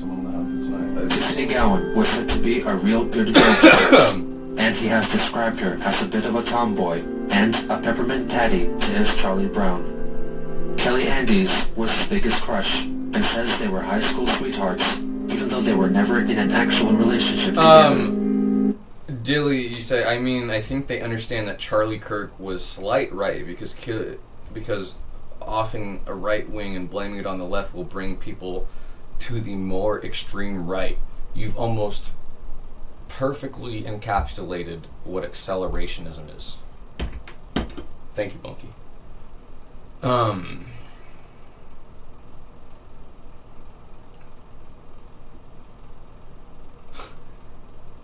What is in the genes? Are you making a joke because I'm autistic and I'm taking it seriously and I want to try to explain it to you, if you mean it literally? Okay, LOL, thank you for clarifying.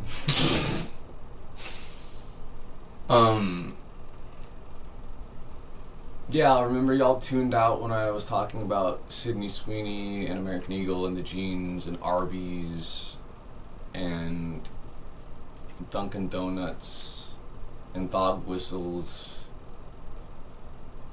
and how all of this goes so much deeper than you realize, and you called me crazy. Y'all say sorry.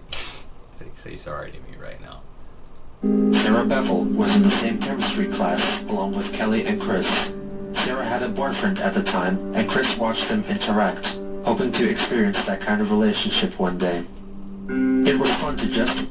Do I think the CIA and Mossad have anything to do with it? Understand the CIA and Mossad are the same thing. So put extremely simply, yes. Watch them flirt with each other. What did Arby's do? Started a campaign called Hot Girls Eat Arby's.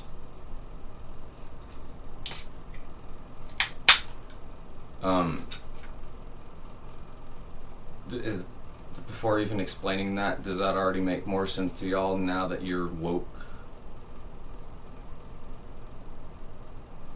Oh my god. Y'all are so woke right now. Oh no, I'm like the right's worst enemy, indoctrinating you into thinking for yourself. Fuck.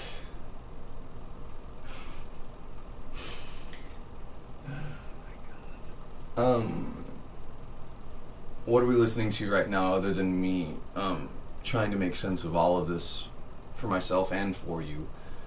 The introduction to Chris Chan, the original lolcow. Could have learned from that, but my autism and normal social phobias held me back then. Miranda Mitchell was the big brain in his circle of friends, and shared... They're gonna come knock on the door during this live. I'm gonna be completely honest if they haven't already. Let me fucking knock. Thank you, everybody knock on some wood on our behalf right now. Like I said, I don't like speaking things into existence and saying things the opposite, but I would have expected if we were going to get a visit, it would have already happened. Which also strengthens my theories. Because if it was one of us and not one of them, the rhetoric I've been spewing would have very much gotten me a knock on the door, because if it were true what they're trying to say about us, it would have implicated me. And I need y'all to understand how close genuinely we came to this. And this is why it's so scary still right now, because this is all still up in the air. This all is still predicated on y'all genuinely listening to me. Because we're first in line here. That's why I'm so stressed out right now. And why I'm so, like, holy shit, y'all are actually listening? Get in front of us. like, please.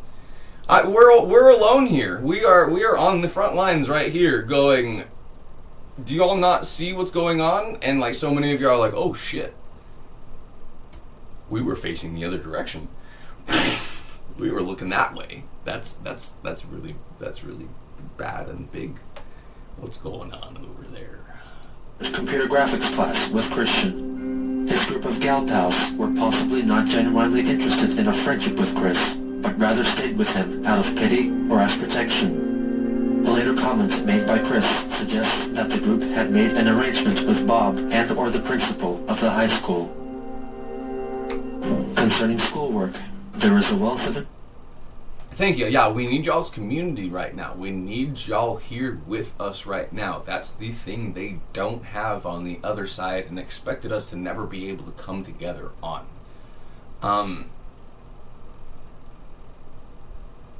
Manifest it. Manifest the fruition of this. Manifest our protection, please. Manifest our energy that we can put all of this information together and that Jax can hear me spew about this for hours and hours on end when I don't have y'all here to yell at about it.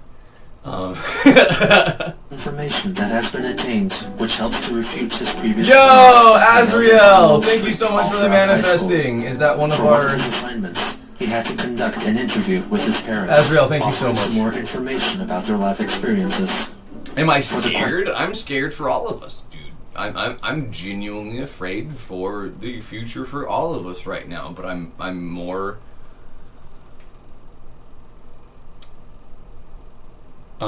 what's the word I'm looking for? Not excited. I'm more positive. I'm more thinking good of the future. I am more I'm more determined. I'm more optimistic. There's so many words in my fucking brain right now, you guys. I'm more optimistic now than ever. More of you are listening now than there ever has been. Okay? I am scared more so than I ever have been, but I am more determined and optimistic than ever.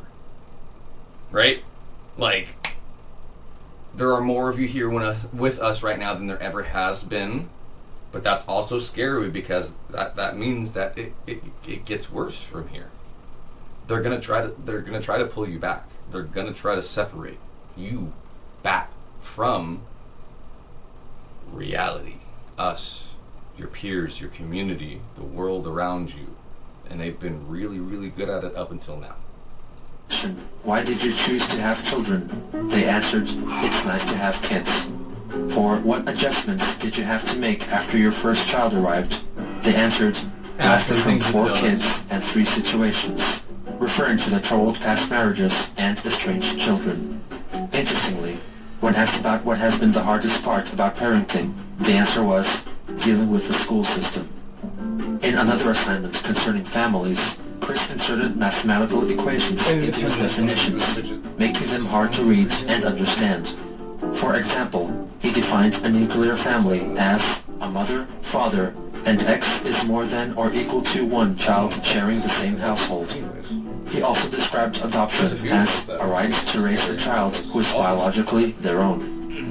Christian took part in a parenting exercise in which he wore an empathy belly to simulate the feeling of being a pregnant woman. An empathy belly to simulate the feeling of being a woman. I need y'all to understand what something like that would do to the mind of a autistic young person with no support system whatsoever. If you know anything about Chris Chan's lore and what they ended up as, this is a precursor not only on top of the trauma that they experienced to their dysphoria and what, in my opinion, ended up being transmaxing, or the incels version of being a trans person. A report describing your boy Trippy, thank you so much for subscribing with Prime. A reminder, we are live on Twitch right now, and if you have an Amazon Prime account, whether you buy stuff on it or watch stuff on it, you get a free subscription to us. Experience on Twitch. Having a belly like a pregnant woman was really an awkward experience. When I tried to get my pencil bag out of my backpack, the belly held me back by putting pressure on my left leg. Luckily, my arms were long, but if they were there are so many books. There are so many books like with actual rhetoric that I need to read. One is like Becoming a Woman. One is what you just said. Something, Agartha.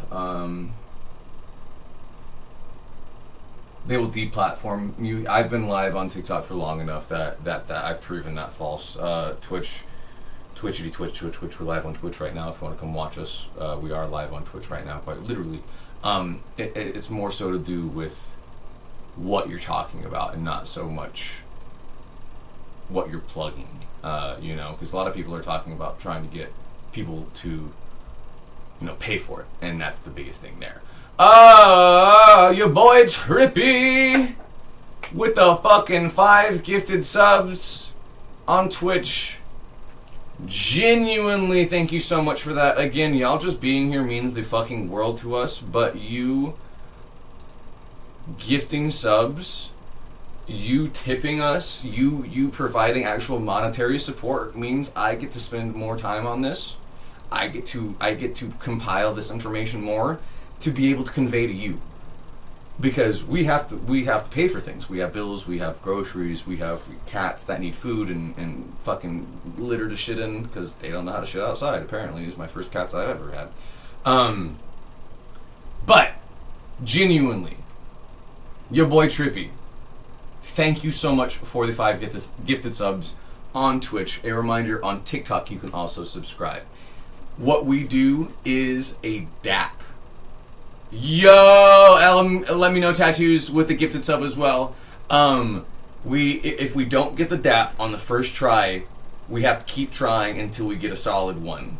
We've gotten gifted like 20 subs at one time before, and we've had to do it back to back. But wait, did you get? Oh no, it doesn't say it next to it. A reminder, you can gift. Daddy! Seriously, probably! In the chat. Oh my god. Okay, hang on, let us catch. Probably with 10 gifted subs. Oh my god. Holy chow with 10 gifted subs as well. Okay, hang on, let's catch up. Thank you. Y'all are gonna make me cry, genuinely. Okay, daps for your boy. Okay. First try. That was solid. Let me know tattoos. Okay, I'm leaning into it too much.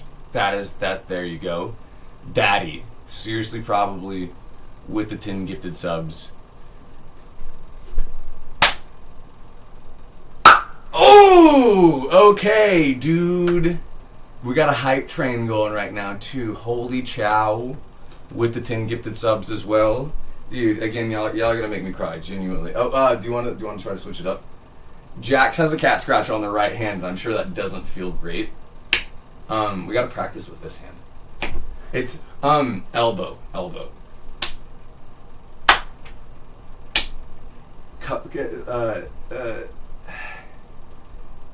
I know, right? Like, it doesn't translate. It doesn't. It just, yeah. What's the difference there?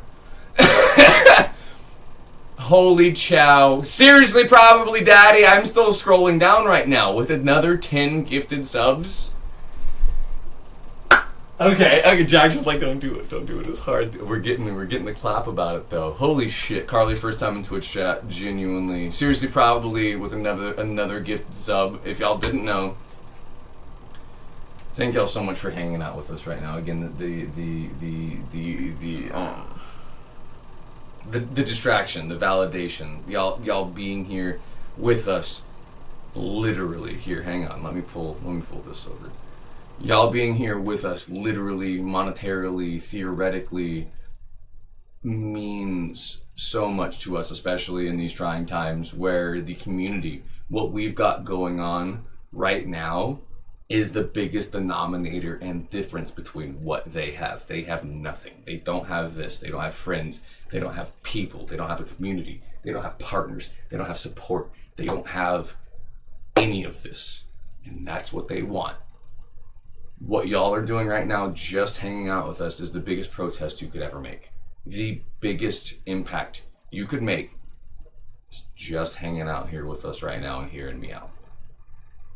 And on top of that, y'all supporting us monetarily, giving me the space to be able to pursue this knowledge and information to come back to y'all. To Daddy probably is still going. Oh my God. To be able to, and again, this is all crowdfunded. This is all because of y'all. This is all with you. This is the difference. This is it. Thank you. Thank you all for being here. Thank you for being you. Thank you for hearing me out. Thank you for hearing us out. Thank you for seeing us. So many of you have already seen us as who we are, but thank you to so many of you for now just hopping on board full-fledged and going, no, I gotta do something. Gotta do something. We got like two or three more. Let's get on this first one because it's seriously. Oh, that was an interesting one. Okay, one more. Okay, on the last one, Daddy, thank you so much. Seriously, Daddy, probably Daddy. If y'all are wondering why I'm calling them Daddy, there's some deep cut lore. Probably has been here for a while now and is our biggest supporter, our biggest contributor by far.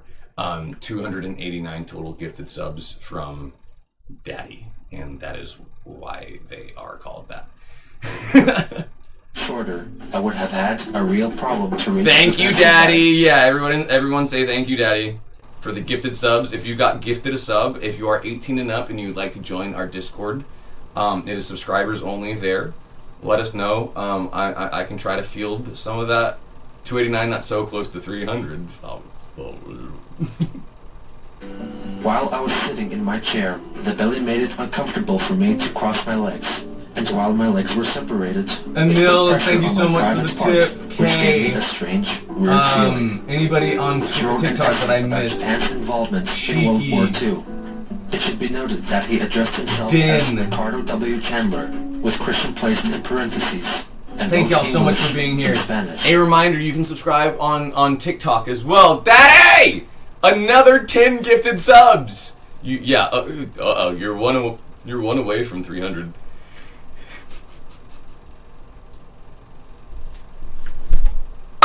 Ow! It's so good! We're getting real good at that.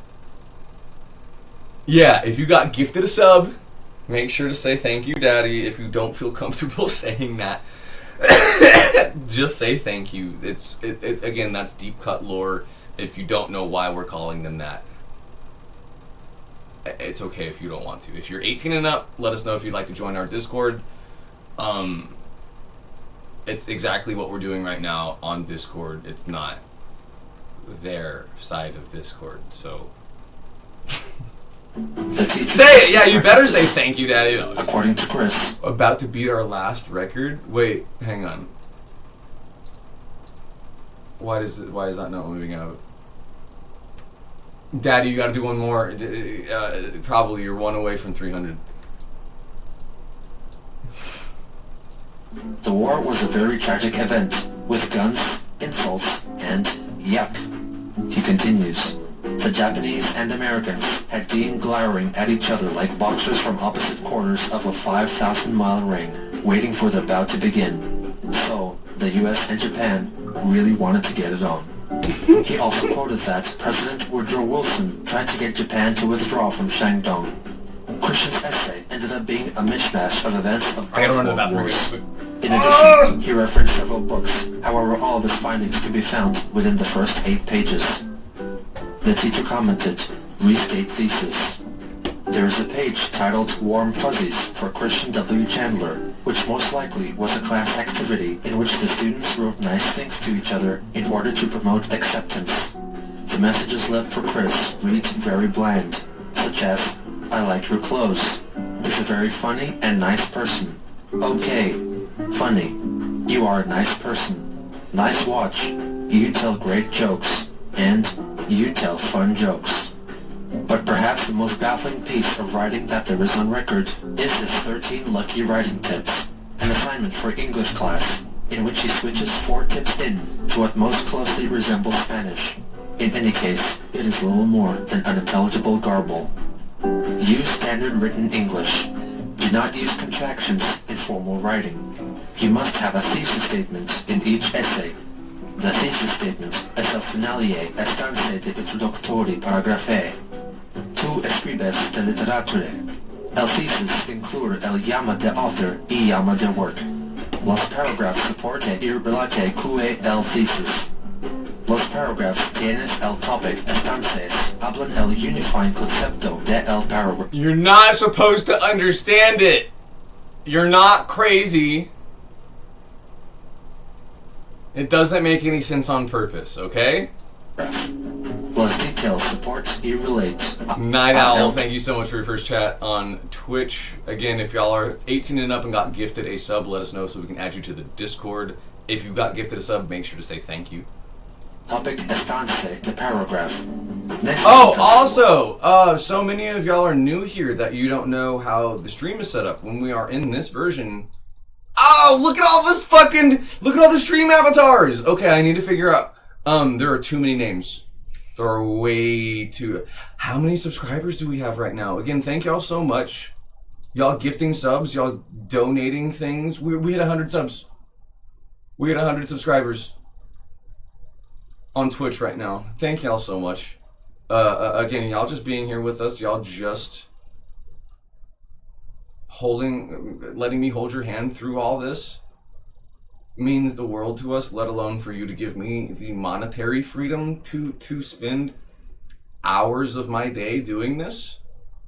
You know? Let me know, Tattoos. Thank you so much for another gifted sub. Poor Jax's hand. We're trying to do it softer. I can tell they're like, don't. You can customize your stream avatar at the bottom of the screen there. If you have been gifted a sub, if you are subscribed now, if you click the SA icon on Twitch chat, it will pull up the customization tab. We have multiple generations of Pokemon. Oh shit, who did I just throw? I forgot I could do that. Oh shit! Wait, why is it? Hang on. Oh, okay, wait.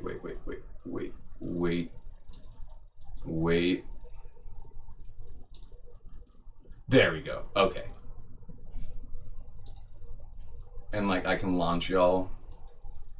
Is interactive, and again you can change your stream avatar if you'd like a different Pokemon, if you'd like just to change the color of your Pokemon, if you want to do a Yoshi. We also have just random animals in there too, I think, as well. That's wild how many of y'all are in here that are subscribed right now. That's so cool. Again, warms my chronically online heart. We earned a hype chest. What we got? What is that? That's what we got? I don't know how Twitter or Twitch really works, honestly. Whatever, and Clopper and anybody else that I missed following, thank you for being here. Wait, somebody give Jax, so again, you can gift direct subscribers. You can gift it directly to somebody. If somebody wants to do Jax a favor, gift them one, because Jax isn't subscribed right now. Jax Rabbit right there. If you click on their profile, it'll say gift sub. I'm not trying to tell you to do it. If anybody is going to do it, gift Jax one. Probably, I was wondering, I was like, you literally just need one more for 300. You broke your card? Oh no. Jax Rabbit is subscribed for 1 month. Tattoo! Uh-oh, Daddy Tattoo got it before you. That counts. That's the echo is what we look for. That would have been perfect for probably 300th subscriber, gifted subscriber. Daddy, we haven't sent you a Jax in the box, have we?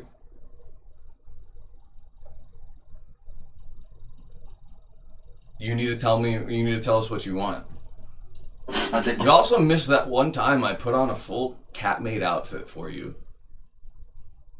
Do y'all understand now that we're talking about this stuff? How the FBI was like, yeah, they're a leftist.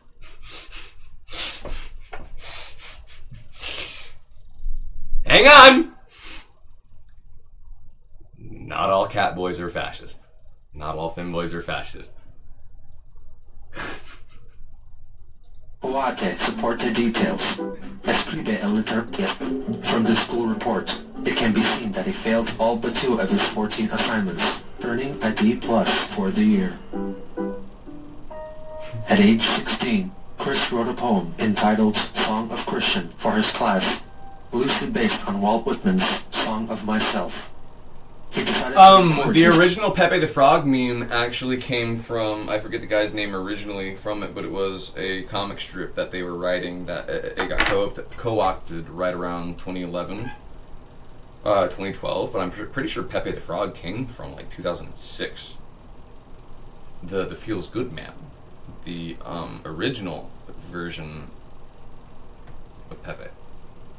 Creation for posterity in video form. The video itself is poorly lit, but there isn't much. How to spot a fascist femboy. Yeah, well, the last time I tried to do discernments of dog whistles, I got literally doxxed by the fascists of the other side because people didn't believe me and just like kind of let them do whatever they want with the information. That was Lace Code. That was that Lace Code video a while back that I still have not really touched on because so many even punks in my own spaces were like, just stop, just leave it alone. It does nobody any good. And now I'm like, no, now we kind of have to again. To see anyway. I hear America singing as I sing of myself, and you experience as I experience. The problems of yourself are my problems. The ear of the young singing cries a happiness. The children's song, the song of laughter. At age 6 weeks, I sang this song of laughter. Then at 1.5 years of age. Blue and black is your favorite color. We can do a functional box too. I can make you a piece. If you prefer one version of gardening over the other, let me know and I can make you a piece for it. The Lord put the mute button on me. My song that I sing, although I talk well, my peer relationship is well, and my... You still don't understand why they thought it was harmful about me explaining Lace Code just in case, because it invited more bad than good at the time because nobody was taking it seriously, and it was giving these spaces more to the people co-opting it than people understanding what it meant in the first place. So punks were like, just let it die because it's giving more space to the fascists because people aren't listening to us. Even though everybody was like, in fact, Lace Code is still alive, it still exists, it's still very much applicable worldwide in different ways. It's so obscure that people were like, just don't even let them have the space to be able to argue the plausible deniability and obscurity of it, right? Ah, probably daddy! Oh! God damn, that was good connection, crispy. Yeah, or hanky code, or carabiner code. But understand,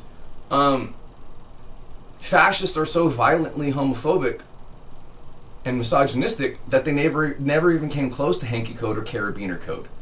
Only Lace Code, because that's as close as they could get to appropriating those dog whistles on our side. You know, like the color of the hanky that you're wearing or the color of the laces in your shoes. Or what side you have your carabiner on your waist, you know. Understand that there is still subsections of fascist femcells, like the tradwife movement, the rockabilly movement, that very much led to the tradwife movement. God damn it, y'all! There's just so many words. Like, if fascists are going to be more likely to use it because of the video, right? Yeah, they said, why are you giving them the plausible space to do this? And I'm like, they're doing it themselves. I'm just trying to point it out. And they said, well, how would you point it out and validate it? Like, 'cause we need to talk about it. Loneliness is off the scale. 300 gifted subs from Probably. Genuinely. Thank you. I'll express my gratitude to you more more, like one-on-one, more personally, because I don't have words to express it right now. And I'm just gonna keep saying thank you. So, thank you. Anyway, that's my poem. Beyond just reciting the poem, he pretends to be the enthusiastic... Can I explain the trad wife thing? Admittedly, not yet. Not right now. That is a whole other subsection of white supremacy and, no, not yet. Yeah, hang on. Host of the Christian Chandler Show. Welcome, ladies and gentlemen, to the Christian Chandler Show. Where there are lots of laughs and all that neo stuff. Now, You put my sim in a dress? Can I see? God damn. That's a terrible sound. Good evening, friends, and welcome to the Christian Chandler Show. I am... Today makes 5 months of you being subbed, so 300 subs in less than half a year, too. Literally, by far, our biggest supporter. Like quite literally. Yeah, I was Christian Chandler.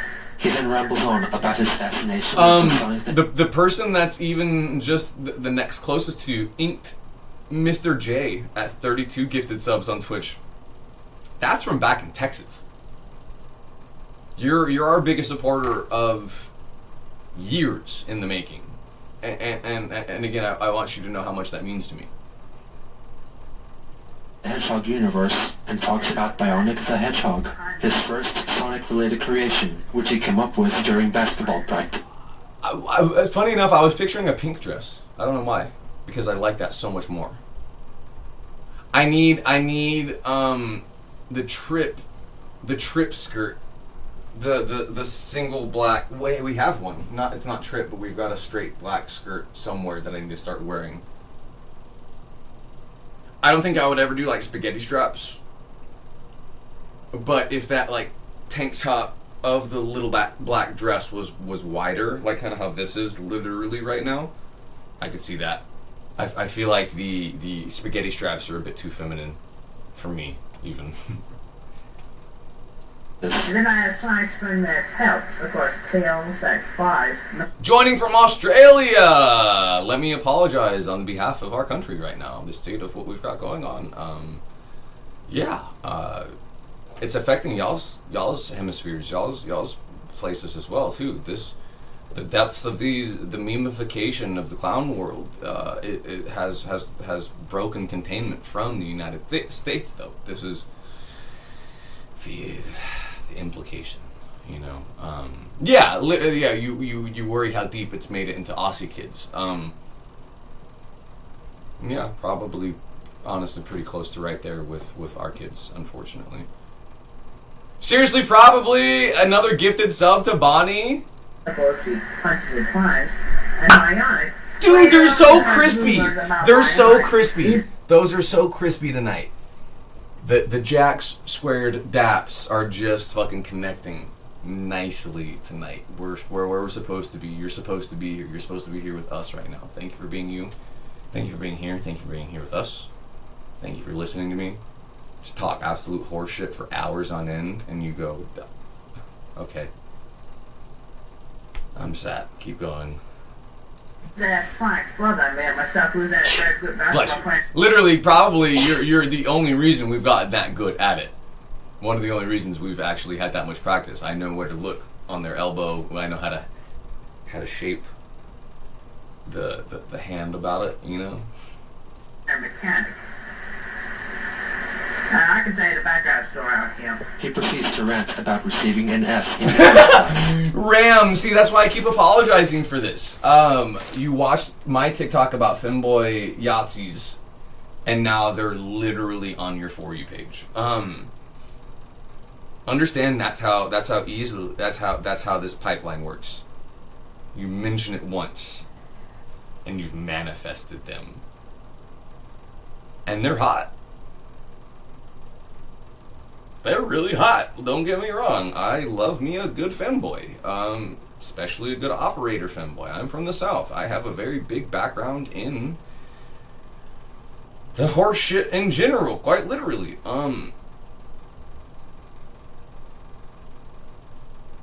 Jeff, smash, subscribed at one, subscribe. Thank you for being here. Thank you for being here. Appreciate you hanging out with us. What's a femboy? Fuck me.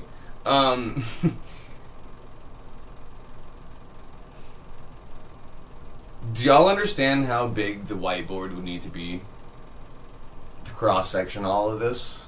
And how intentional that is? It's not even just Pepe Sylvia, dude. This is...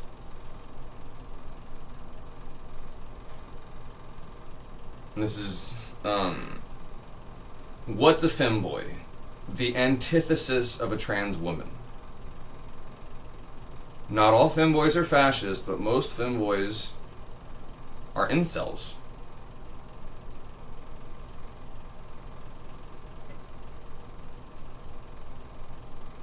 And again, I like femboys.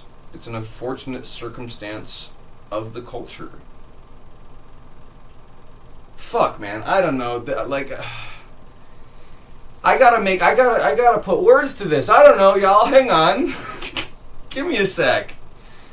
I see my clock. It's about time I sign off. But before I go, just one thing to say to the teacher. Fuck. And now, in English class, you have got to be kidding me. I mean, an F. I do not even know when was the last time I got an F. I mean, who knows? It could have been back in old Green County. That stupid place. Eesh. That Green County primary. Don't confuse femboys with cross-dressers.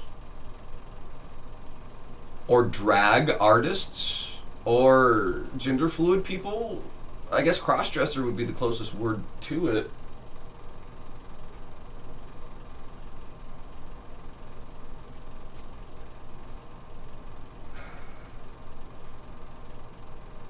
Fuck. That's how I'm Green Elementary. That's why I got the F. Anyway, the many years go by. Then you came along and gave me a nap. I mean, I start off with a 9, and you just lowered it. I'm getting sick and tired of this lower thing. What do you have against the handicapped children anyway? I mean, I know my handicap is autism, and I'm not afraid to admit it. And you, Mrs. Bird, I think that F is very disrespectful. I mean, I am very emotional about it. There are very, very different versions of the word femboy depending on what direction of the internet you're approaching it from. So, understand Zelda, Breath of the Wild, has a depiction of Link as a femboy.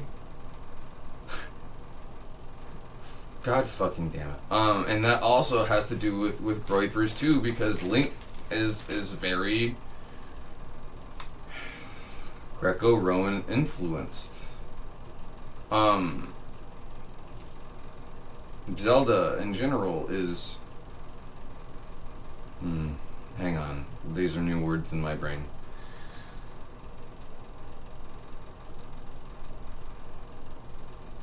You can be a femboy. God damn it! You can be a femboy to cosplay. You can cosplay. You can gender bend. You can. No, Zelda is not alt-right. Y'all are so. I'm so proud of you. Fuck. Come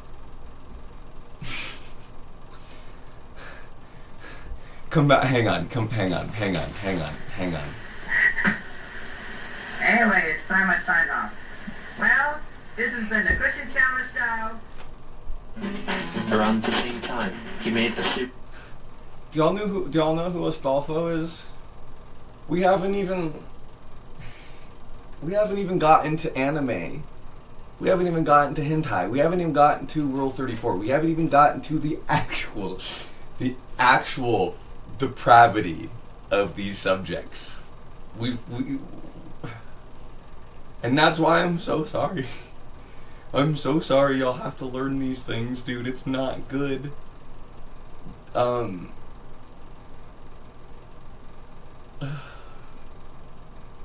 Astolfo is a femboy.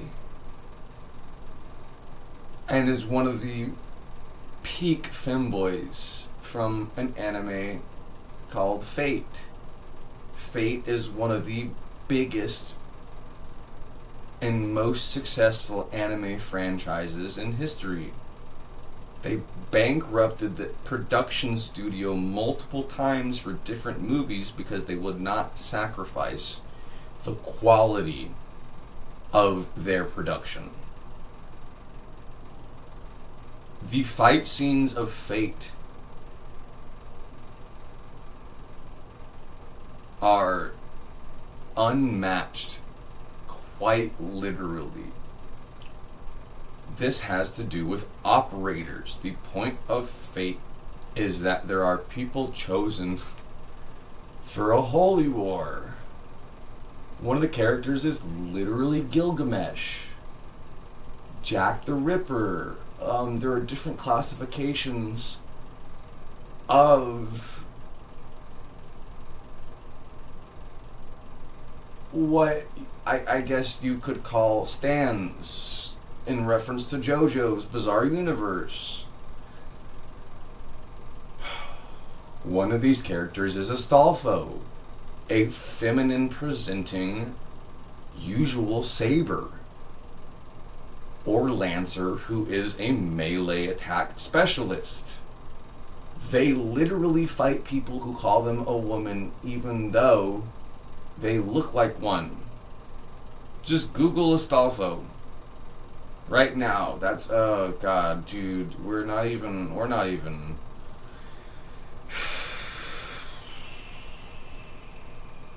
to anime yet.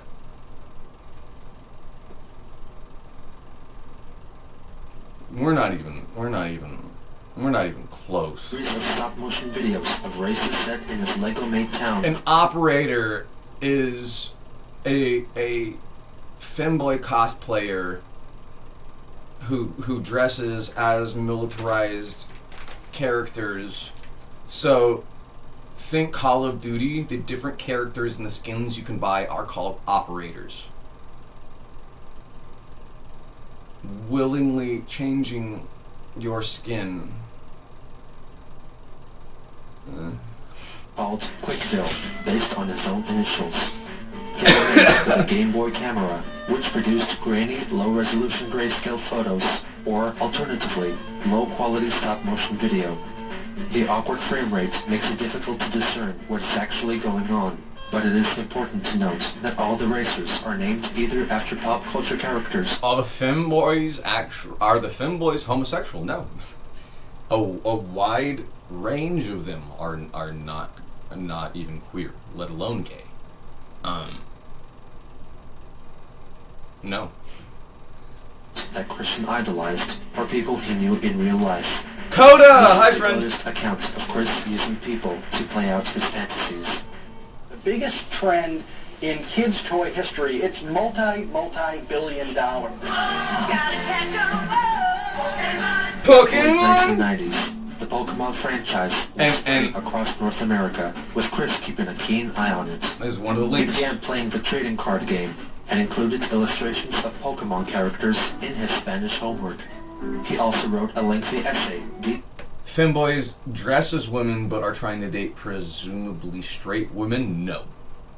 They are not trying to date anyone. They are incels. And no, the closest that they could date to anybody would be their other incel friends who watch them feminize themselves.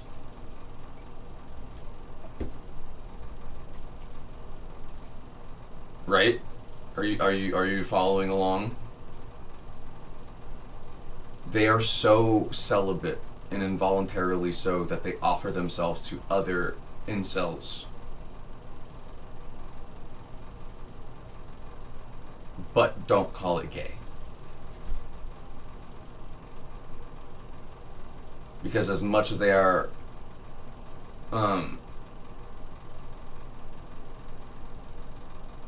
hate women.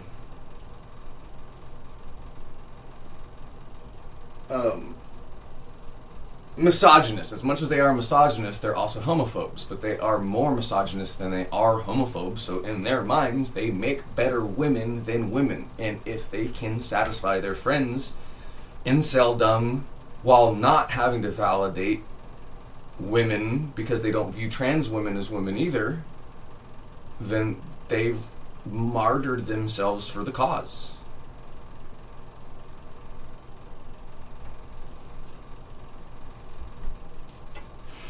Telling how the Pokemon came into their Pokeballs, with which his teacher was very pleased. The year 1999 marked the birth of his wall of originals. This was a designated portion of the wall which displayed Pokemon trading cards that Chris made himself. It featured original Pokemon such as a female Pikachu called Chikachu and Plautistic, a plant which is autistic. Chris himself also appeared several times. His fascination grew to a point that he would dress up as the Pokemon character Ash Ketchum out in public. Around mid-1999, Christian launched his first website, a simple Pokemon-themed effort humbly called Quick's Pokesite, cementing the moniker Quick. It was soon replaced by Quick's Pokesite 2 with a new logo designed by Miranda. He updated it with personal and Pokemon-related news here regularly for the next... Not the Quickie. Not the Quick. Not the Kiwi Farms. This is... Again, this is just the introduction into the like one of the first steps in all of this lore. We have about 10 minutes left into the first introduction of Chris Chan. We might watch just some cartoons after this to clear my head. If y'all want to hang out with us, we can talk about everything we've learned on Twitch after this. I think we should wait to go live again to learn more about this with TikTok, because there's a lot of people on there that want to learn about this too. Yeah, so about 10 more minutes with the actual deep dive into this, and then we are going to watch some like Ed, Edd n Eddy, or like something nostalgic, something nice.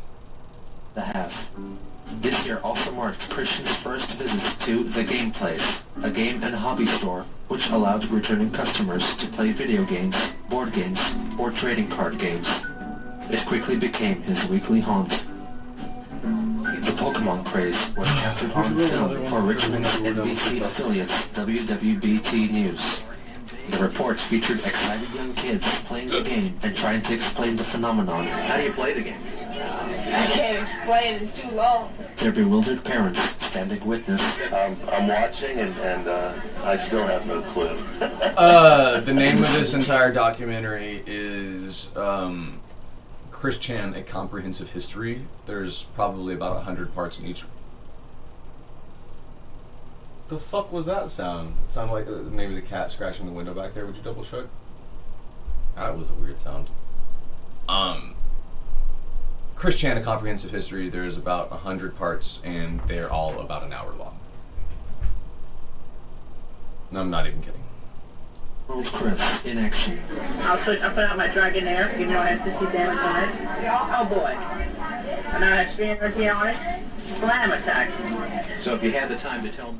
To commemorate Valentine's Day of the year 2000, Christian wrote a Valentine's Day hymn, a free verse effort in which he reveals that he holds very traditional views on courtship and the predetermined rules of etiquette for men and women. Pokemon is sus. I need you to understand how deep-seated inceldom goes with anime in general. Yes, Pokemon is involved. Any anime, any real just pop media, pop culture, game, movie, it's all involved. On a date, the man could not pay the bill, so his date slammed her door in his face. Can you put my Twitch in your social notifications on Discord so everyone in your server knows when I go live? Of course, yeah, please, yeah. I appreciate you asking for permission to do that. A lot of people would just do it anyways. Yeah, I thank you for yeah. The man's coat over a puddle. The maiden walks. Then the man trips and pastes the laundry under the moonlight. I'm so dyslexic and I'm sorry. Unfortunately for a few, my brain is kind of shutting down right now. Interrupted by their parents. He uploaded it onto his website. 10 days later, Chris celebrated his 18th birthday, a date which he held in the highest regard. Among the guests in attendance were a handful of Christian's gal pals and his half-brother Cole. Nearly 3 years after the fact. Yes, Hetalia, Astolfo from Fate. Honestly, JoJo's Bizarre Universe can be a dog whistle too because of the characters' hierarchy and their position in their universe themselves. I can't even say the LOLI word. We haven't even gotten. We haven't even. He reminisced about the event. I will never forget my 18th birthday party. It was the best of the rest. Yeah, if you got gifted a sub, it'll likely give you a notification. Just make sure to say thank you to who did it. Yeah, but it should be. Yeah, probably Daddy. The weekend before my real birthday, my mother and I prepared for the party I was going to host that day. We hung balloons and streamers, and we laid refreshments on the table. At the door was... Oh yeah, Attack on Titan as well has a lot to do with fascism in general and the closing off of society to the outside world and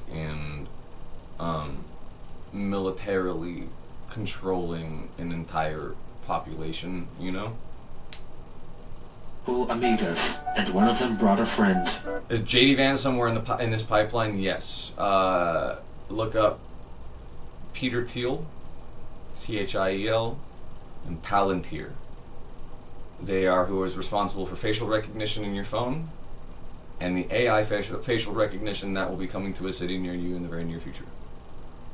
Yes, you're asking the right questions. We ate pepperoni pizza and drank Pepsi. It was great. As Mother lit the candles, I was filling up with ecstasy.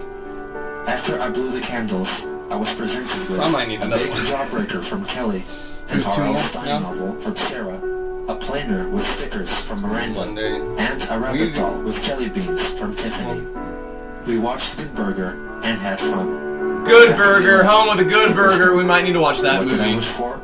I'm not telling. As a palate cleanser. Even though he seemed pleased that his gal pals came to celebrate. Yes, so GI Robot. We need to watch. What's that's from? Can I take your order? Yeah. GI Robot is an anti-fascist. Creature Commandos. Thank you. I need to watch it. Yes, Creature Commandos. They are an anti-fascist robot who is tasked to hunt Yahtzees. And literal anti-fascists on TikTok are adopting the moniker. I need y'all to understand anti-fascism and Antifa as a concept is pussy shit.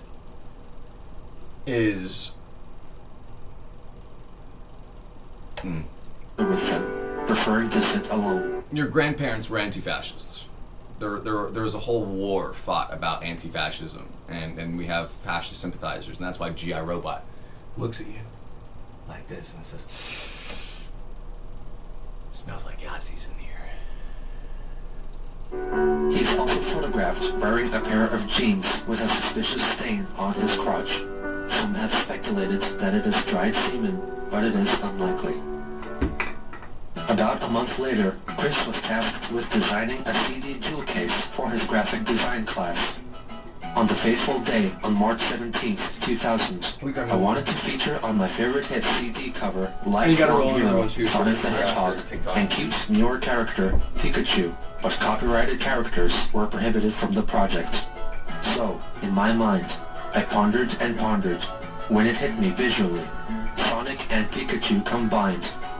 In a way to escape copyright, he combined Sonic the Hedgehog and Pikachu. Yes, Antifa is not a group, it's an idea. You should be anti-fascist. That's the whole point. People have been made so disillusioned to call themselves anti-fascists that when what happened to Charlie Kirk, we have literal people who were calling themselves leftists crying over it. Like, I need y'all to be so fucking for real right now. Like... Sonichu, the electric hedgehog Pokemon, which Christian considers to be one of his greatest life accomplishments. The CD tracklist itself consists of Pokemon, Sonic, and Mario-related Thanks, music, Monkey. with intermittent appearances of old-time jazz from artists such as Frank Sinatra and Bing Crosby, undoubtedly an Bing influence on his Crosby. father. Another month later, Chris had to document a week of his life for a school project. The result was a week with Christian W. Chandler, a self... There's an overarching lore? Yeah, the internet. It really is these damn phones. Literally the overarching lore for fascism in the modern sense with the alt-right is the internet in general. Documentary, which detailed the events of his life from April 29th to May 5th, 2000. The front cover features a blurry photo of Chris and Patty, with a discolored, ghostly Sonic below. He writes it in the third person, as if followed by a documentary crew. On April 29th, he visits Books A Million to participate in the Pokemon Trading Card Game League.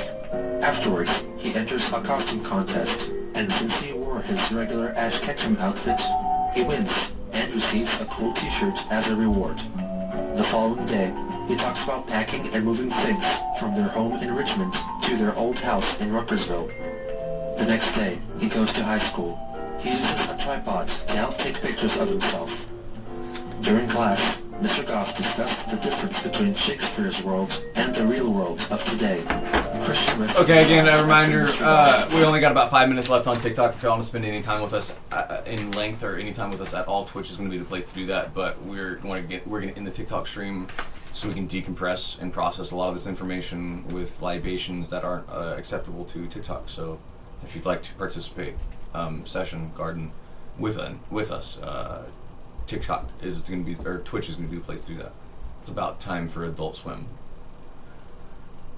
Just a hot second. And before the bell rang. Next, he had trigonometry. I'd hate to be Christian when I'm a wizard, first time in interaction Twitch chat. after Appreciate y'all waking up being from- here. If you have not already, don't forget to follow. If y'all are new to here, especially on TikTok, don't forget to follow before scrolling. Not noticed news crews, but I was. Next was computer graphics. It was great for him today, because he got to print his own CD cover. Next was Spanish too.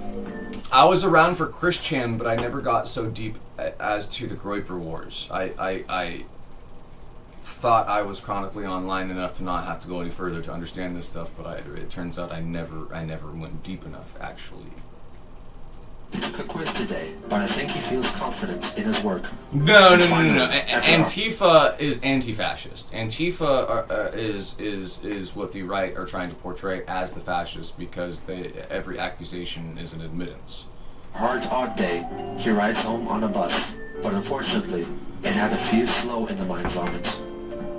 The following day, he repeats the routine of snoozing through class, and that on even days, he eats lunch with Tiffany and Sarah. For the following day, he describes his daily activities at home, which mostly consist of playing video games and managing his website. The next day, he talks about working in computer graphics class and making a Mother of the Year award for Barbara, which he plans to give to her on Mother's Day. For the final day's report, Chris states that it was a difficult Friday. One of his duties included taking part in a senior group photo. After the long wait for the pictures to be taken... Edrialise, Aaron Parnas is in the same vein as Dean. Lil Honk. Oh no. Charlie, thank you for following. Lil Honk, is that related? I need you to look at me in my face right now. Being crowded like a sardine surrounded by immature teenage boys. Is One Piece safe? I'm gonna tell you, One Piece is actually the most anti-fascist piece of media right now, to the point that the Nepalese are waving the Jolly Roger with what they've got going on right now. The Jolly Roger in many circles is seen as an extreme leftist meme, or like the dog whistle, I guess you would. Charlie, thank you for being here from TikTok, first time, appreciate you being here. And having the hot sun shining down on him and everyone else, he went back to the shady entrance. After the photo shoot, Chris was picked up by his dad. And that concludes our week-long documentary of A Week with Christian W. Chandler, the autistic boy that has made it this far. : close parentheses. Yeah, Ben Shapiro is now taking the helm of Turning Point USA and will now be the new site of the Groypers. Ben Shapiro is an Israeli propagandist. Ben Shapiro is it's like the Mossad, is like the mouthpiece of the IOF.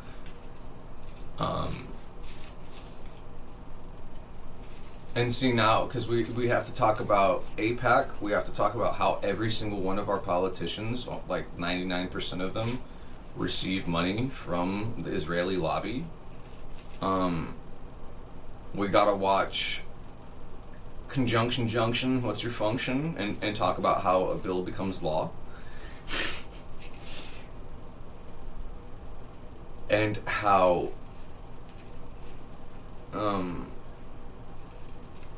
corporations gaining autonomy and Citizens United after 9/11 played directly into this as well. Pass up an opportunity to go to the senior prom, so he Jesus Christ, dude. Even though Christian had labeled the set of photos as the senior prom. We're watching the history of Christian in the background right now on Twitch. We're about to end the TikTok stream as well. If you want to spend any amount of time with us, Twitch is going to be the best place to do that. It's going to be the best place to learn any of this, especially while we're actively live. Other than that, TikTok is going to be the place to follow along with the installments, I guess. Strazi, first time on Twitch chat. Don't forget to follow before scrolling or before leaving TikTok as well. Tell everybody back on TikTok how much better Twitch is. Genuinely, we're watching this stuff together right now. And like I said, I think we're just gonna watch some cartoons after this, after we're done with this intro to Chris Chan. Yeah, Chris Chan and Groyper sound like they have a lot in common. Cucks Max. First time on Twitch chat. Yes, they do. They overlap more than you're on the right. You're on the right track. Yeah, that's what this entire stream for the past 5.5 hours of us deep diving into this has pretty much come up with, is that LOL cows, Gamergate, Chris Chan, anti-wokeness was the start to all of this. It is possible that it was some other social gathering due to the fact that the event is held during the... Oh, I'm just a bill and I'm on cap. Yeah. How does a bill become law? Yeah, the conjunction junction. What's your function? Yeah, we... When's the next deep dive? Admittedly, we should probably go live again before our next scheduled live to talk more about this. Wednesday?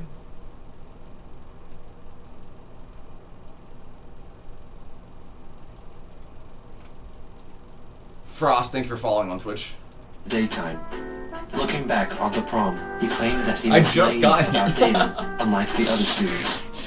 Out of pity or out of genuine compassion, Tiffany asked, Is Jax Rabbit also on the Twitch? We're live on Twitch right now. Jax is my moderator on both sides of things, so if y'all want to ask them questions, Twitch is probably going to be the best place to do that as well, but they're also monitoring TikTok chat right now as well. They're watching TikTok.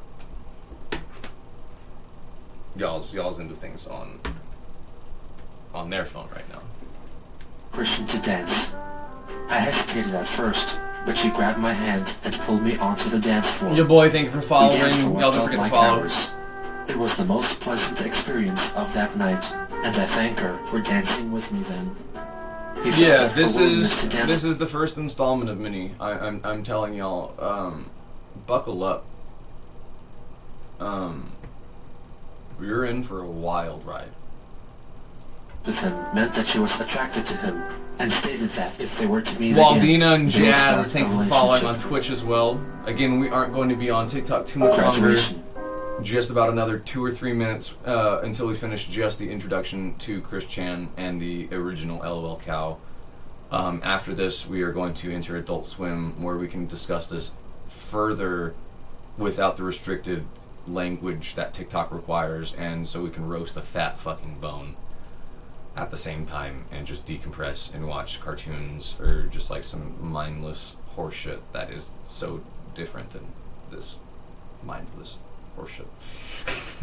Jazz and Waldina, y'all let everybody know back on TikTok how much better it is on here, on Twitch, right? Even just the quality. The end of high school. The end of his interactions with his gal pals. Most importantly, something in IKEA. Thank you for following on Twitch for his achievements. How do you find us over here? Just this wasn't the case. Search Protorabo on Twitch or the link in my bio. With a star pin. And a reminder, if you make here onto Twitch and you have Amazon Prime, whether that's what you watch stuff on or what you buy stuff on, you get a free subscription to us here on Twitch. This year awards for more important qualities. I should have been highly recognized for my artistic talents I showed in my many art classes. Hannah, are you in here right now? Can you field some Discord invites? Fallen greatly from not getting recognized for any of my talents. I excelled in math too, for the love of God. I was so jealous. Here very soon, especially with how populated we are right now, we're probably gonna have to add another mod. So anybody in here who would like to volunteer for that, we do have a list already started, but that's kind of changed since we haven't had really a need for it. Well, yeah, Daddy, aren't you a mod? Didn't we give you mod like controls?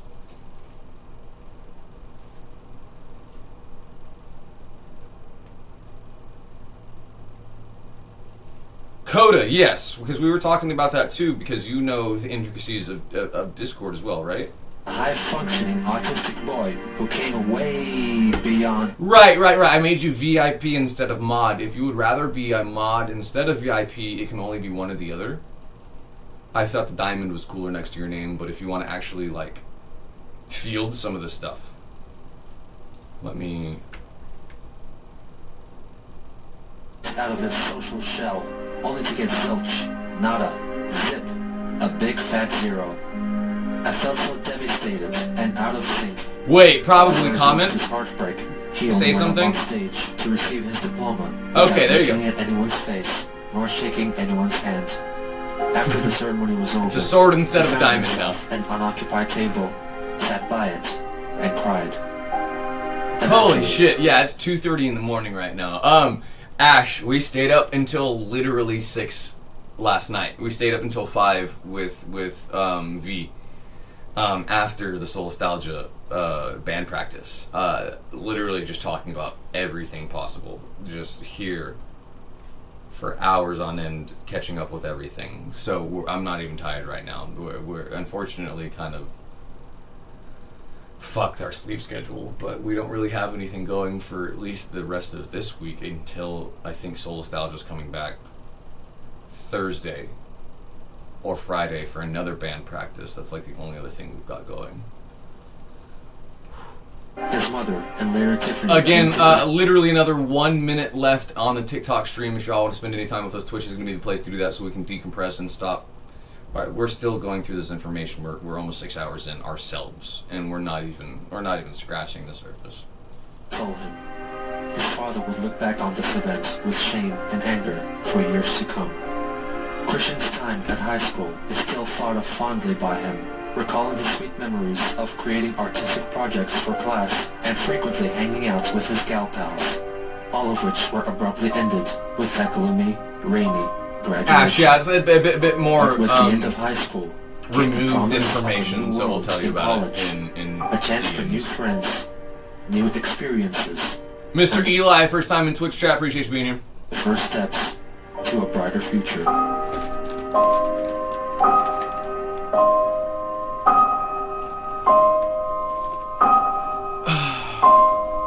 No, the end of part 1. 40 minutes in. You did it. You did it. For y'all who have been here through that whole segment, 40 minutes, you have found your starting point to all of this. And I'm so sorry to be the one to point you in the direction, because it's not a direction anybody is ever supposed to go down. But understand, you're gonna be better off in the perspective of the world knowing this information, because ignorance is not bliss. You need to know this stuff.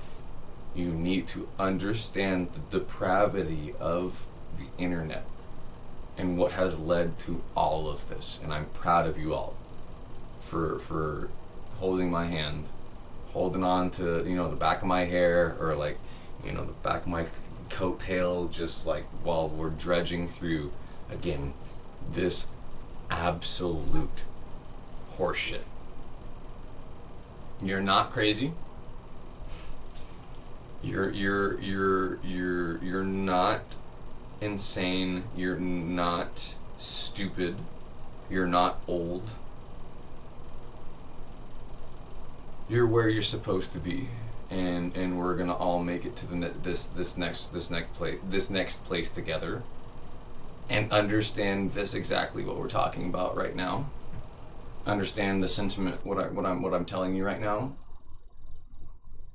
is the biggest difference between us and them. You being here, me and Jax being here, you being here with us right now is the biggest difference between us and them. They have communities too, but they are not like what we've got going on here. And I need you to be proud of that. You should be proud of yourself for even getting this close to what looks like the most disgusting bog of a swamp that you could have ever smelled or laid your eyes upon. And we have to walk through it. we have to jump in together. That is the end of part 1 of the introduction into Christian. Again, we're ending the TikTok stream in just a second. We are going to be entering Adult Swim. Endless, thank you for the applause. Appreciate you. We're going to be spending the rest of our time on Twitch. If y'all would like to watch some cartoons with us, we're going to decompress. If y'all have any more questions, please ask them, but understand, I think I might almost be out of words. I need to still have enough words tomorrow to compile all of what we've learned today. Because I can't hit a wall. I can't shut down at any point here, you know. I gotta take care of myself. I gotta take care of myself physically and mentally to be able to do this.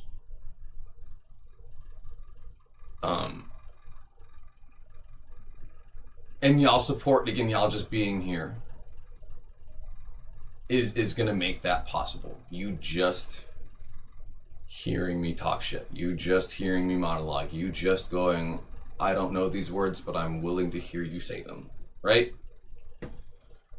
Proud of y'all for being here. I need to go to the bathroom. Again, it's time for Adult Swim. Gotta slow it down a bit to get some time to explain it, because the people are listening now, quite literally. Yeah. Y'all gotta let me know, because I don't want to call it dumbing down, because you're not dumb. You're not stupid. Let me know how far back I need to pull on this to just start these conversations, because I say things and I expect people to understand them, and they're like, I'm not even close. And I'm like, okay, let me formulate this for like a 60-year-old. Let me formulate this for your grandparents. Let me formulate this for your children. Let me formulate this for your coworkers. And every single one of those are different conversations.